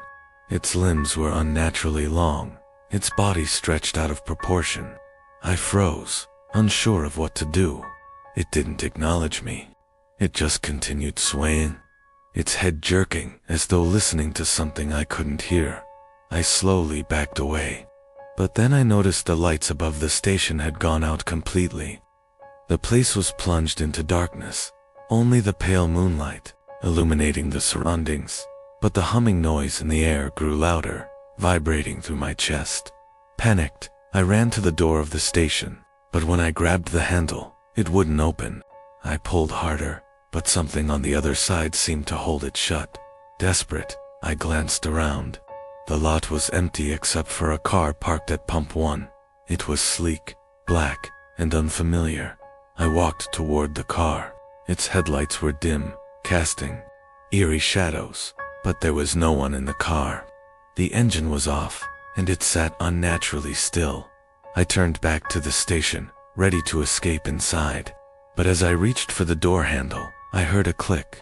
The door opened by itself. I stepped inside, but something felt wrong. The station seemed different. The walls pulsed slightly, like they were alive. I tried to focus, to tell myself I was just imagining things. But the strange feeling only grew stronger. I glanced toward the parking lot again. The car at Pump 1 had moved closer to the station, its headlights shining through the windows, casting long, eerie beams across the door. The car stopped right in front of the entrance. Then I saw it, the creature, standing just outside the window. Its face was a dark void, featureless, empty. It pressed its hands to the glass, its fingers unnaturally long. I froze, unable to move. The coldness from outside seemed to seep through the glass, sending a chill down my spine. The humming stopped. Silence enveloped the station. My heart raced. The creature didn't move. It just stood there, watching, waiting. I couldn't take it anymore. I turned toward the door, but I couldn't move. It felt like the air itself was holding me in place. Suddenly, the door opened again, with a slow creak. I didn't want to look, but I had to. I glanced at the door, and everything was normal. The lights were on, the car was gone. The creature was nowhere to be seen. I stepped out, trying to rationalize what had happened, but something wasn't right. The strange humming noise was gone, but the air still felt heavy, suffocating. I glanced down and saw a fresh footprint by the door, dark and scorched, like it had been left just moments ago. I knew then that whatever I had encountered was still out there, waiting. My name is Ethan, and I've worked at this gas station for what feels like an eternity. I've seen all sorts of things, heard drunk drivers, strange characters, and even the occasional animal wandering through the lot, but nothing prepared me for what happened last night. It was another one of those slow nights, the kind where the hours drag on and you start losing track of time. I had just finished stocking the cooler when I saw the headlights in the distance, slowly coming toward the station. The car was a sleek, black sports car, shiny and pristine, unlike any vehicle I usually see here. The tires kicked up a little gravel as it rolled into the lot. The car pulled up to Pump 3, the one furthest from the station.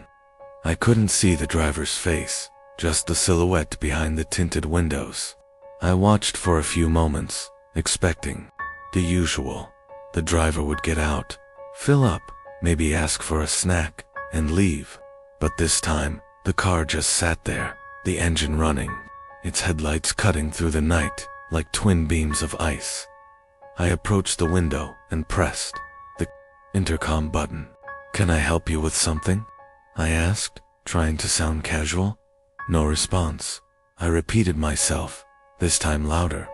"Are you going to pump gas?" Still, nothing.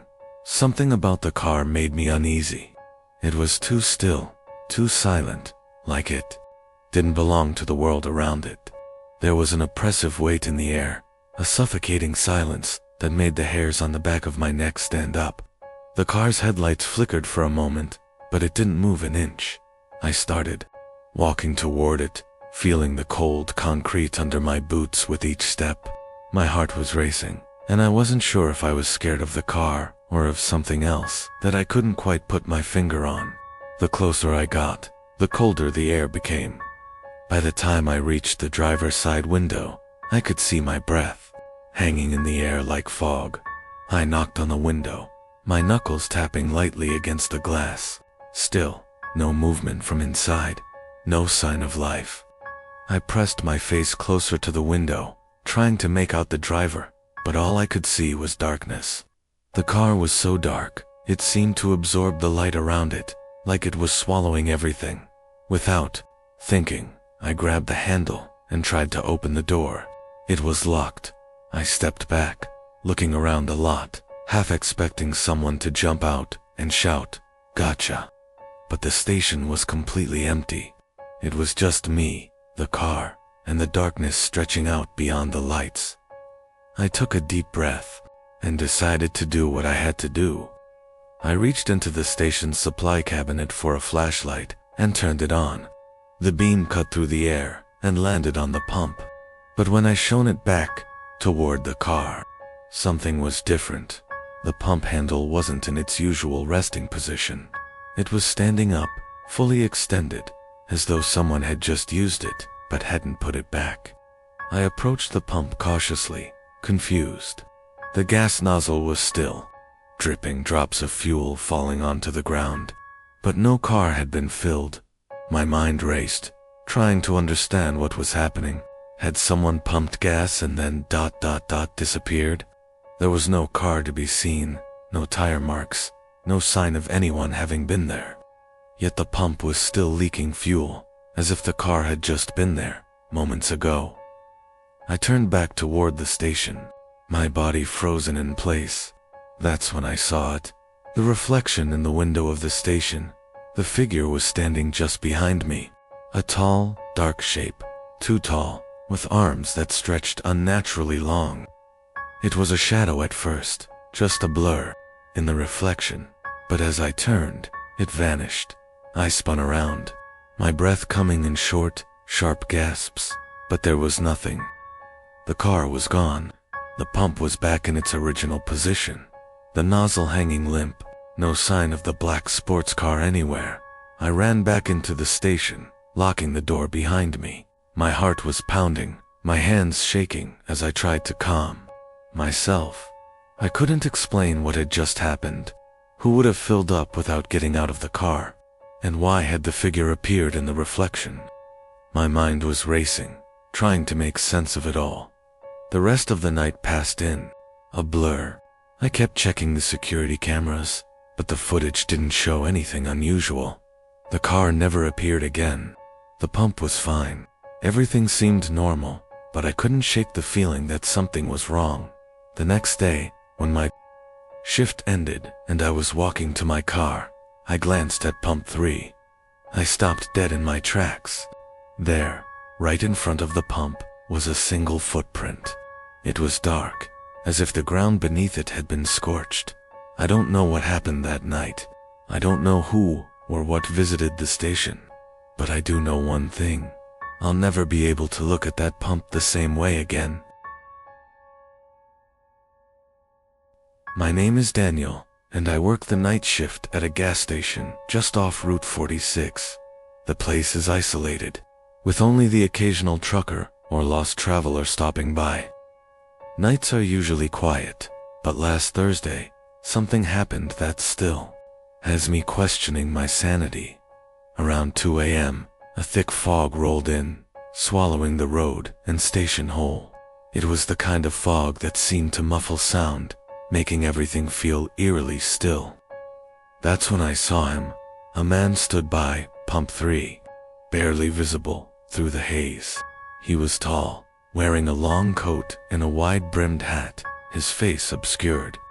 What struck me as odd was that I hadn't heard a car pull up. The road had been empty all night.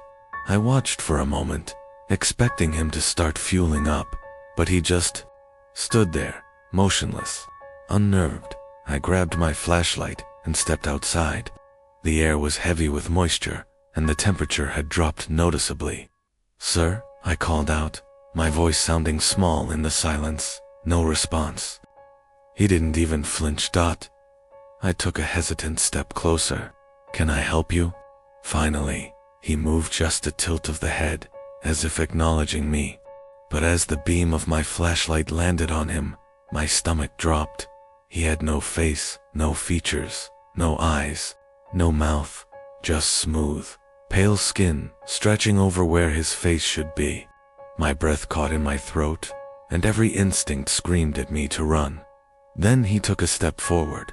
I stumbled back, nearly dropping the flashlight. What do you want?" My voice was shaking, barely above a whisper. The man in the fog raised one hand and pointed behind me. I didn't want to turn around, but something compelled me to look. The gas station behind me was different. The bright fluorescence inside flickered erratically, and through the glass windows, I saw people standing inside, not moving, not talking, just staring out at me with vacant expressions. Except, there was something off about them. Their faces were blank too. I whipped back around, but the faceless man was gone. The fog had thickened, making it impossible to see more than a few feet ahead. My heart pounded as I stumbled back toward the station. But when I reached the door and looked inside, again it was empty. Just the station. Exactly as it should be. I locked the doors and sat behind the counter, gripping the flashlight like a lifeline. The fog didn't clear until sunrise, and when it did, everything felt normal again.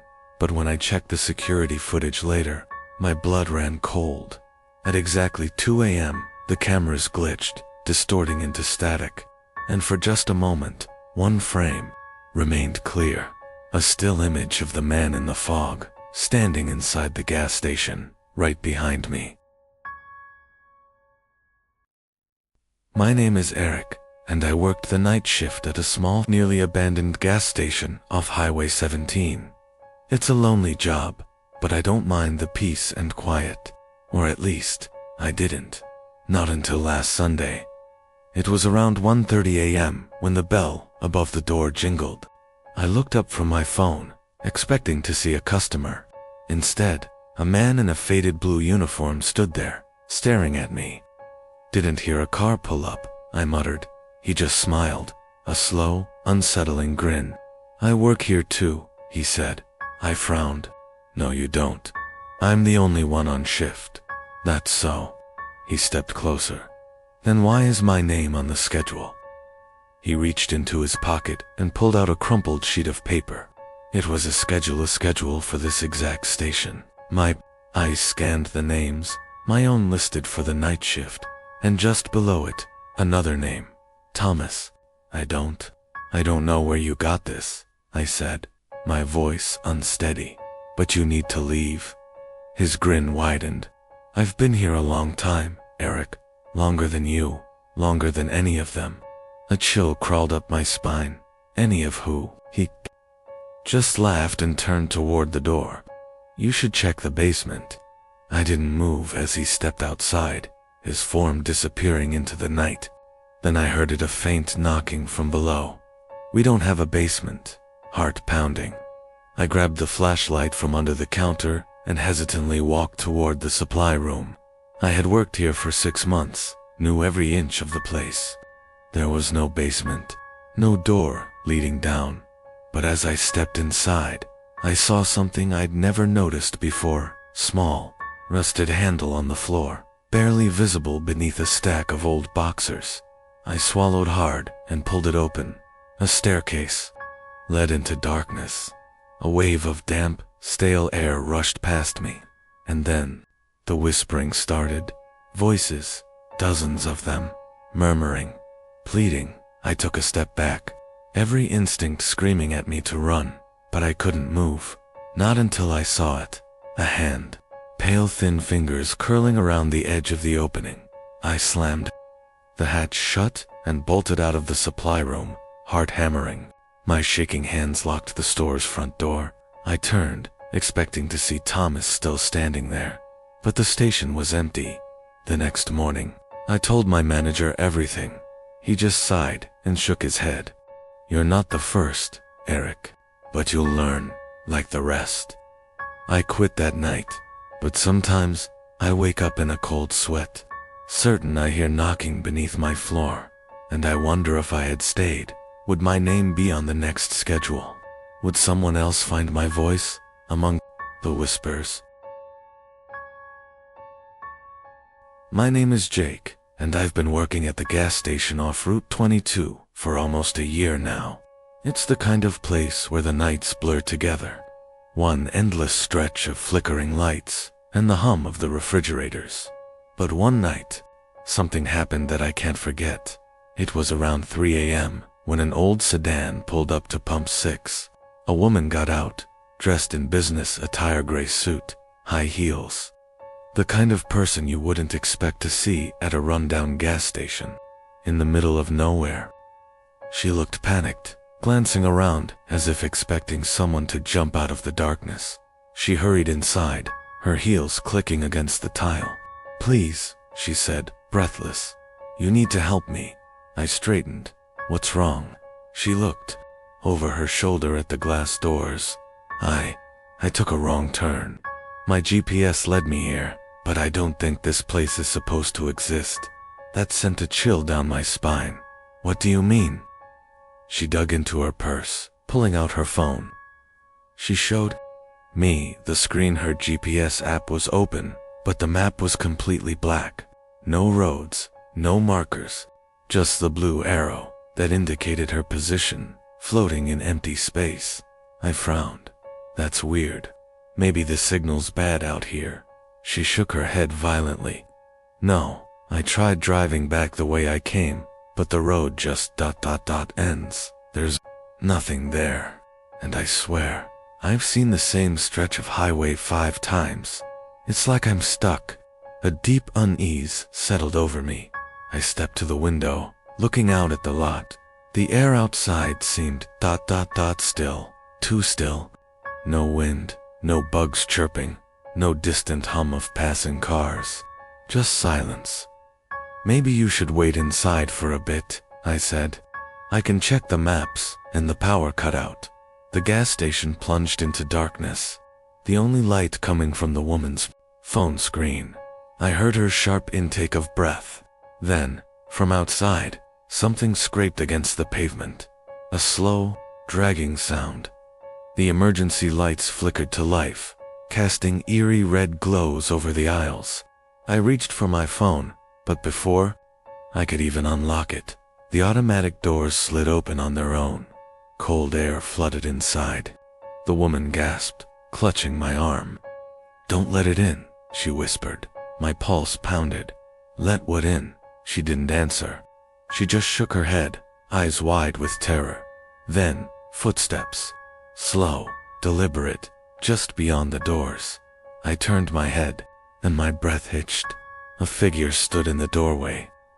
Tall, unnaturally thin, its face obscured by the flickering lights, but its eyes, 2 pinpricks of glowing white, locked onto mine. The woman grabbed my hand. Close your eyes. Now, I didn't question it.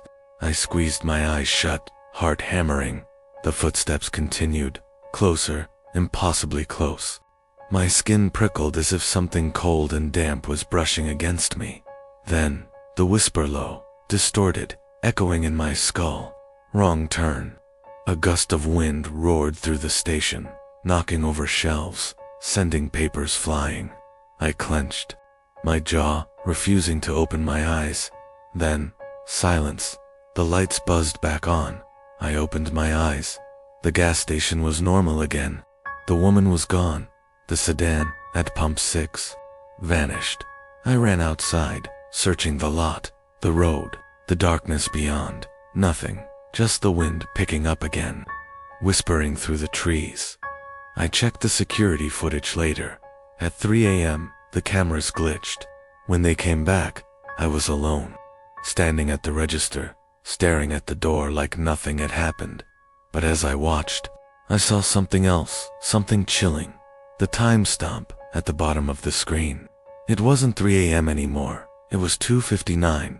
The clock had reset, and I know, one night soon, she'll come back. Lost again. My name is Daniel, and I work the overnight shift at a gas station off Highway 16. It's the kind of place where you don't stop unless you have to, surrounded by miles of nothing, just flickering neon and an empty parking lot under an endless night sky. The first time I saw him, it was raining. The kind of rain that pounds against the windows like desperate hands. The lot was empty, except for a lone figure standing beneath the buzzing fluorescent lights. He wore a long coat, his face obscured by the shadows of the hood. He didn't move. He just stood there. I glanced at the security cameras. The screen flickered, static cutting through the feed, but I could still see him moving, watching. I stepped to the door and hesitated. The moment my hand touched the glass, the figure took a step forward. My breath caught. Something about the way he moved unnatural, jerky, like a marionette controlled by unseen strings. My stomach twisted. I locked the door and backed away. Then, the power cut out. Darkness swallowed the station, leaving only the rhythmic pounding of rain. My radio crackled to life, though I hadn't touched it. A voice whispered through the static, "Let me in." I spun around. The figure was gone. The lot was empty. My hands trembled as I reached for my phone, but the screen was filled with static. A deep, hollow knock echoed through the station. I turned, heart hammering. He was at the glass door now, closer than before. His hands, pale and elongated, pressed against the glass. Droplets of water slid from his fingertips, smearing the surface with something darker than rain. Then he moved his head, not turned, moved, like his neck was bending in slow, unnatural angles. His face emerged from the hood, and my blood ran cold. His skin was smooth, featureless. No eyes, no mouth, just blank, wet flesh. I stumbled backward, crashing into shelves. The radio crackled again. "Let me in." The lights flickered, then returned. The figure was gone. I gasped for air, my pulse erratic. My mind screamed to leave, but I was trapped. The rain outside intensified, hammering against the roof. Deafening. Then my phone rang. The screen read, "Unknown caller," with shaking hands. I answered. Silence. Then a single word, distorted through static. "Run." The front door creaked open. I hadn't touched the lock. Cold air rushed inside, carrying the scent of damp earth and something else, something rotting. The overhead lights flickered violently as the sound of wet footsteps filled the station. I turned, and he was inside. His featureless face loomed inches from mine. My body locked in place, my breath stuck in my throat. His hand reached up, fingers stretching unnaturally long, grazing my shoulder. Ice spread through my veins. Then, everything went dark. When I woke, I was behind the counter. The store was clean. The lights were steady. The rain had stopped. My phone buzzed in my pocket. A single message. "See you next shift." The lot was empty, but I knew he was still out there, waiting for me. My name is Tyler, and I work the late shift at a gas station in the middle of nowhere. It's quiet most nights, just me, the hum of the fluorescents, and the occasional lost traveler. But last Thursday, something happened that I still can't explain. At 2:07 a.m., a rusted old truck rolled into the station, stopping at pump 4. I watched from behind the counter as a man stepped out. He wore a faded flannel and a trucker cap, head low, movements sluggish. I waited for him to come inside or start fueling up, but he just stood there, staring at the pump. Minutes passed. He didn't move. My gut twisted. Something felt ... off. I grabbed the station phone and dialed the outside intercom. "Sir, you need help." My voice echoed over the speakers. Slowly, he lifted his head. Even through the security cameras, I could see his face spell. Hollow eyes locked onto mine through the glass. Then the screen glitched for a brief second, the image distorted, static crawling over the monitor. When it cleared, the truck was gone. The man was gone. Pump 4 was empty. I blinked, my stomach knotting. I had just seen him. He had been standing there. I stepped outside.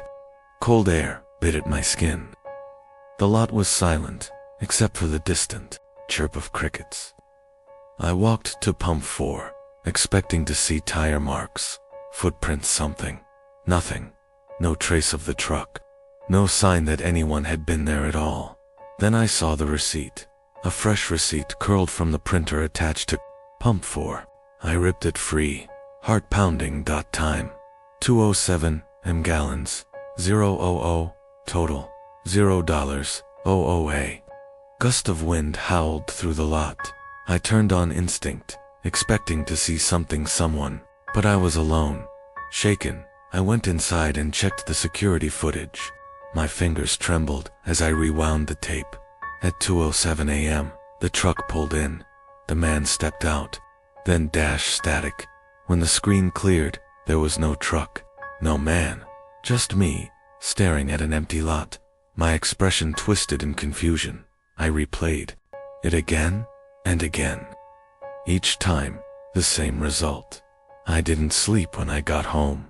The next night, I almost called in sick, but curiosity gnawed at me. I needed to know if it would happen again, and it did. At exactly 2:07 a.m., the rusted truck appeared. The same man stepped out, staring at the pump. This time, I didn't speak. I just watched. The security screen flickered. Static crawled across it. My pulse pounded in my ears. And then, the truck vanished. This time, when I stepped outside, there was something new waiting for me. A receipt time. 2:07 gallons. 0.00 $0. Oh, message. Help me. I haven't worked a shift since, but I know one thing for sure. Tonight, at 2:07 a.m., that truck will return, and I don't want to see what happens if I answer. My name is Ethan, and for the past year, I've been working the night shift at a gas station just outside a nowhere town. It's the kind of place where the roads stretch into an abyss of darkness, where headlights rarely pierce the void, and where strange things happen when no one's watching. At first, the job was easy: stock shelves, ring up the occasional traveler, and kill time with horror novels. That was until a week ago, when the static calls started. It was 2:14 a.m. when the phone rang. Expecting a wrong number, I answered. But instead of a voice, I heard static crackling, shifting, almost breathing.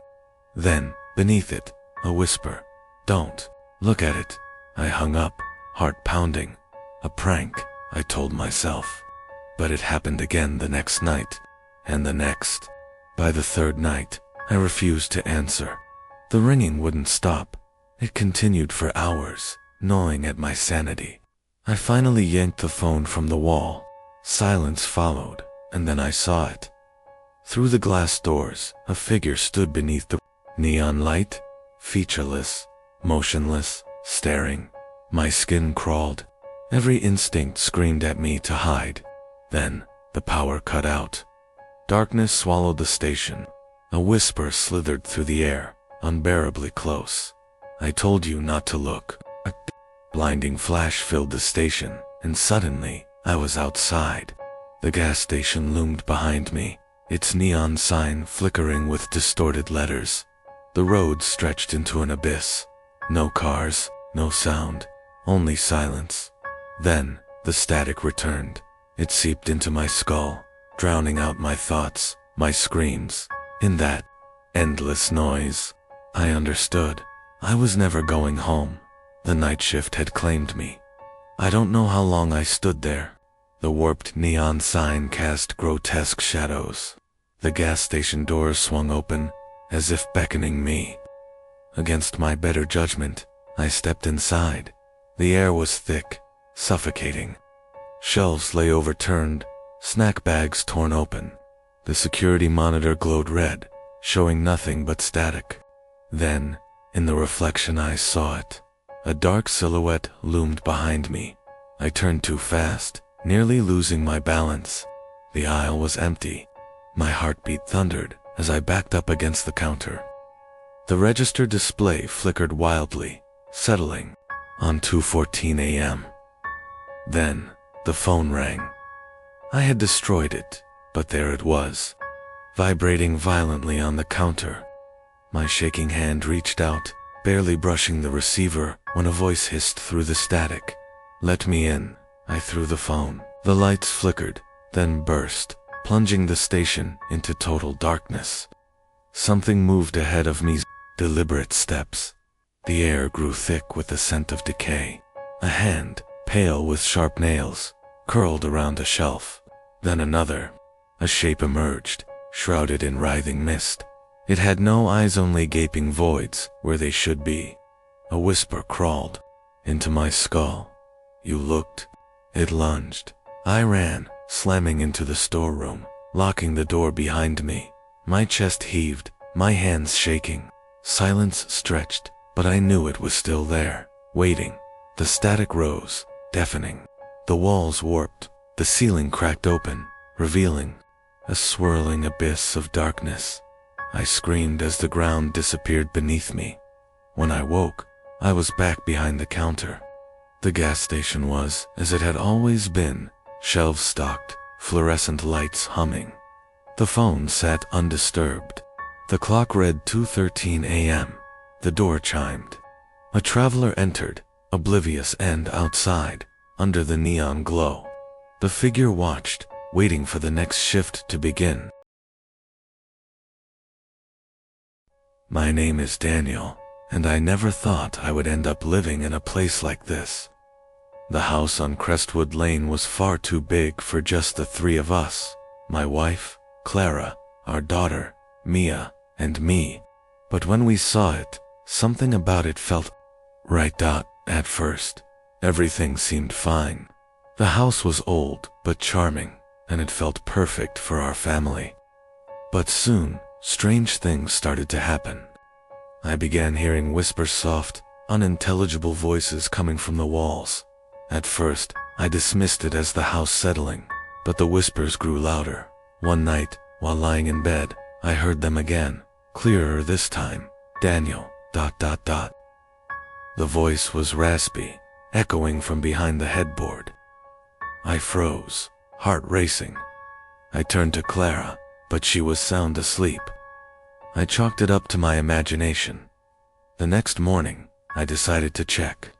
I searched every room, the basement, and even the attic. I found nothing. Clara thought I was stressed, and I began to doubt myself. But Mia started hearing the whispers too. One evening, she came running down the stairs, terrified. "Daddy," the voices. There in my room, we rushed upstairs. The whispers were unmistakable, coming from the walls of her room, louder now, almost pleading. "Mia, ... come closer, ... I grabbed her and pulled her out. That night, I couldn't sleep. Every time I closed my eyes, I heard the whispers, growing louder. Desperate for answers, I researched the house's history. I found a newspaper article from the 1940s about Thomas Blackwell, the former owner.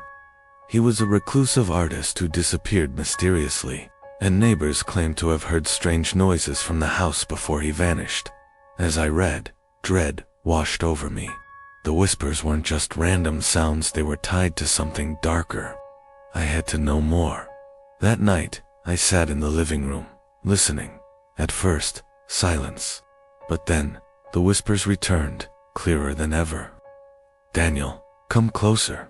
I stood up and approached the wall, my hand pressing against the wood. Suddenly, the wall shifted, cracking open, revealing a hidden passageway. I grabbed a flashlight and entered the tunnel. At the end, I found a small, dusty room. In the center was a painting of Thomas Blackwell. His dark eyes followed me as I stood frozen. The whispers grew louder, and I felt a cold hand on my shoulder. "Daniel, join me." I ran back to the house, but the whispers followed, echoing in the walls. It was then I realized the house wasn't just haunted, it was trapping us. The spirit of Thomas Blackwell had been waiting for someone to join him. My name is Eva, and when we bought the house on Maple Street, I had no idea how much it would change our lives. It wasn't a particularly old house, just a few decades old, but something about it felt timeless. We had recently moved to the area to start fresh after the birth of our first child, and the house seemed perfect for our little family.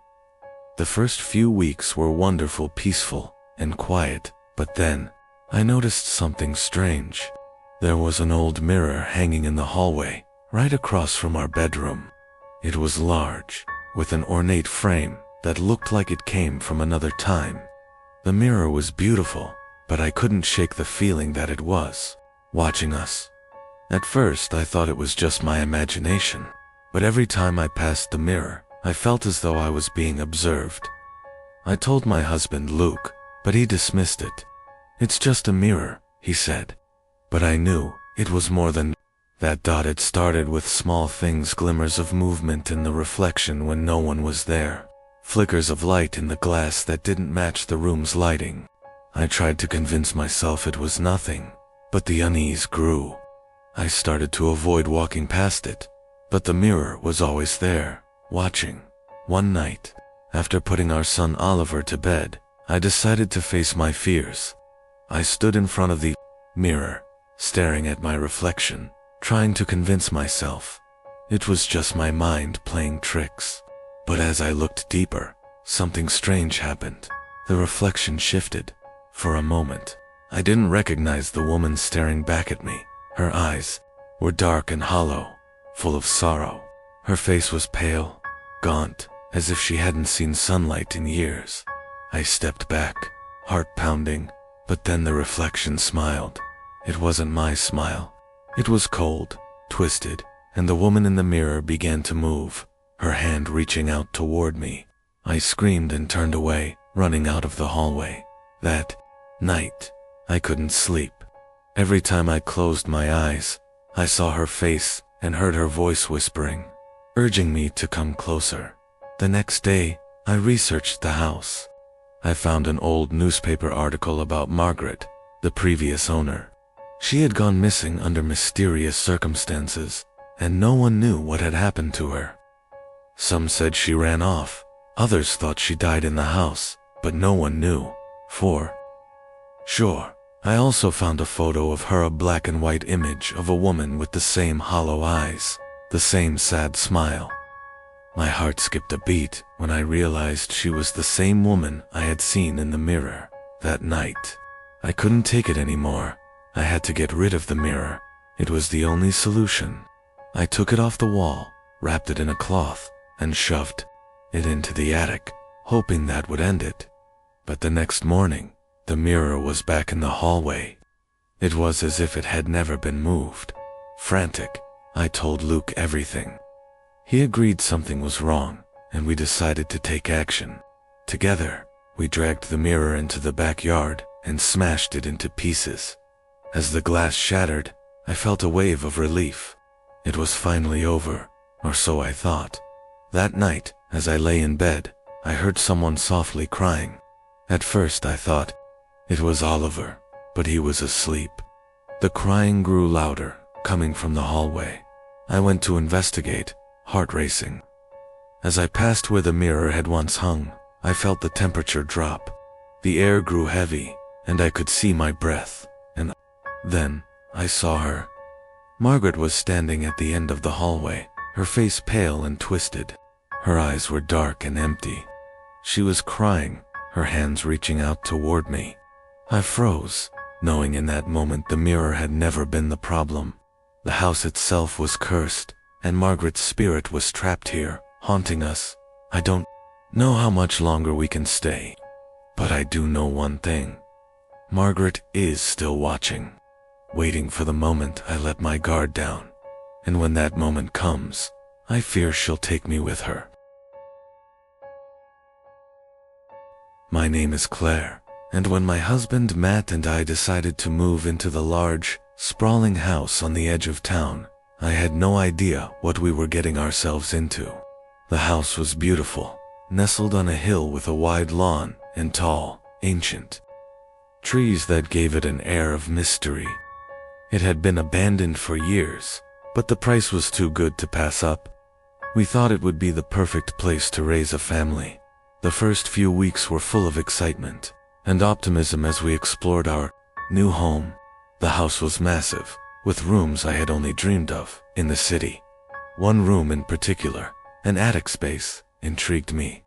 It was tucked away at the top of the house, and though it seemed small, there was a strange, haunting quality to it. I could feel it every time I went up. There the air was thicker, colder, and there was an old rocking horse sitting in the corner. Its paint chipped and faded. Matt didn't think much of it. He thought I was being overly cautious and that I was just letting my imagination run wild. But things started to happen that made me question my sanity. It began with the sound of footsteps in the hallway at night. At first I thought it was Matt walking around, but when I asked him about it, he swore he hadn't gotten out of bed. The footsteps were always light, slow, as if someone was tiptoeing through the house. The sound would come and go, but it never failed to make my heart race. One night, I decided to investigate. I crept down the hall, trying to be as quiet as possible. As I neared the attic door, I heard the soft sound of a child's laughter, faint but distinct. My breath caught in my throat. I opened the attic door slowly, but there was nothing there. The room was empty, except for the rocking horse, which seemed to be positioned differently from the last time I saw it. My skin crawled, but I convinced myself it was just my nerves getting the best of me. The sounds continued every night: footsteps, whispers, the eerie laughter. I decided to research the history of the house, hoping to find an explanation for the strange occurrences. What I found made my blood run cold. The house had once belonged to a family, a mother, father, and their young child. The child, a little girl named Lily, had mysteriously disappeared one night. The parents were devastated, but despite their efforts, Lily was never found. Rumors spread that she had wandered into the woods and had been lost forever. But the truth was much darker.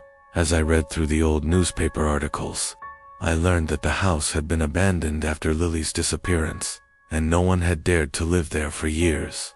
It was said that the house was cursed, that the spirit of the little girl still roamed the halls, searching for something or someone. My mind raced with fear. Could it be Lily's ghost that was haunting us? That night I decided to confront whatever was in the house. I went to the attic, the place where I felt the presence most strongly. I sat in the dark, holding my breath, waiting. The rocking horse was still there, motionless, staring at me with its empty eyes. Suddenly, the air grew colder, and I heard the faint sound of a child humming a lullaby. My heart pounded in my chest. The rocking horse began to move on its own, slowly rocking back and forth, its creaky sound piercing the silence of the attic. I jumped up, backing away toward the door, but before I could reach it, I felt something cold, icy fingers brushing against my leg. I looked down and saw a small hand, barely visible in the dim light, reaching out from beneath the rocking horse. I screamed and ran out of the attic, slamming the door behind me. Matt woke up, alarmed by the noise, and rushed to my side. I told him everything, but he was skeptical, as usual. He tried to comfort me, telling me it was just a figment of my imagination. But I knew what I had felt, and I wasn't going to ignore it anymore. The next day, I decided to get rid of the rocking horse. I didn't want any part of it in the house. But when I went to the attic, it was gone. The space where it had been was empty. I searched the entire house, but I couldn't find it. It was as if it had vanished into thin air. The following night, I heard the sound of the footsteps again, this time coming closer. I wasn't sure what to do, but I grabbed my phone and tried to record the sounds. The video footage showed nothing, but when I listened closely, I heard a whispering voice, soft and distant. "Don't leave me." The next day, we packed up and left. I couldn't bear the thought of staying in that house any longer, not with whatever was there, waiting for us. We moved far away, and I thought I could finally leave it behind. But every now and then, when the wind howls through the trees, I can still hear the faint sound of a child's laughter, echoing from somewhere in the distance. My name is Lily, and when my husband, Tom, and I moved into the old farmhouse on Birchwood Lane, we thought it would be the perfect place to start our family. The house was a bit remote, but we loved the peaceful surroundings and the big yard. The price was more than reasonable for such a large property, and despite its age, the house seemed solid. It had that nostalgic charm, creaky floors, a grand staircase, and windows that let in streams of sunlight. But there was something about it, something I couldn't shake, that told me this place had secrets. The first few weeks were peaceful. We spent our time unpacking and making the house our own, but as soon as we began renovating, things started to get strange. At first, it was little things, scratching sounds coming from the walls in the dead of night, faint whispers when no one was around, and a cold draft that seemed to follow me from room to room. I tried to ignore it, but Tom noticed it too. "It's just an old house, settling," he said. But I knew this was something different. Then the screams started. It began one night, just after we had gone to bed. I was drifting off to sleep when I heard a loud, anguished scream coming from the walls. It wasn't just a sound. It felt like the walls themselves were crying out in pain. My heart pounded in my chest as I sat up, listening, but the scream was gone as quickly as it had come. I thought I was imagining it. But the next night, it happened again. "Did you hear that?"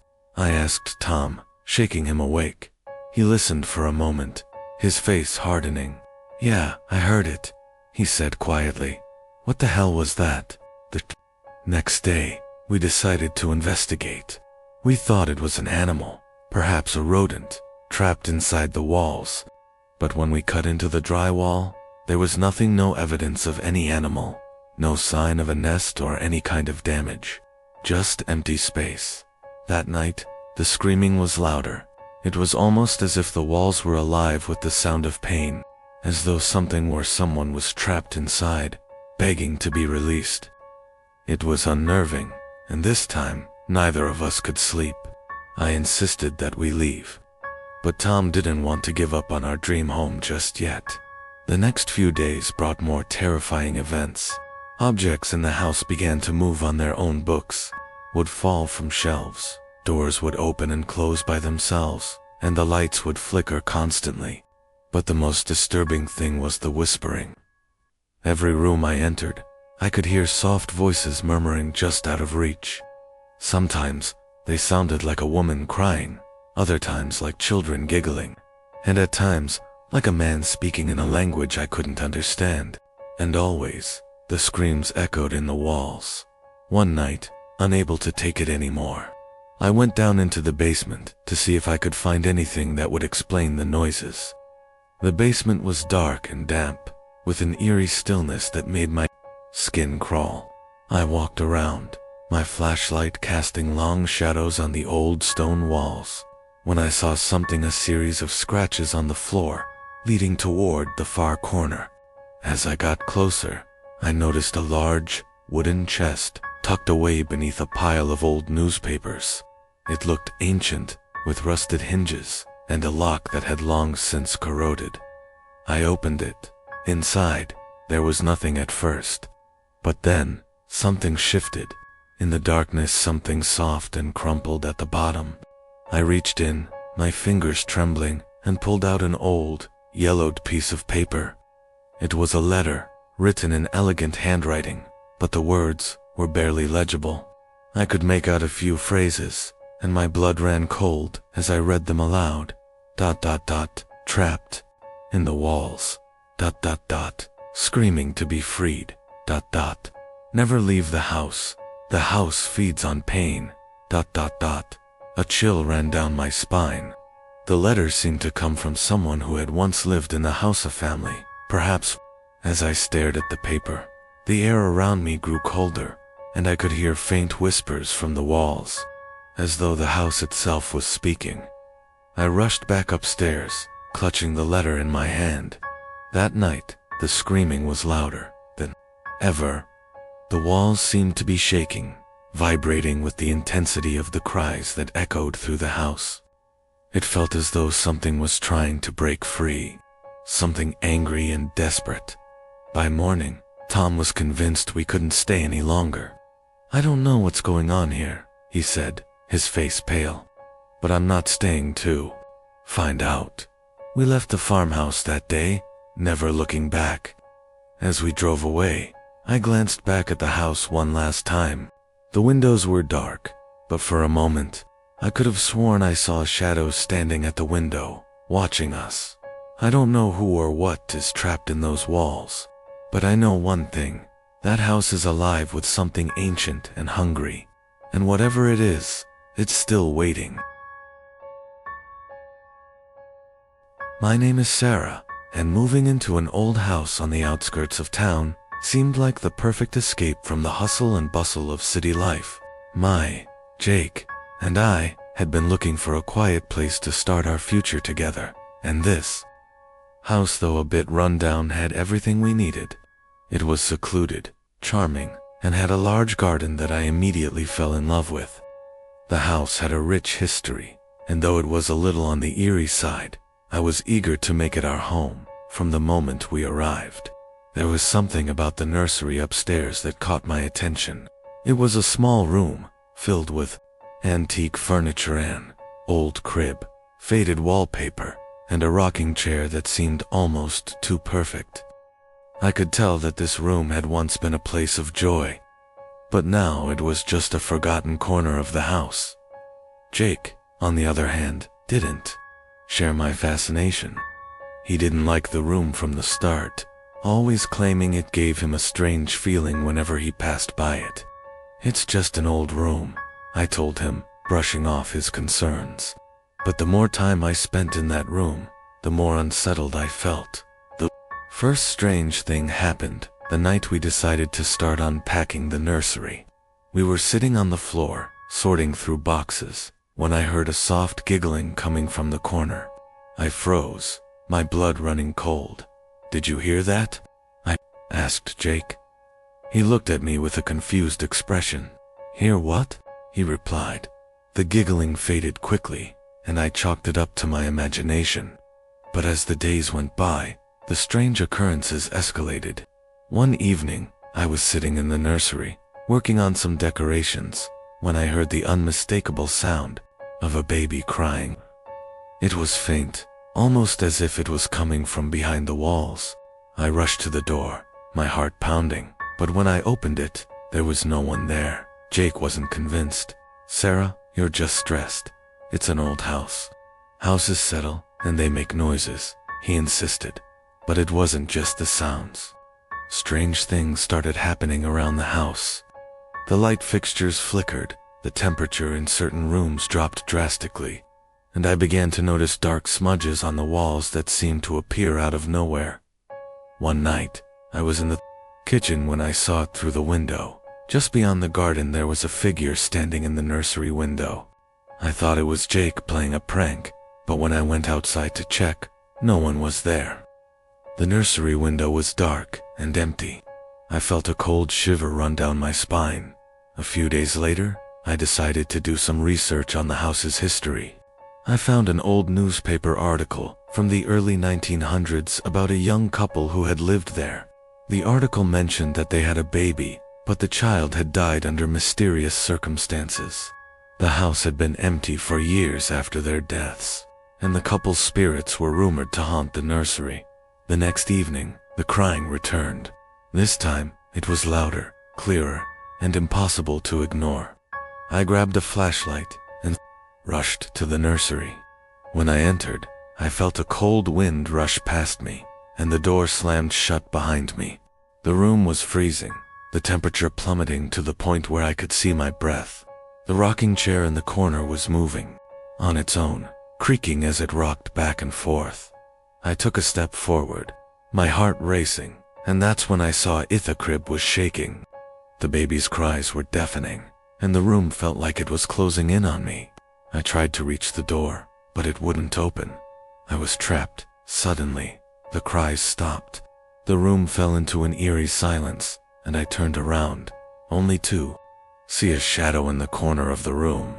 It was the outline of a woman, her face pale and expressionless. She was holding something in her arms, something that looked like a bundle wrapped in cloth. I couldn't breathe. My body was frozen in place as she slowly turned toward me, her eyes hollow and dark. "Leave this place," she whispered, her voice a cold, lifeless breath. I ran. The door flew open, and I stumbled into the hallway, gasping for air. Jake found me moments later, pale and shaken. He didn't believe what I had seen, but I knew that the spirit of the woman who had lost her child was still in the nursery, trapped in the house. We didn't stay another night. We packed our things and left before morning. To this day, I can still hear the cries of the baby in the quiet of the night, echoing in my mind. My name is Emma, and my husband Mark and I had just moved into an old Victorian house on Oak Street. It was a beautiful house, with grand wooden floors, high ceilings, and large windows that let in the sunlight. We had been searching for the perfect home for months, and when we saw this one, we knew it was the one. It had everything we wanted: character, charm, and the perfect space to start a family. The house seemed almost too perfect. We fell in love with it immediately. The first few days were spent unpacking and decorating. The house felt warm, welcoming, and full of potential. However, there was one feature that Mark and I both found strange: a large, antique mirror in the hallway near the stairs. It was framed in intricate silver, the kind of frame that seemed to hold centuries of stories within its ornate details. It was beautiful, but something about it didn't feel quite right. The first night we spent in the house was uneventful, but the second night was when things started to get strange. I woke up around 3 a.m., unable to shake the feeling that something was wrong. I glanced around the room, and that's when I noticed a reflection in the mirror. It was out of place, slightly off from the angle where the mirror should be reflecting the hallway. I thought I was just seeing things, so I tried to ignore it, but the next night, it happened again. This time, I was certain there was something in the mirror that wasn't supposed to be there. A shadow, dark and distorted, stood behind me. I spun around, but no one was there. I looked back at the mirror, but the shadow was gone. My heart began to race, and I didn't know what to think. I told Mark the next morning, but he was skeptical. "It's probably just your mind playing tricks on you. You're tired, Emma," he said, brushing it off. But deep down, I knew something was wrong. Every time I passed the mirror, I couldn't shake the feeling that it was watching me, as though the reflection had a life of its own. Things got worse as the days went on. I began hearing whispers in the hallway late at night. Sometimes, I would hear footsteps, but when I checked, there was never anyone there, and each time I passed the mirror, it felt like the shadow in the reflection grew larger, more menacing. One evening, as Mark and I were sitting in the living room, we heard a loud crash. We rushed to the hallway, only to find that the mirror had fallen from the wall, shattering into pieces on the floor. My heart skipped a beat. and I felt a cold chill run down my spine. The air was thick with an unnatural heaviness, and I couldn't shake the feeling that something was watching us. We decided to clean up the mess, but as I bent down to pick up a shard of glass, I noticed something terrifying. Among the broken pieces, there was one large fragment that still reflected the hallway. In that reflection, I saw the shadow again this time. It was standing right behind me. My breath caught in my throat as I turned around, but there was no one there. I looked back at the shard of glass, and the shadow was gone. But I knew it wasn't just a figment of my imagination. Something in that mirror had been waiting for us, something that didn't belong in the world. That night, I couldn't sleep. I stayed up, watching the hallway from the safety of the living room, waiting for something to happen. It wasn't long before I heard the soft whispering again, coming from the direction of the broken mirror. I crept down the hallway, holding my breath. When I reached the spot where the mirror had fallen, I noticed something chilling. The shadow was still there, not in the mirror, but in the hallway itself.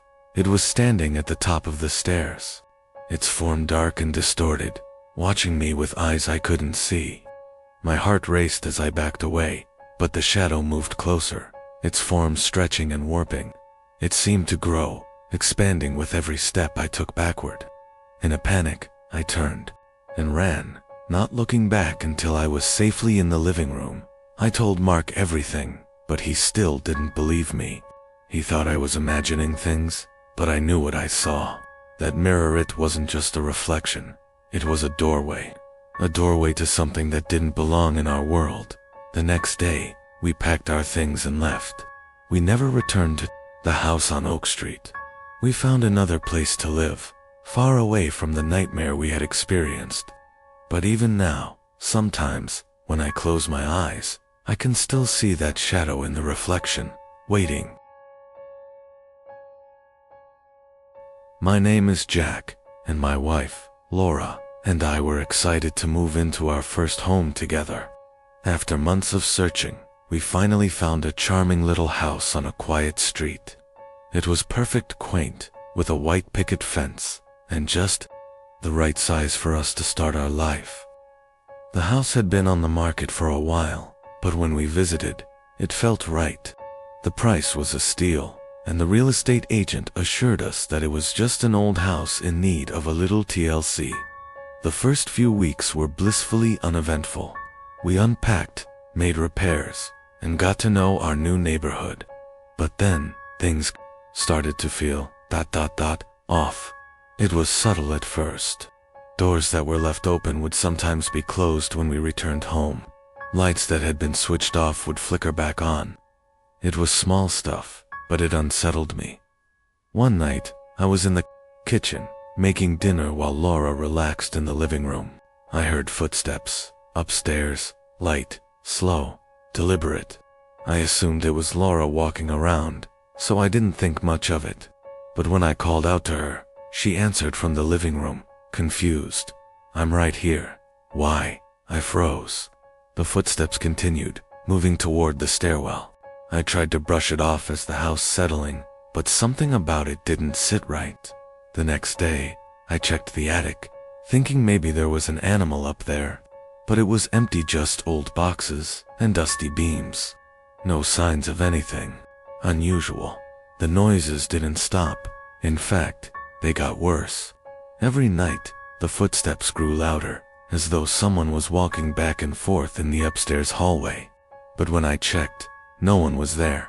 Sometimes, I would hear the faint sound of children laughing, distant and muffled, as if coming from the walls themselves.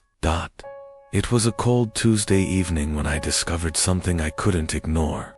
I had been in the basement, sorting through old boxers, when I found a framed photograph buried beneath some papers. The photo was old, black and white, showing a family standing in front of the house. A man, woman, and 2 children. Their smiles were stiff, their eyes vacant, as though they weren't really there. But what struck me the most was the year written on the back, 1947. I stared at the photo, a chill creeping up my spine. There was Something about the way they looked at the camera that felt wrong. They seemed ... out of place, as if they didn't belong in this time. That night, the footsteps came again, but this time, they were accompanied by the sound of a door creaking open, followed by soft whispers, voices I couldn't understand.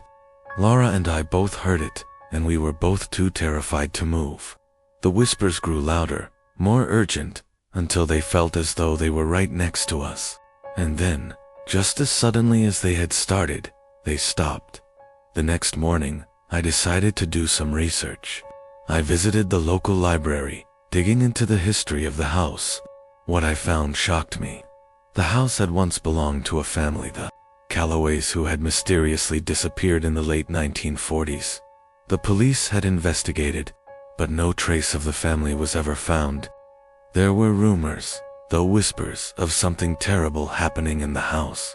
Something that had driven them to leave without a trace. I returned home that afternoon, feeling uneasy. I couldn't shake the feeling that the Callaways were still here, still trapped in the house somehow. That night, the whispers came again, but this time, they were more distinct. I could hear the words, "Help us. We're still here. Don't let us go." I decided to confront it. I grabbed a flashlight and went up to the attic once more. The air was thick, heavy with something I couldn't explain. I stood at the top of the stairs, calling out to the spirits, asking them to leave us alone. But the only answer was the sound of children crying, echoing through the attic. I stepped inside, my breath shallow. The air was cold, the whispers growing louder. Then, I saw them. The figures, pale blurry shapes, hovering in the corner of the attic. They were the family from the photo. The man, woman, and children, standing in a frozen silence. I tried to speak, but no words came out.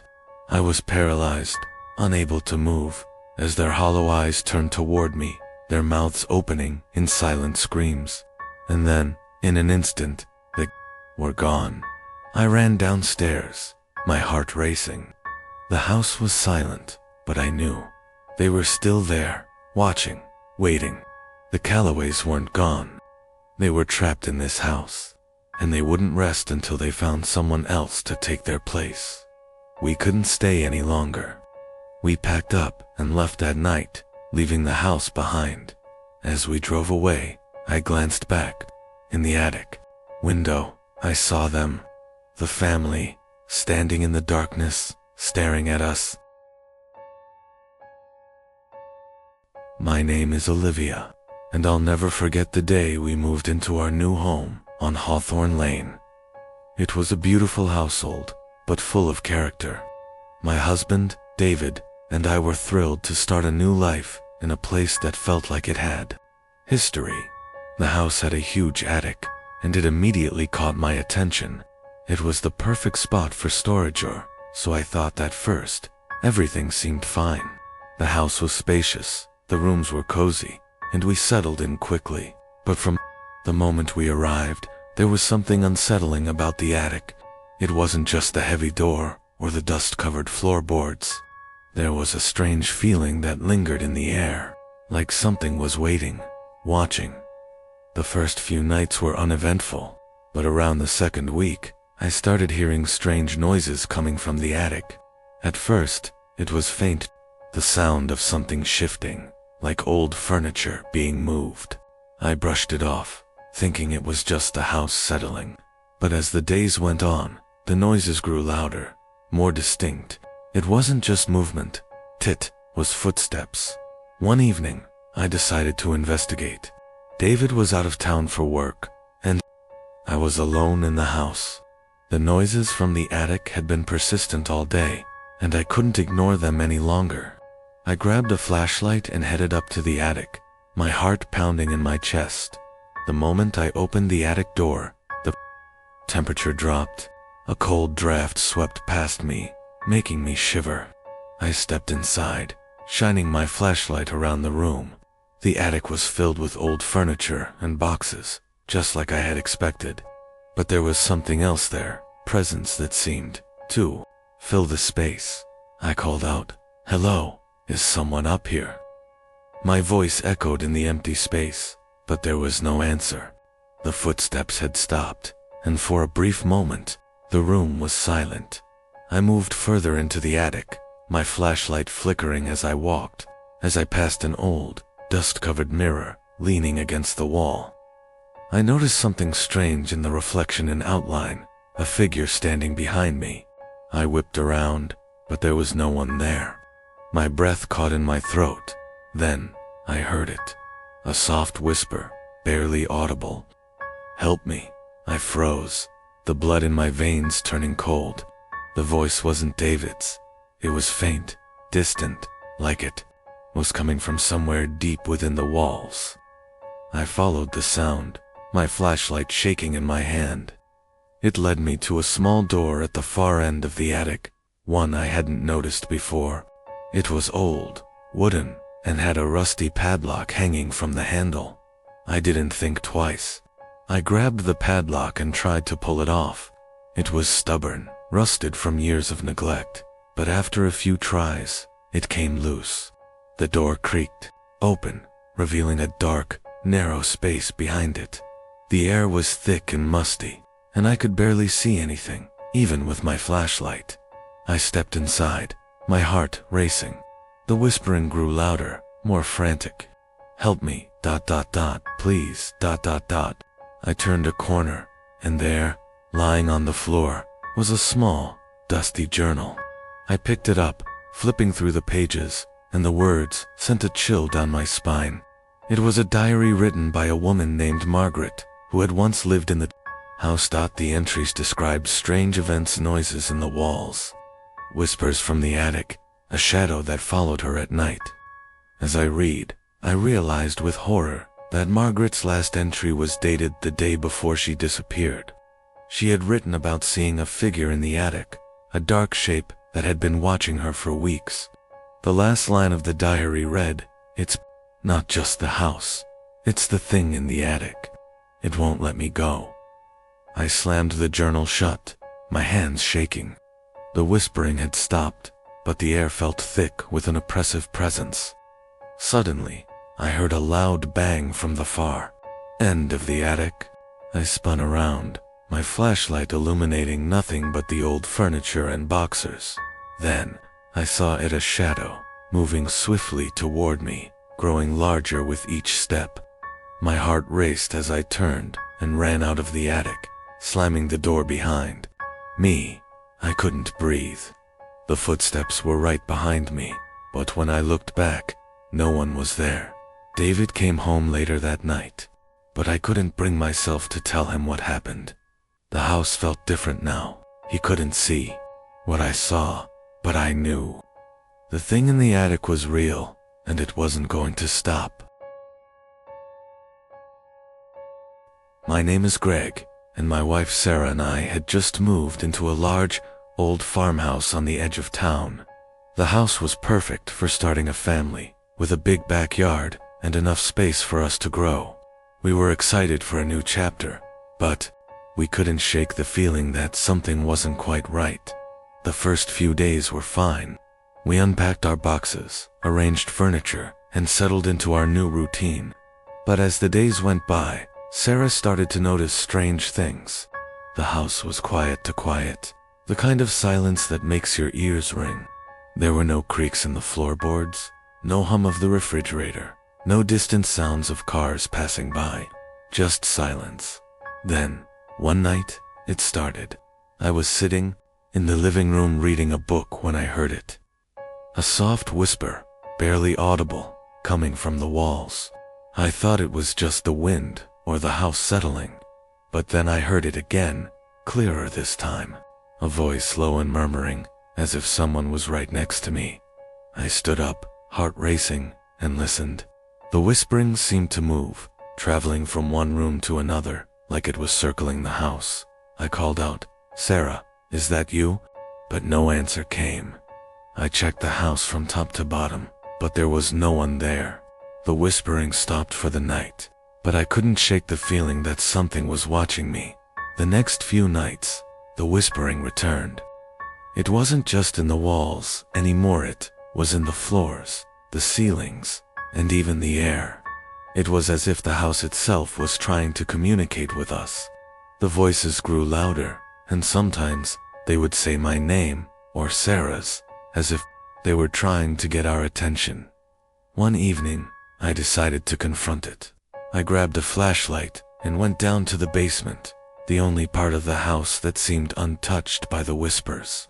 As I descended the stairs, the air grew colder, and the whispers grew louder. They seemed to be coming from the walls, from behind the pipes, from deep within the foundation of the house. I shined my light around, trying to find the source, but there was nothing, just the walls, the pipes, and the shadows. Then, in the far corner of the basement, I noticed something strange, an old wooden door that I hadn't seen before. It was cracked, slightly open, as if someone had been through it recently. I hesitated, my heart pounding in my chest, but something drew me toward it. I slowly walked over to the door and pushed it open. Behind it was a narrow, dark hallway that led into the earth.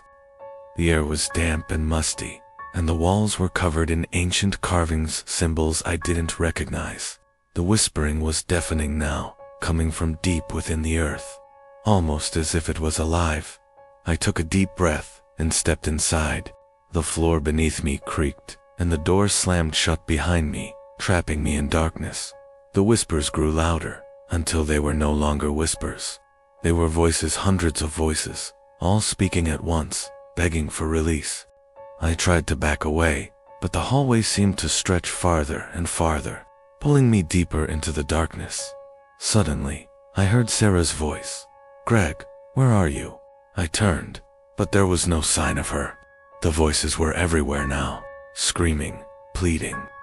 I ran back to the door, but it wouldn't open. I was trapped, just as I thought. I couldn't take it anymore. The door finally burst open. I fell backward into the basement, gasping for breath. The whispering stopped.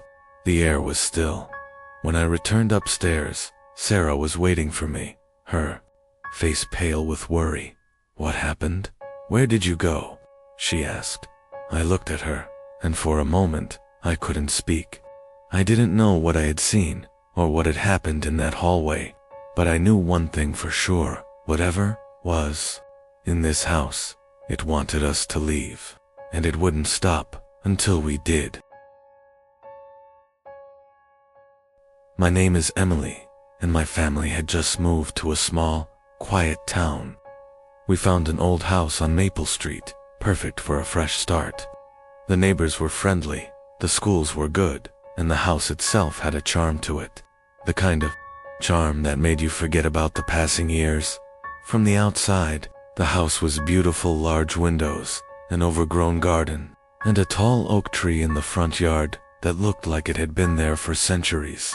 But when we moved in, things felt ... off. Little things, shadows that seemed to linger too long, cold drafts in rooms that should have been warm. The first night, I couldn't sleep. I kept hearing noises in the walls, like scratching. I thought it was just old house sounds settling, creaking. But the sound was too deliberate, too rhythmic. It started at the same time every night, around 2 a.m. Just when I was about to drift off, the scratching would start again. I thought I was imagining things, but the rest of the family started to notice it too. My mom chalked it up to rats, but we never found any. Dad figured it was the house's age, maybe some pipes or wires acting up. But the scratching only grew louder. One evening, while I was exploring the attic, I found something strange: an old, dust-covered mirror tucked in the corner, half hidden under a pile of broken furniture. When I moved it, something caught my eye in the reflection. For a moment, I could have sworn I saw a face behind me, a pale, ghostly face with hollow eyes. I turned around quickly, but no one was there. My heart raced, and I quickly shoved the mirror back where I found it. After that, I started to feel like I wasn't alone in the house. I would catch glimpses of something moving out of the corner of my eye. I tried to brush it off, thinking I was just tired or stressed from the move. But then, the footsteps started. At night, I would hear them soft, slow steps, pacing the hallway, outside my door. I tried to tell myself it was just the house settling again, but it wasn't the same as before. This was different. The steps weren't random. They followed a pattern, stopping at my door before retreating back down the hallway. One night, after the steps had passed, I decided to follow them. I crept out of bed and made my way to the hallway. The house was dark, but I could see the faint light from the street lamps outside filtering through the windows. The steps were faint at first, but they grew louder as I approached the stairs. I reached the bottom of the stairs and froze. Standing at the foot of the staircase was a shadow, a tall, thin figure that seemed to blend with the darkness. My heart pounded in my chest. I couldn't move.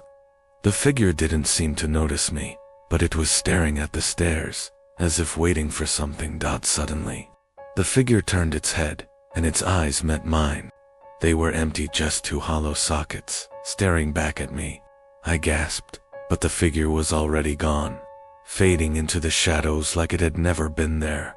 I ran back to my room, locking the door behind me. I could hear the footsteps again, but this time they were faster, more frantic, like someone or something was running through the house. I didn't sleep the rest of the night, too terrified to close my eyes. The next day, I tried to tell my parents, but they just brushed it off. "You're just adjusting to the move, sweetie," my mom said. "Old houses can be creepy sometimes, but nothing's wrong." But I knew something was wrong. The house was alive in a way that I couldn't explain, and whatever it wasn't going to let us leave. My name is Henry Caldwell, and I will never forget the sound beneath the floor. It all started when I moved into the old farmhouse just outside town. It was secluded, tucked away among the trees, with a view of the river in the distance. The price was right, and though the house was a little run down, I didn't mind. I was looking for peace, a place to escape the noise of the city. The first few days were uneventful. I spent my time cleaning, fixing up the house, and unpacking. It wasn't until I heard the sound that I began to question my decision. It was faint at first, just a soft scratching, like nails on wood. I assumed it was some kind of rodent, maybe a mouse or squirrel, trying to find its way into the house. It wasn't unusual for older homes to have pests, so I didn't think much of it. But the sound grew louder, more persistent, as the days passed. And then it started to change. The scratching became tapping, steady, rhythmic, and then it was something else. A low, guttural thud. I couldn't tell if it was coming from the walls or beneath the floorboards. But it was there, every night, always at the same time, just as I was about to fall asleep. I tried to ignore it, telling myself it was just the house settling, but the sound continued, louder each night, until it felt like something was trying to break free from beneath the floor. One evening, I couldn't take it anymore. I grabbed a flashlight and made my way to the center of the living room, where the sound seemed to be coming from the hardest. The floorboards creaked under my weight, and I could feel a chill in the air. Despite the warmth of the house, I shined the flashlight down at the floor and saw something that made my blood run cold, a small crack in the wood, just large enough for something to fit through. I bent down, my heart racing, and peered into the crack. At first I saw nothing but darkness, but then I saw a pair of eyes. Two tiny, glowing eyes staring back at me from beneath the floor. I jumped back, my breath catching in my throat. The eyes blinked, and I swear I saw a faint smile form on the shadowed face beneath. I scrambled to my feet, panic flooding my chest. I didn't know what it was, whether it was an animal or something far worse. But I knew one thing for certain. I had to get out of the house. I ran to the door, but it wouldn't open. The handle was jammed, as though something inside had locked it. I turned and looked back at the floor, where the crack was now wider, and the tapping sound had started again. louder this time. The eyes in the floor glowed brighter, their smile widening. A low, rasping voice came from beneath the boards, its tone slow and deliberate. "You shouldn't have come here." I tried to scream, but no sound came out. The floor beneath me creaked, and I could feel the floorboards shifting, as though something was moving underneath. The eyes were getting closer now, and I could see something else, a hand, reaching up through the crack, its fingers long and twisted, like something not quite human. I backed away, my mind racing for an escape, but there was nowhere to go. The house felt alive, closing in on me from all sides, and then, just as quickly as it had started, everything went silent. The eyes disappeared, the hand withdrew, and the tapping ceased. The floorboards returned to their usual creak, and the house settled into an eerie stillness. I ran out of the house that night, never to return. The door opened easily once I reached it, but I couldn't bring myself to look back. I don't know what it was, or what lived beneath the floor of that farmhouse, but I know one thing: it's still there, waiting. And if you ever find yourself in that part of the woods, I advise you to stay far, far away from that house, because something beneath the floor is always listening, always waiting for someone else to come and hear the sound. My name is Alexander Pierce, and I regret ever picking up that photograph. It was a normal Saturday afternoon when I discovered it. I was browsing through a small antique shop on the outskirts of town, looking for something interesting to add to my collection of vintage photographs. The shop was dimly lit, cluttered with old trinkets and dusty furniture. Nothing extraordinary, just the kind of place where you could spend hours sifting through forgotten treasures. And then I found it, a black and white photograph, crammed between two old books. The edges were frayed, and the image was slightly faded, but it caught my eye. It was a picture of a family, a father, a mother, and two children, standing outside a house I didn't recognize. They looked ordinary enough, dressed in clothes from the early 1900s, their faces smiling, though something about the expression on the father's face made me feel uneasy. His smile seemed a little too wide, his eyes too intense. Curiosity got the better of me, and I decided to buy it. The shopkeeper, an elderly woman with a stern face, watched me as I handed over the money. "Be careful with that one," she warned, her voice low. "It's been known to bring strange things." I laughed it off, thinking she was just trying to make her shop seem more mysterious to the tourists. I had no reason to believe in anything supernatural. When I got home, I set the photograph on my desk and examined it closely. The house in the background seemed familiar in a strange way, as though I had seen it before in a dream, but I couldn't place it. I shook my head, dismissing the thought. The next morning, when I woke up, the photograph was different. The faces of the family in the picture had changed. The mother's face was now expressionless, her eyes hollow. The children were no longer smiling, their faces twisted in terror. But it was the father that disturbed me the most. His smile was gone, replaced with a sinister grin, his eyes black voids staring directly at me. I felt a cold shiver run down my spine. I wasn't imagining things. Something had happened to the photograph overnight. I rushed to the antique shop, hoping to find the woman who had sold it to me. But when I arrived, the shop was gone. There was nothing but an empty storefront, the windows boarded up. Confused and unsettled, I returned home. That night, I couldn't shake the feeling that I was being watched. The photograph seemed to call to me, its eerie gaze lingering in the corner of my eye, even when I turned my head. I tried to sleep, but every time I closed my eyes, I saw the family's faces twisted, contorted, and full of fear. And then came the dreams. At first, they were vague, fleeting. A figure in the shadows, a voice whispering my name. But over time, the dreams became clearer. I would stand outside the house from the photograph, the door creaking open in front of me. The family would be waiting inside, their faces twisted, in agony, pleading for me to help them. But every time I reached out to them, they would vanish, leaving only the father behind, standing in the doorway, grinning. One night I found myself in the dream again, standing before the house. But this time, I didn't hesitate. I stepped inside. The air was thick with dust, and the walls were lined with old, decaying furniture. The family was there, but they weren't the same. Their bodies were skeletal, their eyes hollow and dark, and they were whispering, chanting something I couldn't understand. The father was waiting for me. He stood at the foot of the stairs, his grin wider now, his eyes gleaming with malice. He didn't speak, but I could feel him reaching out, pulling me toward him, and then, before I could move, the door slammed shut behind me. I tried to scream, but no sound came. The family advanced on me, their hands outstretched, their whispers growing louder, and the father's voice, low and cold, echoed in my mind. "You shouldn't have taken it."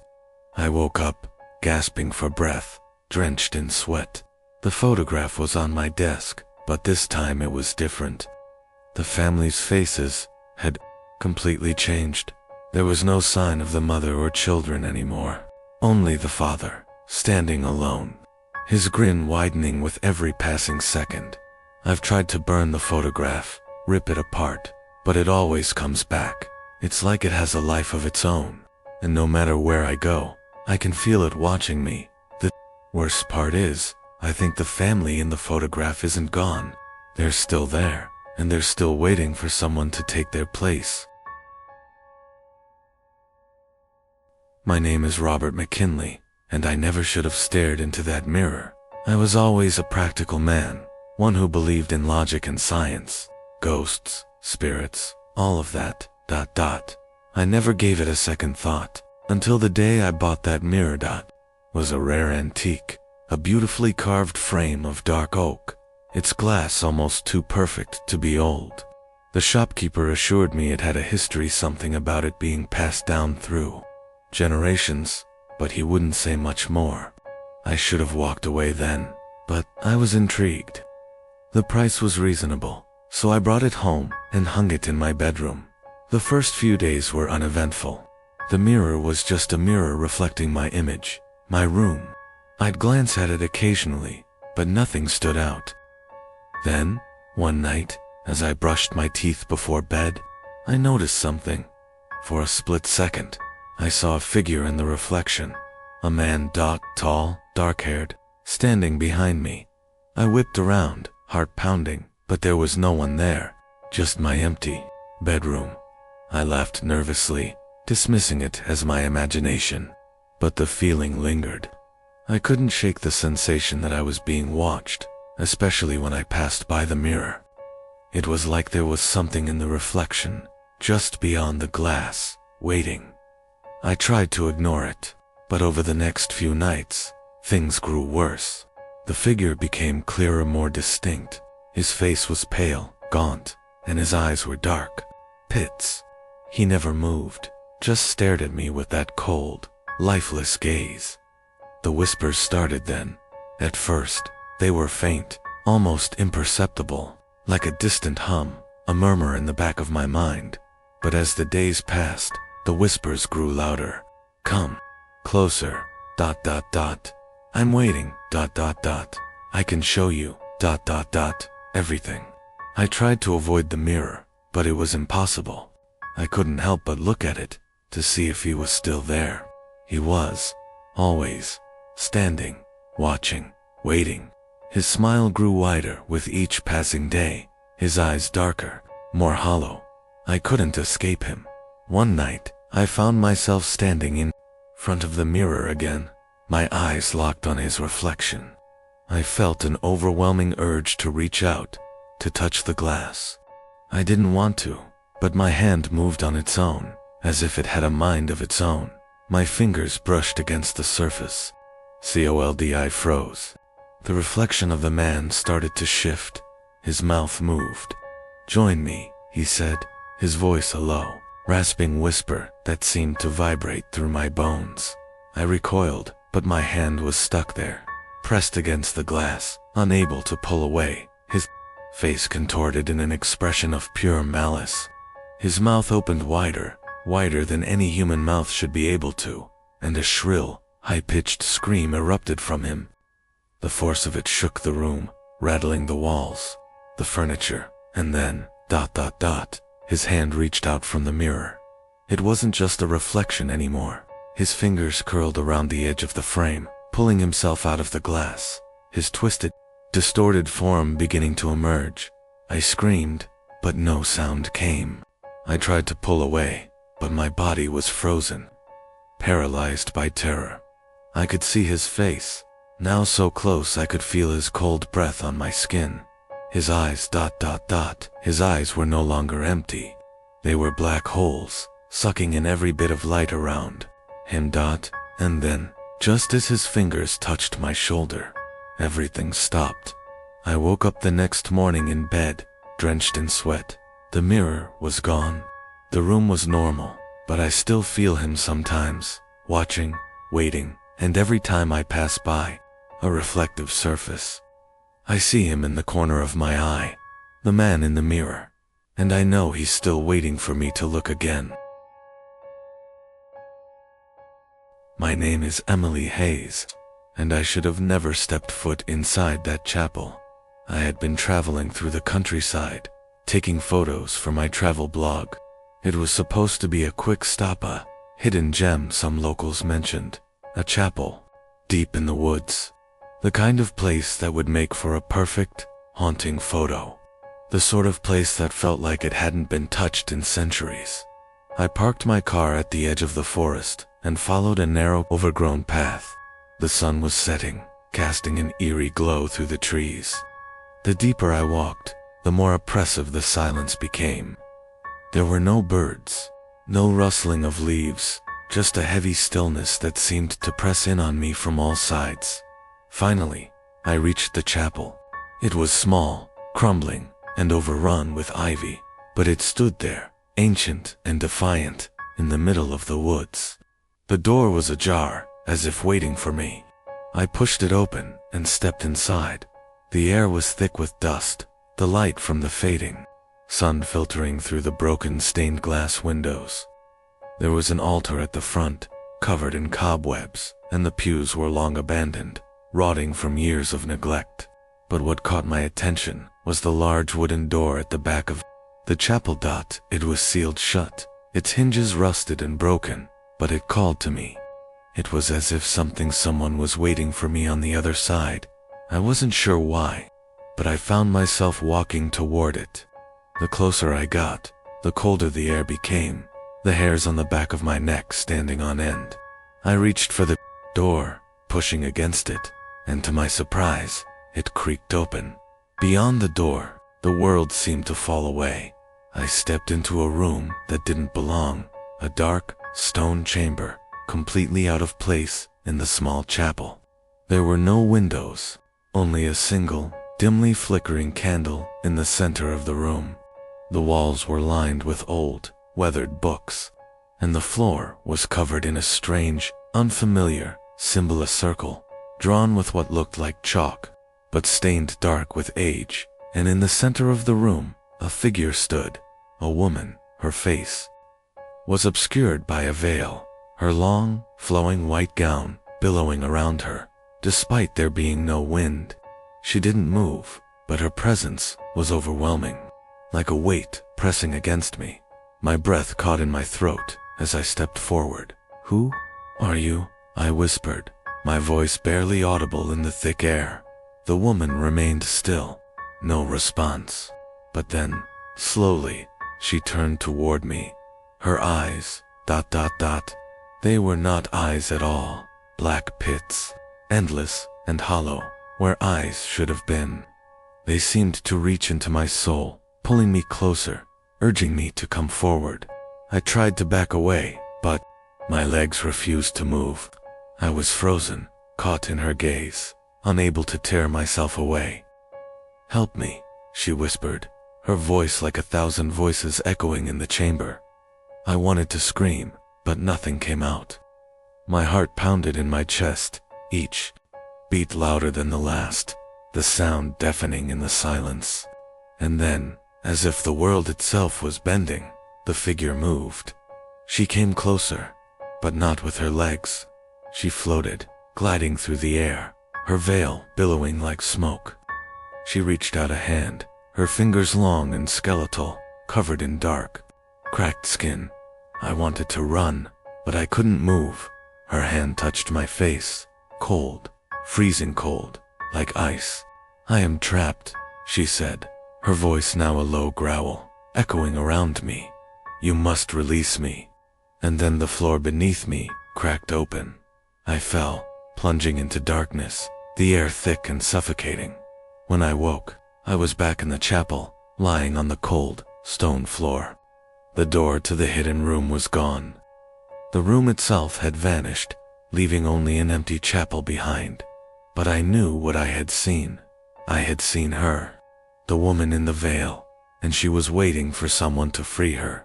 Now, every time I close my eyes, I can feel her cold touch. I hear her whisper, calling me back, and I know that someday, she'll come for me. My name is Daniel Grant, and I shouldn't have taken that shortcut through the woods. It was late in the afternoon when I decided to cut through the forest behind my house. The sun was dipping behind the horizon, casting long, eerie shadows across the tangled underbrush. It was a route I'd walked 100 times, but tonight, something felt different.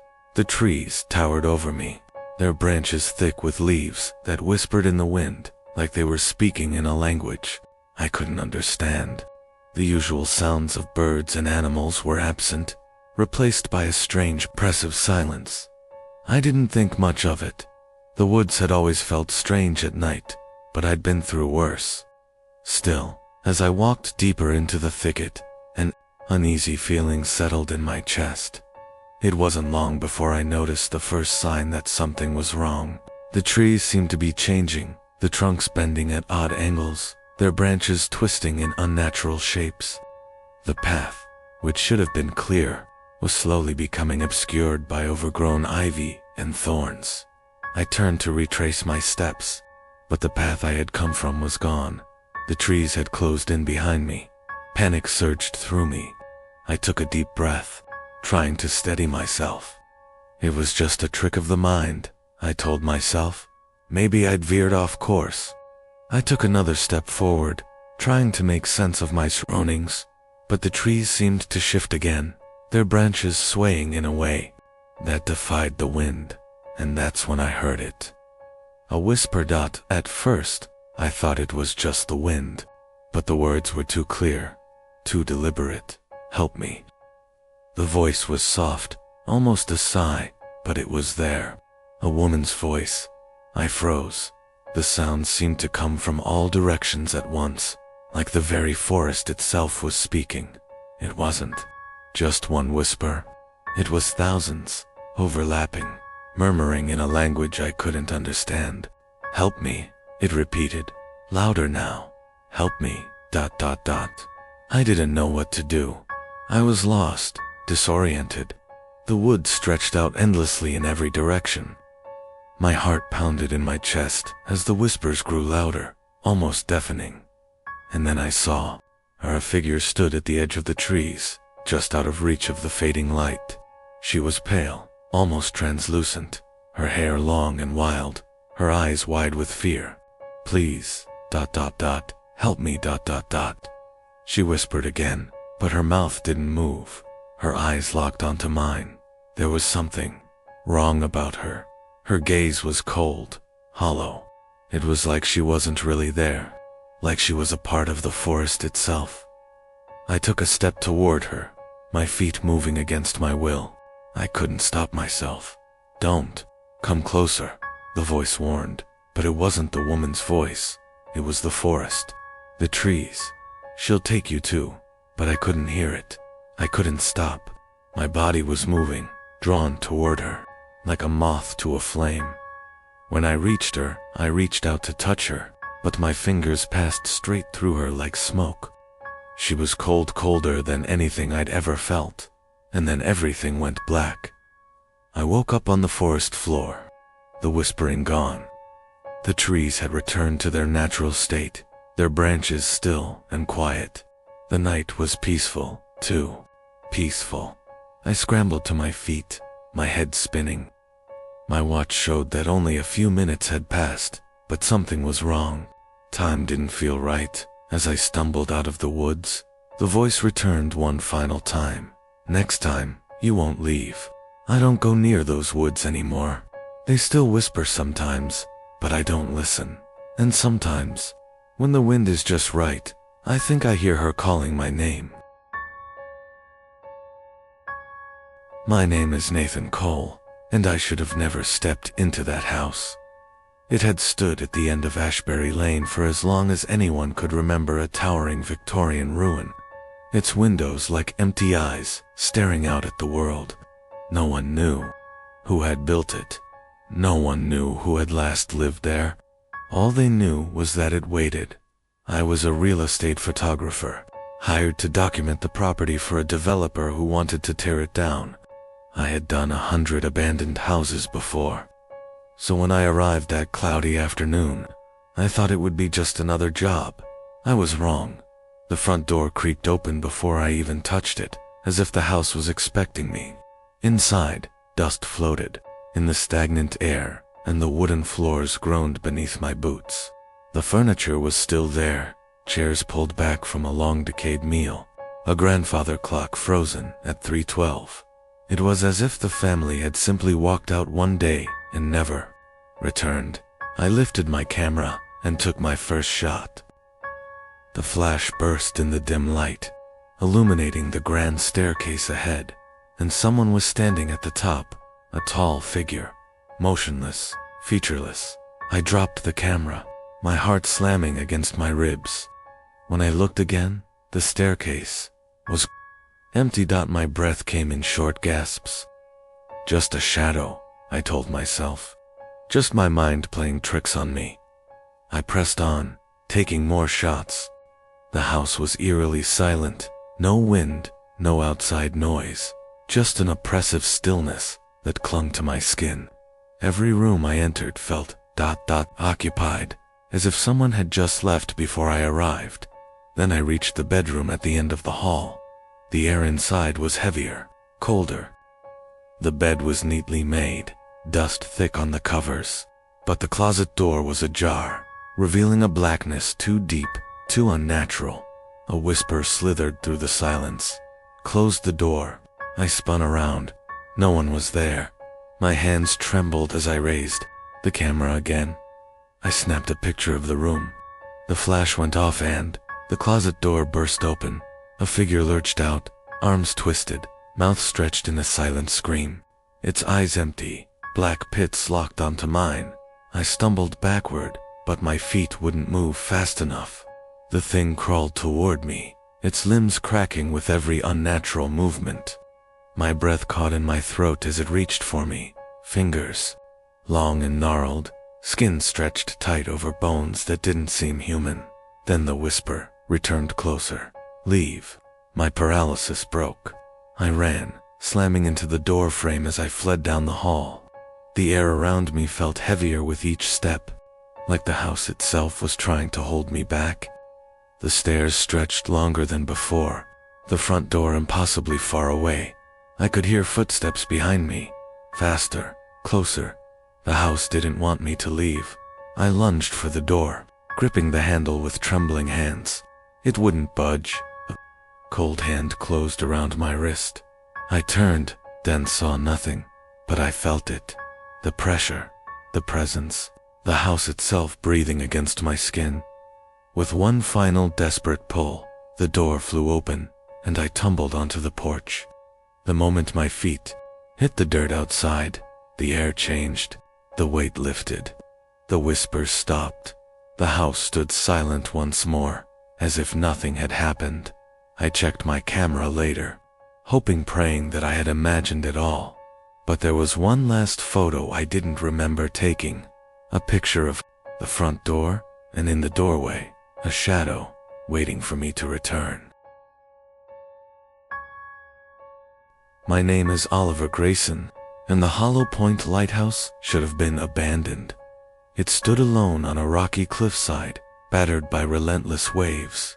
The last keeper had vanished decades ago, leaving behind an untouched room and a logbook filled with increasingly erratic entries. People in town spoke of lights flickering in the tower at night, despite no one living there. They whispered of a voice that called sailors to the shore one they couldn't resist. I didn't believe in any of it. I was a historian, fascinated by lost places and their secrets. That's why I found myself climbing the crumbling steps, my flashlight barely cutting through the thick fog rolling in from the sea. Inside, the lighthouse smelled of salt and decay. The walls were damp, the furniture left as it had been when the last keeper vanished. A thick layer of dust covered the floor, except for a single trail of footprints leading up the spiral stairs. My chest tightened.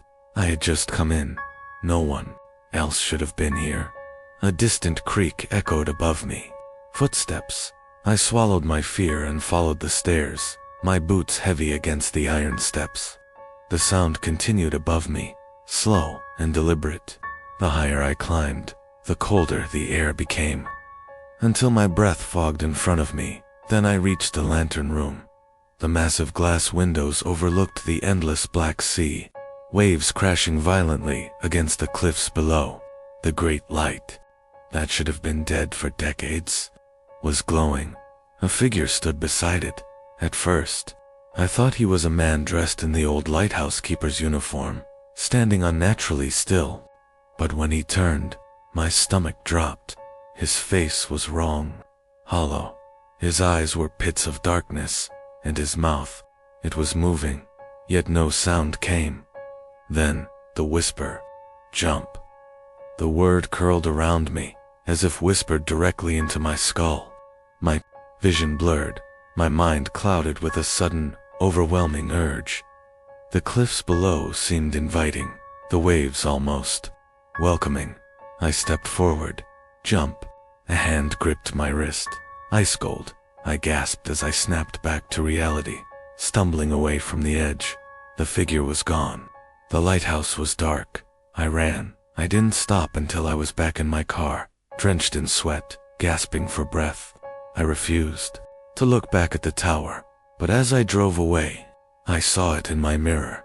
The light was still shining, and I swear I heard my name in the wind. My name is Jason Holloway, and I barely made it out of Blackridge Mine alive. I was never one to believe in ghost stories, but everyone in town avoided that mine like the plague. They said the last crew who worked there vanished overnight, their bodies never found. People claimed to hear the screams of trapped miners echoing from deep inside, even though the tunnels had collapsed decades ago. I thought it was all nonsense, just another tale to keep kids from wandering into danger. So when my friend, Mark, dared me to explore it, I grabbed my flashlight, my camera, and my pride and went in alone. The entrance was easy enough to squeeze through, a narrow gap between fallen rocks. Inside, the mine was colder than I expected, the air stale and thick with the scent of damp earth. Rusted tracks lined the tunnel, leading deeper into the darkness. Every sound, my footsteps, my breathing felt amplified, like the walls were listening. I took a few photos, the flash bouncing off the jagged walls. That's when I saw the first sign that something was wrong. There were footprints, fresh ones. They weren't mine. A chill ran down my spine. The mine had been abandoned for years. No one else should have been here. But the prints were deep, like someone had been running, or being chased. I kept going, swallowing my fear. I just needed a few more shots, then I'd get the hell out. Then I heard it. A pickaxe striking stone. Rhythmic, distant. I froze, listening. The sound echoed from deeper within the tunnels, too far for anyone living to be down there. My flashlight flickered as I took another step forward. Then came the whisper, "Keep digging." My stomach twisted. I wasn't alone. I turned to leave, but the tunnel behind me had changed. The entrance was gone, just solid rock, where an opening had been. My breathing turned ragged. That wasn't possible. It couldn't be possible. I ran deeper into the mine, searching for another way out. The tunnel stretched endlessly, walls pressing in tighter. Shadows shifted where they shouldn't. My light dimmed, struggling to cut through the darkness. Then I saw them, dot figures, half buried in the rock. Their faces twisted in silent screams, arms reaching outward, fingers fused with stone. Their mouths moved, but no sound came. Then, just beside me, a voice whispered, "Join us." A skeletal hand broke free from the wall, fingers scraping toward my arm. I ran. I don't know how long I ran, but suddenly I was outside, gasping in the night air. The mine was silent behind me, as if it had never called to me at all. But when I checked my camera later, my blood ran cold. The last photo I had taken wasn't of the tunnels, it was of me, covered in dust, my eyes hollow, my mouth open in a silent scream, and behind me hands reaching. My name is Ethan Carter, and I never should have entered Blackwood Asylum. It started as a dare, one of those stupid challenges that seem harmless until they aren't. The asylum had been abandoned for decades, left to rot at the edge of town, wrapped in rumors of unspeakable horrors. People said the patients never left, even after death. They spoke of shadows moving behind broken windows, whispers carried by the wind. I never believed in ghosts. Not until that night, armed with only a flashlight and my phone. I squeezed through a gap in the rusted gate and stepped onto the overgrown grounds. The air was thick with decay, the building looming above me like a corpse refusing to rest. My friends had chickened out at the last minute, leaving me to explore alone. Fine by me. Inside, the asylum was worse than I imagined, hallways lined with peeling wallpaper, shattered glass crunching under my boots, and an overwhelming sense of wrongness.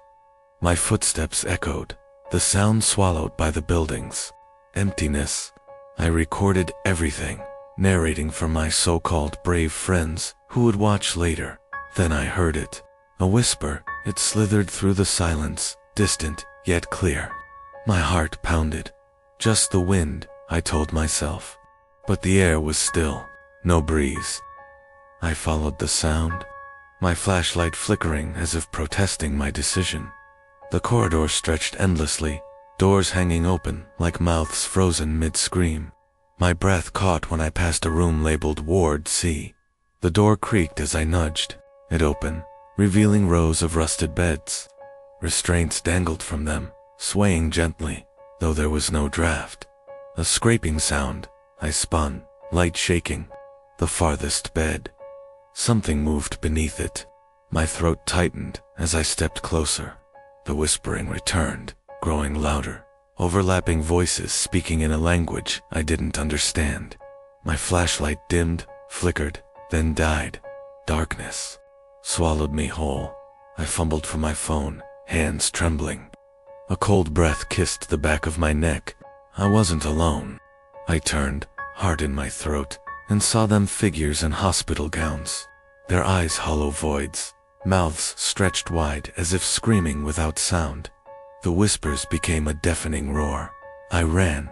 I don't remember how I made it out, only that I found myself outside, gasping for air, my phone clutched in my shaking hands.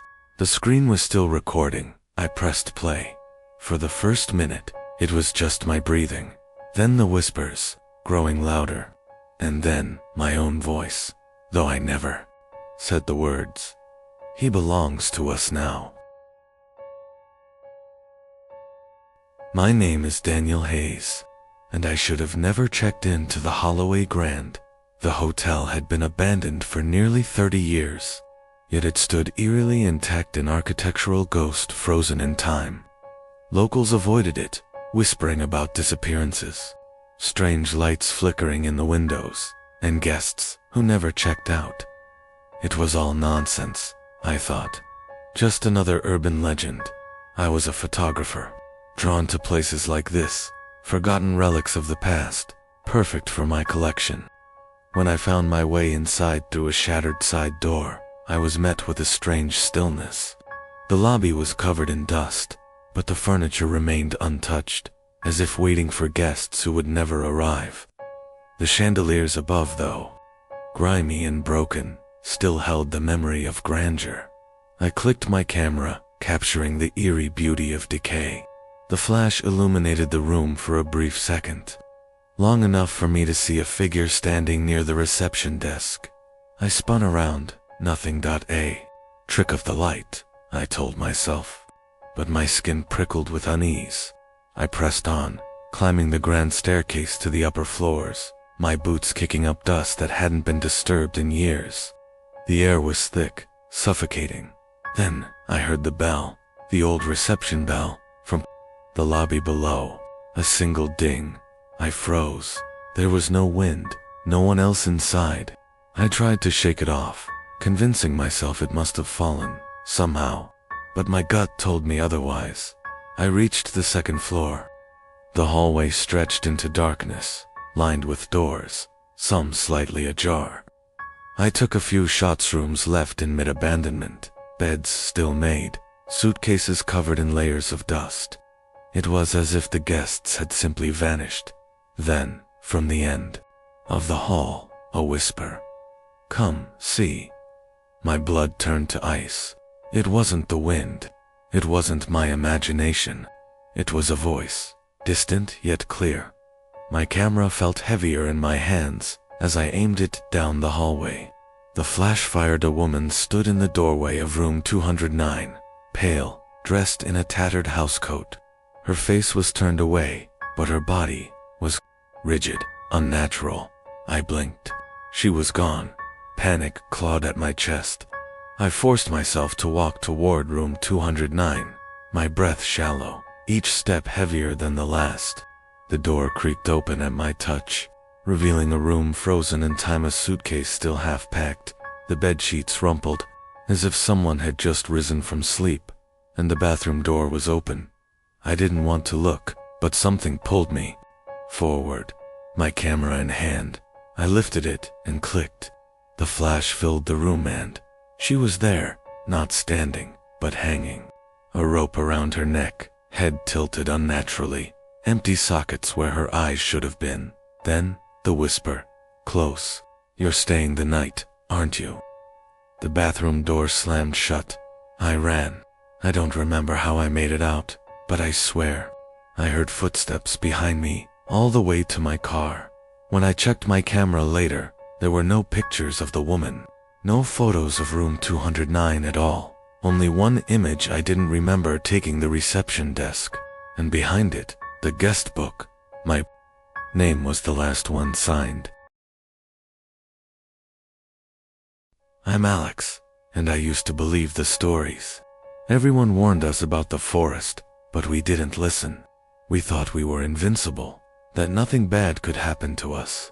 But that was before the Black Branch, before the ritual. It started, innocently enough, a weekend camping trip with my closest friends, Sarah, Jack, and Emily. We had heard the stories growing up, the ones about the strange happenings in the forest near the old mill, but we laughed them off. Just superstitions, we told ourselves. After all, the old mill had been abandoned for decades, and nothing seemed amiss when we went to check it out. The forest was dense, the trees twisted and gnarled, casting long shadows across our path as we made our way deeper in. The silence of the place was deafening. The only sound was the crunch of dry leaves beneath our feet. We didn't know it then, but that silence would soon become the loudest thing we'd ever hear. Around noon, we arrived at a clearing, where the mill once stood. The building was a crumbling shell, its walls covered in vines and moss, windows boarded up. We set up camp just outside the ruins, laughing and talking about the adventures we had planned. But as the sun dipped lower in the sky, the atmosphere changed.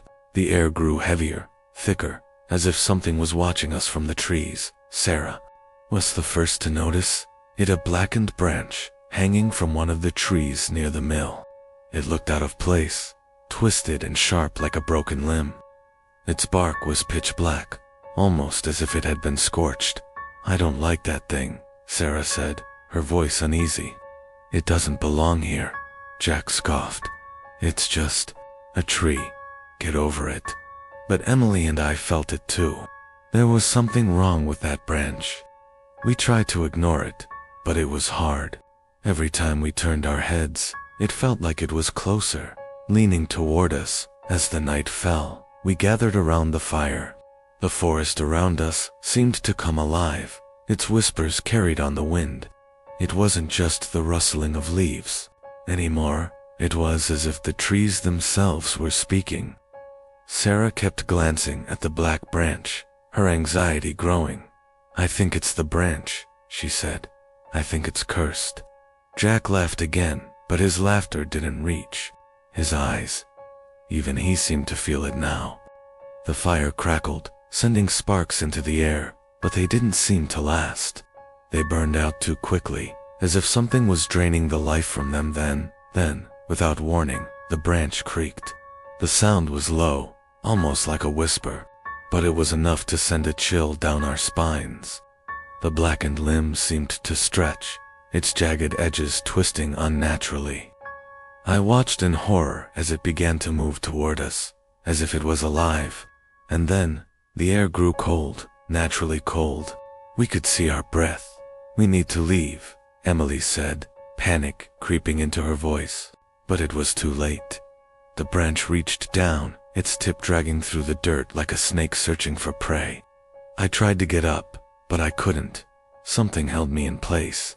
Something invisible, something that made every movement feel sluggish, as though the air itself was thickening around me. Jack stood up, his eyes wide with terror. "What is that thing?" The branch began to pulse, with a dark, sickly glow.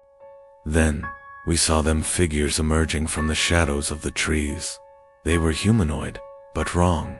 Their limbs were too long, their faces distorted and blank, like masks of pure darkness. They were silent as they moved closer to us, their eyes gleaming with an unnatural light. The branch, now fully alive, whipped through the air, its blackened surface cracking and splitting. I felt the air vibrate, as if it were about to shatter. Emily screamed and tried to run, but she stumbled, falling into the fire. The flames exploded into a blinding inferno, but it didn't seem to touch her. She didn't scream anymore. Everything was happening too fast. Jack was pulled into the darkness, his body jerking violently, as if he was being torn apart. I could only watch in horror as the figures dragged him away, their movements jerky and unnatural. I turned to Sarah, but she was gone. The trees had swallowed her up, and I was left alone, the cold creeping into my bones, the whispers growing louder. I ran, but the forest was endless. The branches reached out to grab me, their gnarled fingers brushing my skin, pulling me back. The black branch was always there, always closer, its dark power suffocating the life from everything around it. By the time I found my way out of the forest, I was alone.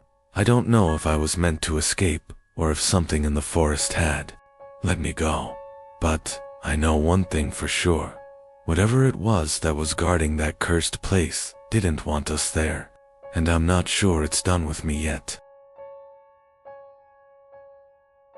I'm James, and I have no idea why we thought going into Hollow Creek was a good idea. We were just looking for something to do on a lazy Saturday afternoon, but instead, we found something we should have left alone. We had all heard the rumors in school, tales from older folks who knew better. Hollow Creek was known as a cursed place. Supposedly, long ago, people from the town had gathered there for a strange ritual, and now the land was haunted. Everyone avoided it, except for kids, like Usiang, naive and hungry for something thrilling. It was Mark who first suggested we go. "We'll be legends if we find something out there," he said, grinning like it was all a joke. Emily, ever the skeptic, rolled her eyes. But in the end, we all agreed. What harm could it do? We entered the woods just after noon, sunlight filtering through the leaves. The air smelled fresh, but there was an underlying dampness that seemed to cling to everything. The path leading to the creek was narrow, the trees growing so close together they almost blocked out the light.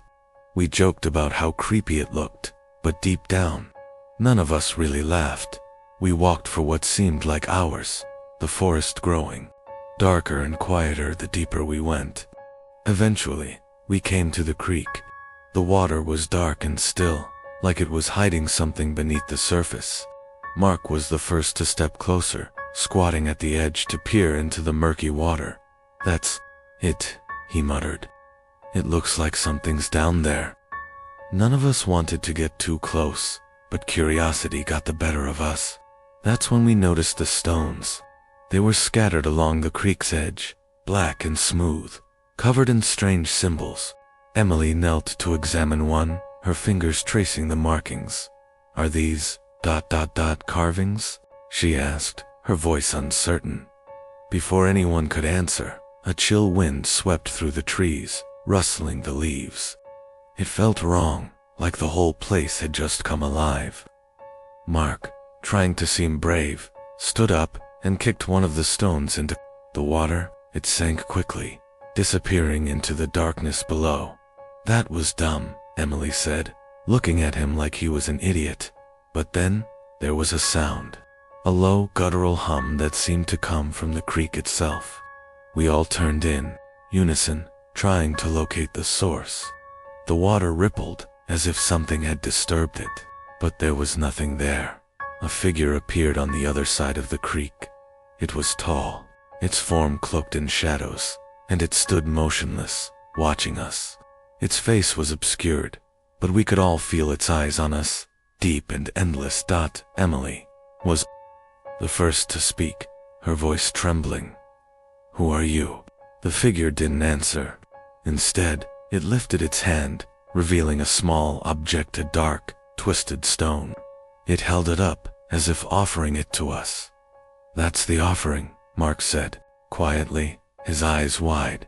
"It's real. The ritual." Before we could react, the figure stepped into the creek, its feet not disturbing the water at all. It crossed effortlessly, as though the creek didn't exist. "What is it doing?" I asked, my voice barely above a whisper. The figure moved closer, stopping just at the edge of the circle of stones. It placed the twisted stone on the ground in front of it, and then stood, motionless once more. The humming grew louder, vibrating through the air, the trees, and even the ground beneath us. Suddenly, the earth trembled beneath our feet. We all stumbled, and the trees around us began to sway, as if caught in an unseen storm. The ground cracked open, and from the depths emerged a strange, twisted form, part human, part something else, crawling its way from the earth, its eyes glowing an unnatural green. We all froze in terror. The figure reached down, touching the stone it had placed. As soon as it did, the creature rose, towering over us. It was more terrifying than anything I'd ever seen, and it was coming straight for us. "Run," Emily screamed. We didn't need any more encouragement. We bolted back the way we came, tripping over branches and roots, our breath ragged with fear. But as we ran, the sound of the humming followed us, growing louder and louder, as though the earth itself was chasing us. By the time we reached the edge of the forest, the noise stopped. The air cleared. The trees no longer seemed to loom over us like silent watchers. We didn't stop running until we were far from Hollow Creek, and when we finally did, we didn't say anything. We didn't need to. We all knew what we had seen. We had interrupted something ancient, something that wasn't meant to be disturbed. I don't think I'll ever forget the look in that creature's eyes. They weren't just eyes. They were portals to something else, something far darker. And I know, deep in my gut, that Hollow Creek isn't done with us. I'm Leah, and I don't think I'll ever forget the night we crossed the line, the night we found something we weren't supposed to. I wish I had listened to my gut, but I didn't. And now, it's too late. It all began when my friends and I decided to explore the Ashen Hollow, a place spoken of only in whispers. Everyone in the village knew about it, but no one dared go near it. The story said it was cursed, a place where an ancient ritual had been performed long ago. It was rumored that anyone who entered the hollow after sundown would never return. Of course, we didn't believe any of it. We were young, invincible, and bored. So, when Mark suggested it, we all agreed. We arrived at the forest's edge just as the sun was setting. The last rays of light fading behind the trees. The air was colder than usual, and the forest seemed to hum with a strange energy. But we laughed it off, stepping into the thick underbrush and pushing forward. The deeper we went, the stranger it felt. The trees grew more twisted, their branches tangled in impossible shapes. The path seemed to narrow the further we walked, as if the forest itself didn't want us there. We finally reached the hollow, a clearing surrounded by ancient stone pillars. In the center stood a large, cracked stone circle, its surface engraved with symbols I couldn't make out. The air was thick with the smell of damp earth, and the ground beneath us felt spongy, almost alive. "This is it," Mark said, his voice low. "This is where it happened." I wasn't sure what he meant by it, but I didn't have time to ask before he began to gather dry leaves and branches, preparing for a fire. Ellie, on the other hand, wandered over to the stone circle, tracing the symbols with her fingers. She looked at me and shrugged. "Could just be old carvings," she said, though her voice didn't sound as confident as her words. We gathered around the fire, its flickering light casting long shadows against the trees. At first, it felt peaceful, even a little magical, like we were the first to discover this hidden place. But then, the temperature dropped. The flames of our fire flickered, and a strange, hollow sound filled the air. It wasn't wind or animals. It was a noise that seemed to come from the ground itself, a low, vibrating hum. Suddenly, the ground shook beneath us. "Did you feel that?" Ellie asked, her eyes wide. Before anyone could respond, the stone circle in the center of the clearing began to glow. A faint red light seeped from the cracks in the stones, casting an eerie glow across the clearing. Mark froze, his face palling. "I didn't do that," he muttered. "That wasn't me." The hum grew louder, and from the darkness between the trees, I saw something move. At first I thought it was an animal, but as it came closer, I realized it wasn't. It was a figure, tall and thin, cloaked in shadows, its face hidden in the darkness. It moved toward us, gliding over the ground without a sound. Then it spoke. The voice was low, guttural, like something that hadn't spoken in centuries. "Leave," it whispered. "You've awakened the ritual." The words seemed to freeze the air around us. I felt a cold sweat break out on my neck.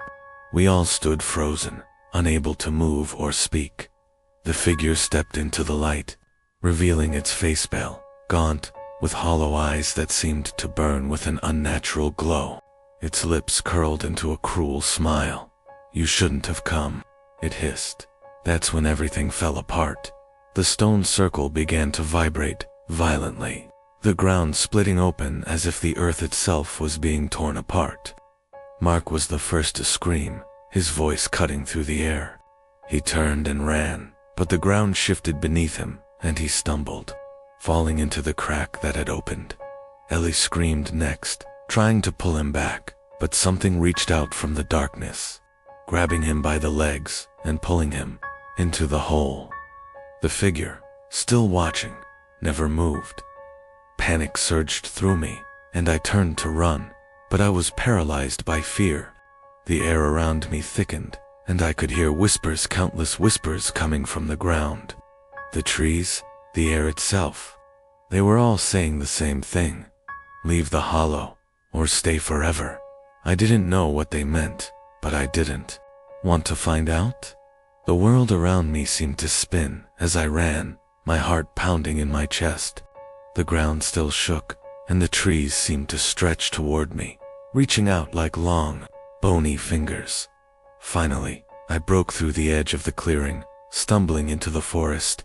I didn't look back. I couldn't. When I finally made it back to the village, I found that Mark and Ellie were gone. No one believed me when I told them what had happened. The only thing that remained was the hollow, its whispers still calling in the wind, waiting for those foolish enough to enter again. I haven't been able to sleep since. I hear the whispers in my dreams, feel the eyes watching me in the dark, and I know, deep down, that Ashen Hollow hasn't forgotten us. I'm Marcus, and the story I'm about to tell you is one that still haunts me every night. It's a tale of how curiosity led my friends and me to something that should have been left alone. It all started with a dare. We were a group of college students, and we'd heard about an old ritual that took place deep in the woods, hidden from civilization. They said it was an ancient tradition, a ceremony performed by those who worshipped the spirits of the forest. The ritual supposedly granted those who participated great power, but at a terrible cost. Naturally, we thought it was all just superstition, but when Jake found a map, we couldn't resist. We wanted to see if the stories were true. The map led us to a remote part of the forest, an area so dense with trees that it seemed untouched by time. The sun had already begun to set by the time we reached the clearing, and there, standing in the center, was a massive stone altar, worn and weathered by centuries of neglect. Surrounding it were symbols, carved into the ground, and a ring of stones. It looked ancient, a place lost in time. "This is it," Jake said, grinning like he had just won a prize. "The ritual spot. Let's do it." We were nervous, but we had come this far, and no one wanted to back down. Ellie was the first to step into the circle of stones, followed by the rest of us. We didn't know exactly what we were supposed to do, but we had found a few rituals online, passed down by other curious souls. We followed them as best as we could. The wind picked up, rustling the trees as we began to chant the words we had found at first. Nothing happened. We laughed nervously, but then the air began to grow colder. The trees around us seemed to sway unnaturally, and for a moment, I could swear I saw movement in the shadows. It wasn't an animal. It was something else. Suddenly, a deep, rumbling sound echoed through the clearing. The ground shook beneath our feet. The altar cracked open, and from within, a thick, dark fog began to rise. I could hear whispers, low and menacing, coming from all directions. The fog started to take shape, forming a figure, a tall, thin silhouette, standing just outside the circle. Its features were indistinct, but I could feel its presence, watching us, waiting. "Guys, what did we do?" Ellie whispered, her voice trembling with fear. None of us could answer. We were frozen in place, too terrified to move. The figure in the fog took a step forward, its outline sharpening, and with each step, the air grew colder. The whispers turned into voices, distant but clear, calling our names. "Marcus," the voice said, soft and cold. "You shouldn't have come." I didn't know what to do. My heart was racing, my hands shaking. I could see the fear in my friend's eyes as the figure advanced, its shape becoming more defined with every step. "I told you, it was real," Jake whispered, but it didn't sound like the confident tone he had when we first arrived. Now, he was just as scared as the rest of us. The figure stopped just outside the circle, its dark eyes staring at each of us in turn. It didn't move, it didn't speak, but I felt its gaze on me, like it was waiting for something. The air grew thick, suffocating, as if the forest itself had turned against us. Then, without warning, the figure reached out, extending a long, bony hand. The moment it touched the edge of the circle, the stone beneath us cracked, and the ground beneath us began to shift. The fog enveloped the clearing, and the whispers grew louder, more frantic. "Run," I shouted. We all bolted, running blindly. Through the trees, the mist swirling around us. But no matter how fast we ran, it felt like we were going in circles. The trees seemed to close in on us, and the voices never stopped, following us, taunting us. Finally, after what felt like an eternity, we stumbled out of the forest. Our clothes were damp, our hearts racing, and our minds were numb with fear. We didn't speak to each other. We didn't have to. We all knew that whatever we had disturbed in those woods had followed us, and it wasn't going to stop until it had what it wanted. That night, as I lay in bed, I heard something at my window, soft tapping, like a finger drumming on glass. I got up to check, but when I opened the blinds, there was nothing there. I thought it was just my imagination, but then I saw it, a dark figure, standing across the street, staring at me with eyes that glowed faintly in the dark. It hasn't left me since. Every night, it's there, waiting, watching, and no matter how far I run, I know it will always find me. My name is Caleb, and I've seen things in the woods that I can't explain, things I wish I could unsee. This is the story of how my friends and I came to know a terror that doesn't belong in this world. It was a weekend trip, nothing more than a hike through the local forest, which we'd been to a dozen times before. Me, Ellie, Mark, and Jake, just a group of friends looking to have some fun before the summer ended. We packed our gear, grabbed our flashlights, and set off into the woods, eager for a quiet evening under the stars. But there was one thing that changed everything. A few miles in, we stumbled upon a place we'd never seen before. A clearing with a large tree standing in the center. It wasn't like the other trees around it. It was taller, its bark blackened as though scorched by fire, and its roots twisted into unnatural shapes. There was a large symbol carved into the trunk, a circle with an intricate design inside, the lines sharp and deliberate. I didn't know what it meant, but it gave me an uneasy feeling, as though the tree was watching us. "What is this place?" Ellie asked, her voice nervous as she stepped closer to the tree. "It doesn't look like any of the trees around here." Mark approached the tree, running his fingers along the carved lines. "It's probably just some old symbol. Maybe someone did it a long time ago, but I wasn't so sure."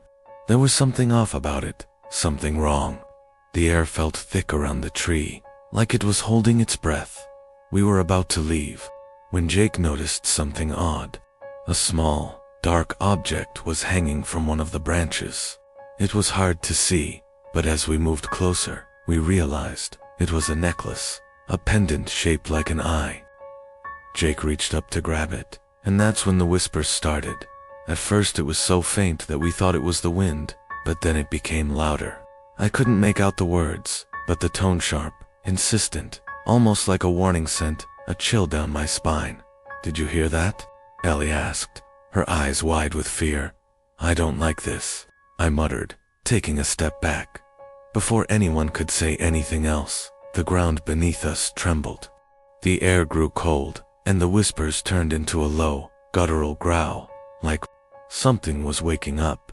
We turned to run, but the tree, the forest itself, seemed to come alive. The path we had walked down just moments ago had disappeared, replaced by a maze of thick branches that blocked every way out. "We're trapped," Mark said, panic rising in his voice. Jake's face was pale, his hand still gripping the necklace. "I think I made a mistake." As the whispers grew louder, something began to emerge from the shadows.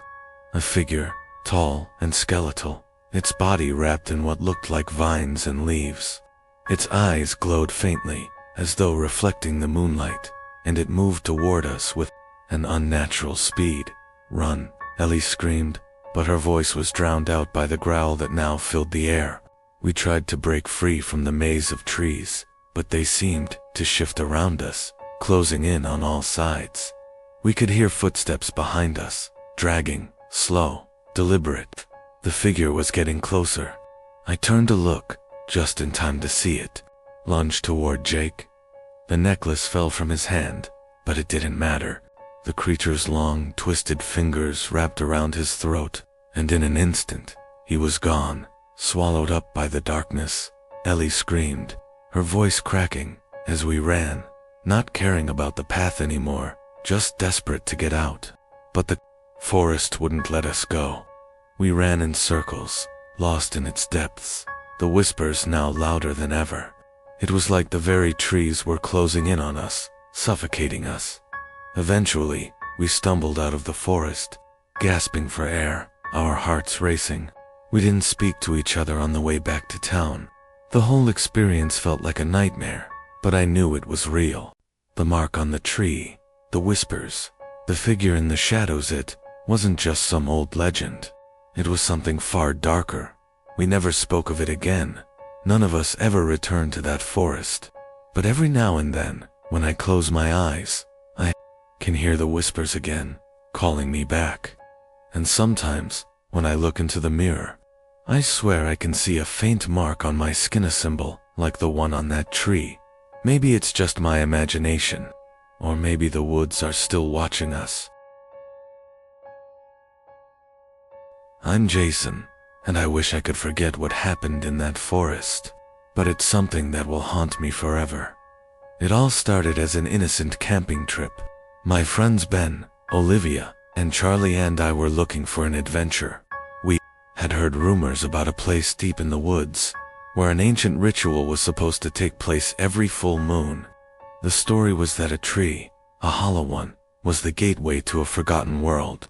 Of course, we didn't believe any of it.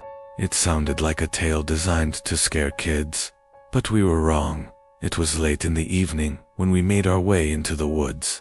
The forest was thick with trees, their branches twisting and stretching above us, blocking out most of the moonlight. The air was heavy with the scent of damp earth, and the only sounds we could hear were our footsteps crunching on the dry leaves below. After a few hours of walking, we reached the clearing, and there it was, the hollow tree.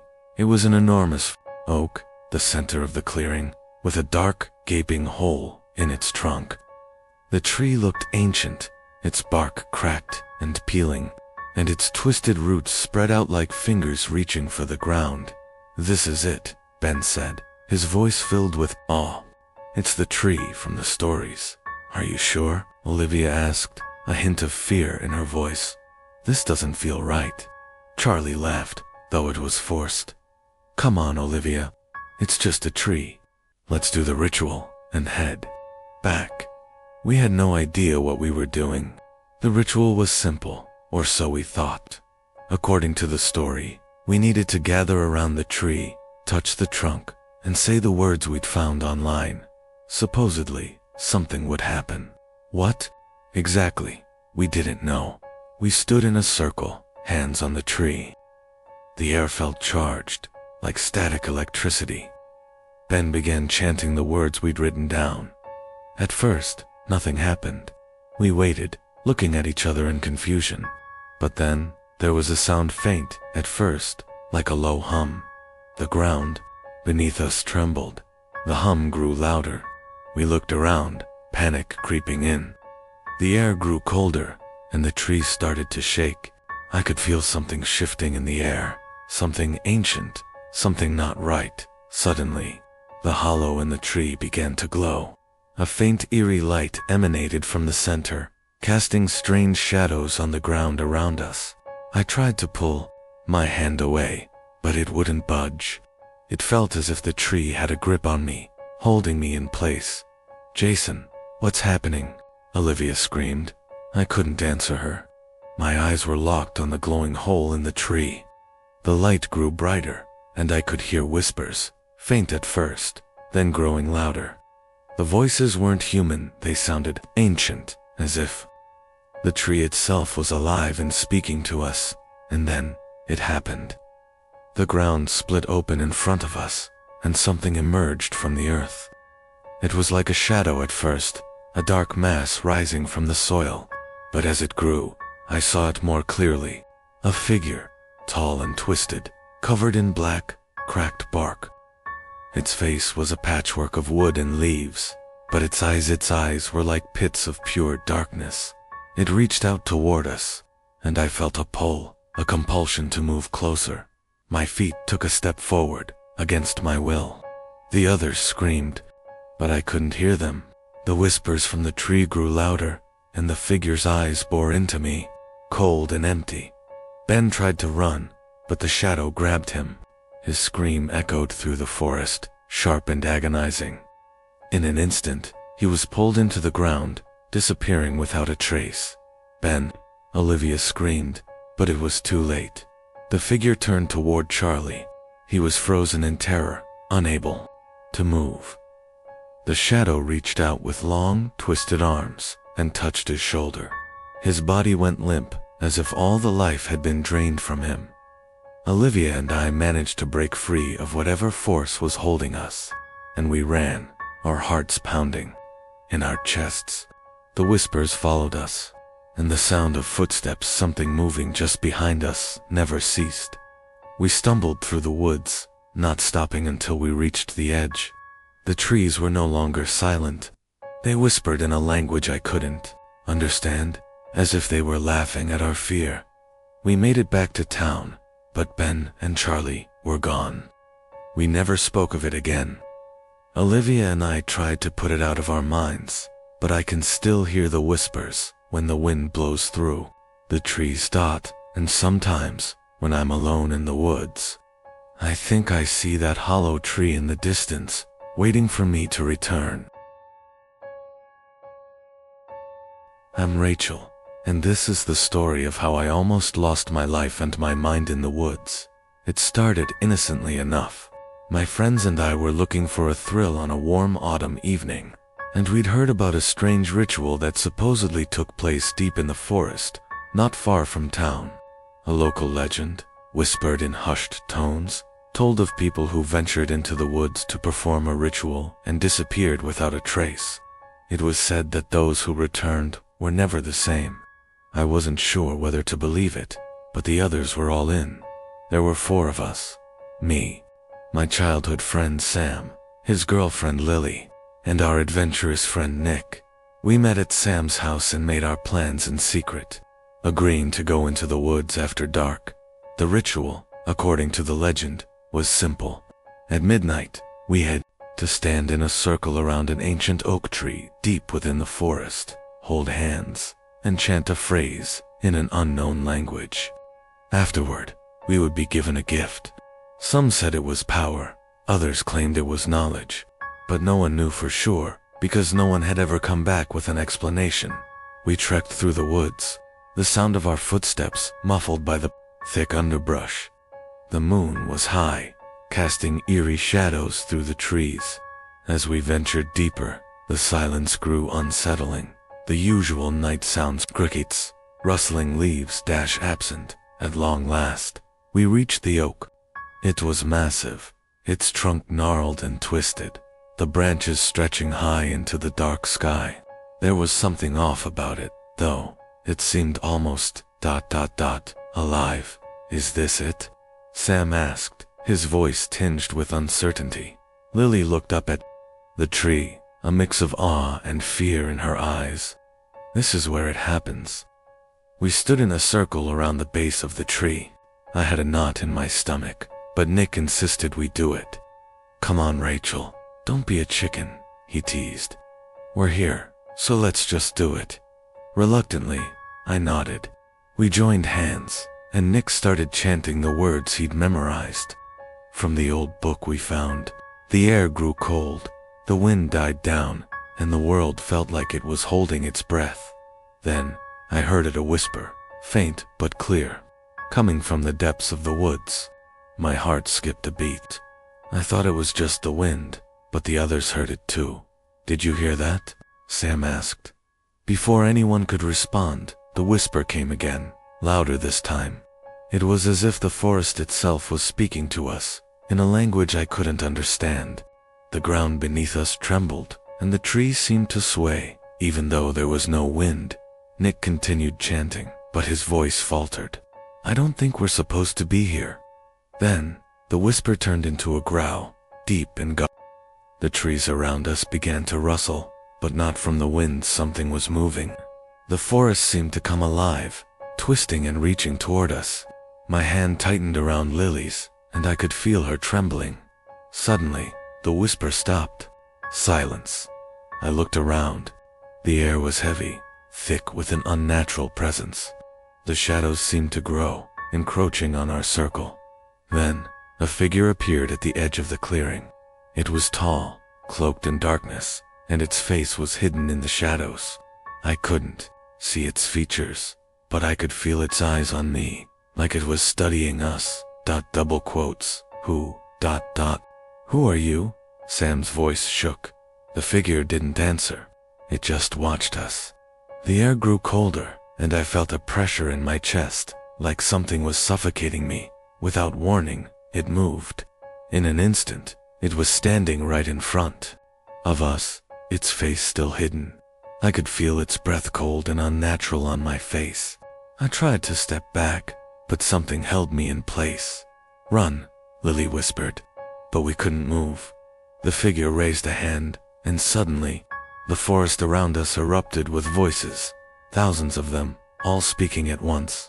The trees groaned, as though in pain, and the ground beneath us started to crack. I thought we were going to die there, but then, as quickly as it had appeared, the figure was gone. The forest fell silent again. The only sound was our heavy breathing. We stumbled back to the edge of the woods, shaken and terrified. We didn't say much on the way back, but I could feel the weight of something following us. The woods weren't the same anymore. They were darker, more oppressive, and I could hear it whispers, just faint enough that I thought I was imagining them. But I knew I wasn't. That night, we all had nightmares. The whispering voices, the dark figure, the feeling of being watched, it haunted us. I don't know what happened that night.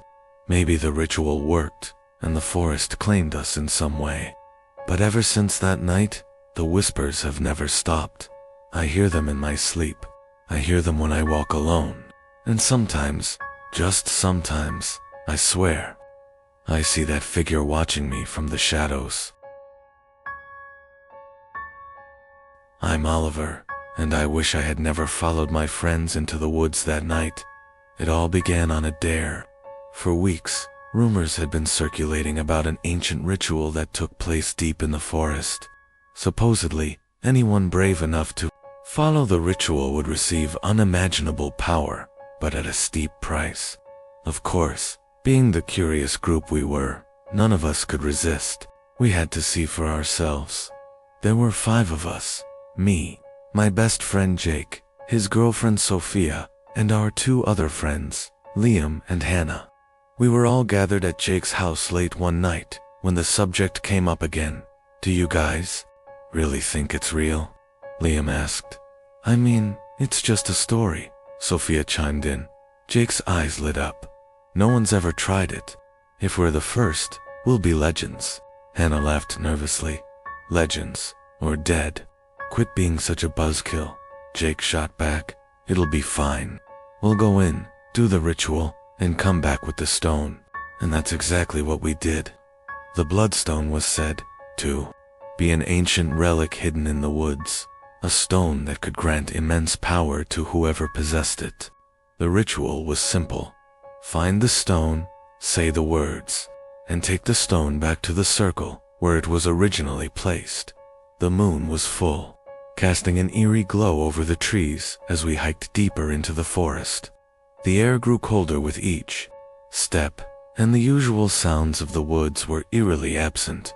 There was a heavy silence, broken only by the crunch of leaves beneath our feet. We eventually came upon a clearing, and in the center, we saw the bloodstone. It was a large, crimson-colored rock, glowing faintly in the moonlight. The ground around it was marked with strange symbols, as though someone had carved them into the earth long ago.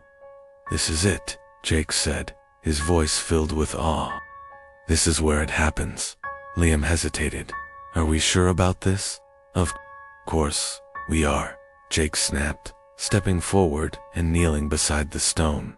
We do the ritual, and we're done. We all gathered around, looking at the stone in a mixture of fear and excitement. The ritual was simple. All we had to do was say the words, and the stone would grant us power. Jake was the first to speak, his voice low and chanting in a language I didn't understand. The air around us seemed to shift, the ground trembled, and a strange humming filled the air. Then, everything went wrong.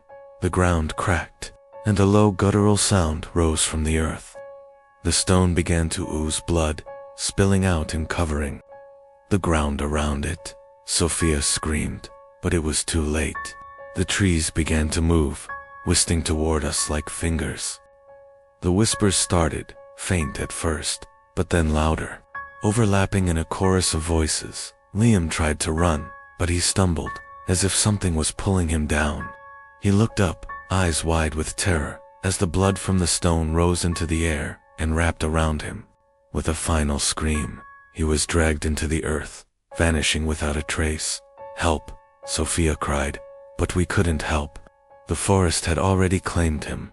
We tried to escape, but the trees closed in, blocking our path. The blood followed us, creeping through the forest. The whispers were everywhere. Hannah collapsed to her knees. We shouldn't have done this.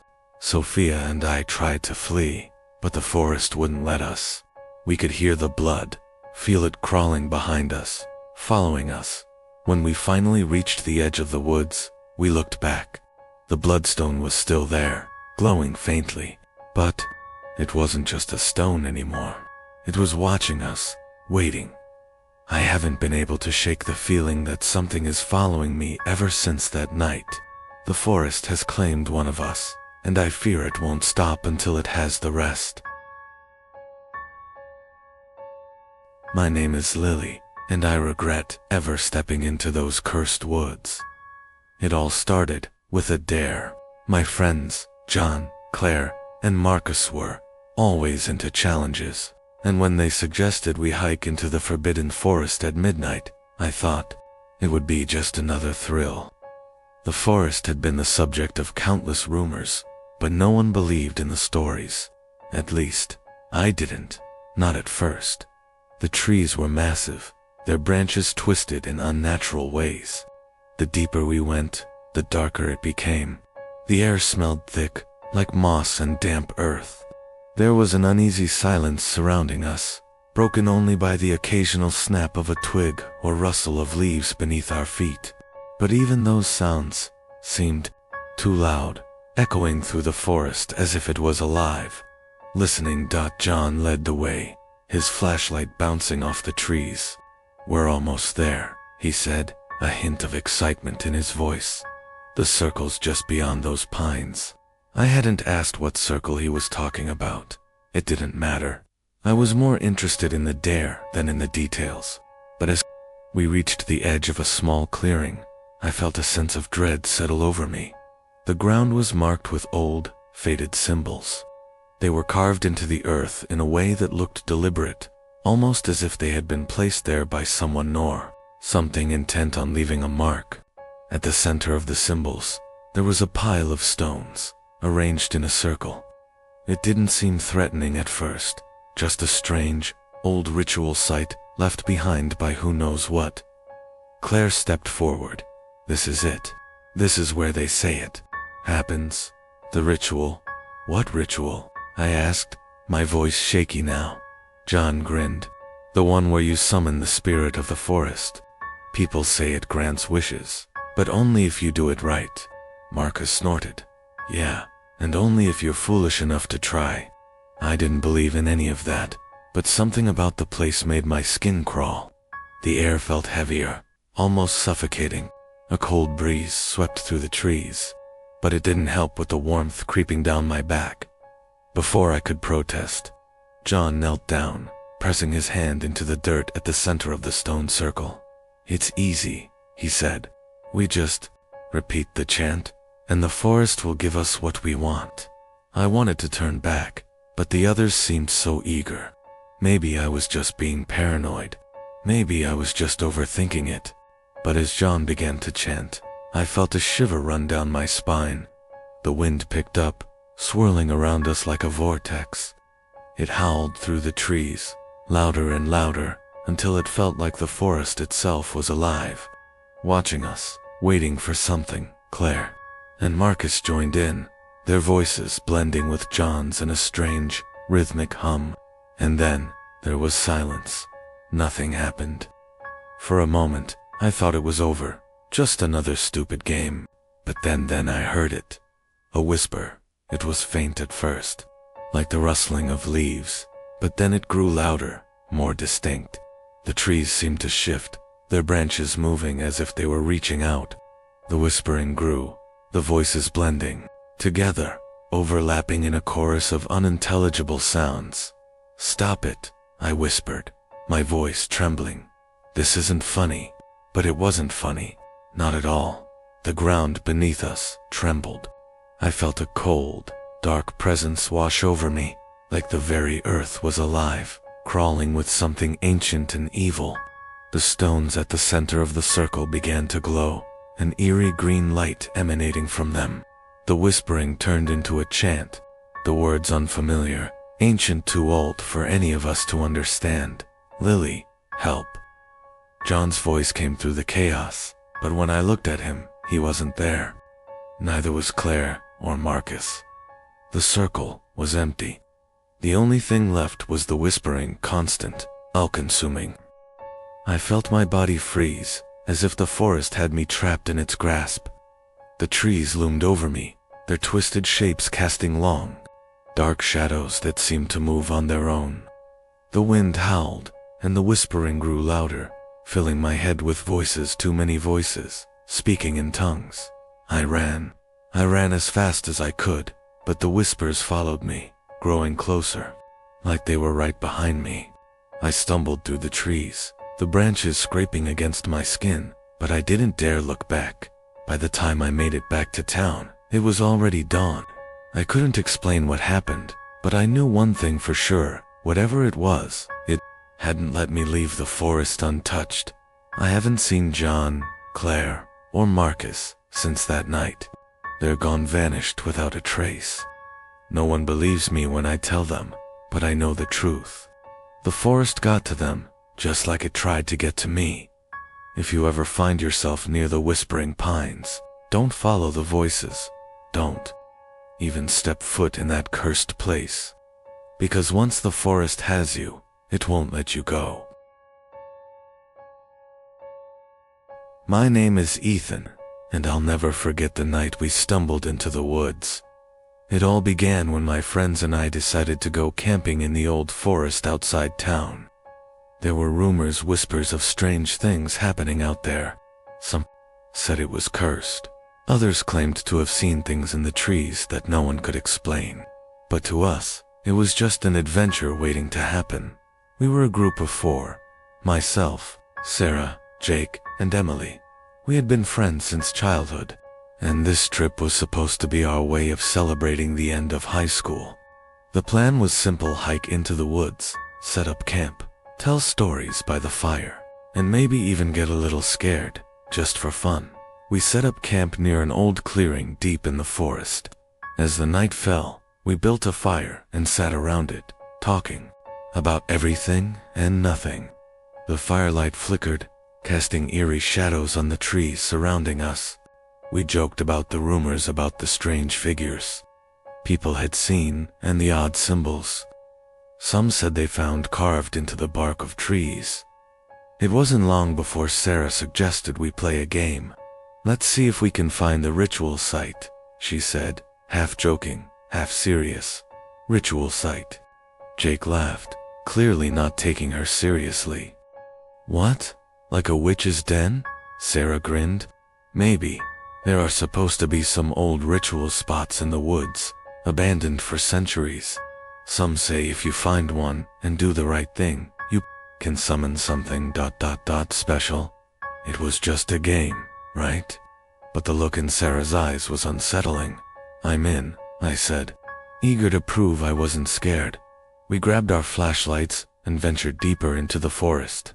The air grew colder, the trees towering over us like ancient guardians. We walked in silence, the only sound being the crunch of leaves underfoot and the occasional snap of a twig. After what felt like hours, We found it a clearing with a large, circular patch of dirt in the center, surrounded by trees. At the center of the circle was an intricate design, carved into the earth with sharp precision. It looked almost like a symbol, something old and foreign. "That's it," Emily whispered. "This is the place." The moment she said that, the air seemed to shift. The temperature dropped, and the forest became unnervingly still. It was as if the entire woods held its breath, waiting for something to happen. "What now?" Jake asked, his voice shaky. Sarah stepped forward, her eyes gleaming with a strange excitement. "We do the ritual," she said, kneeling down in the center of the circle. "We just have to say the words." I froze. There was something about the way she spoke, something too confident, too sure of herself. "Sarah," Dante started, but it was too late. She muttered something under her breath, the words unfamiliar and harsh. A low hum filled the air, vibrating the ground beneath us.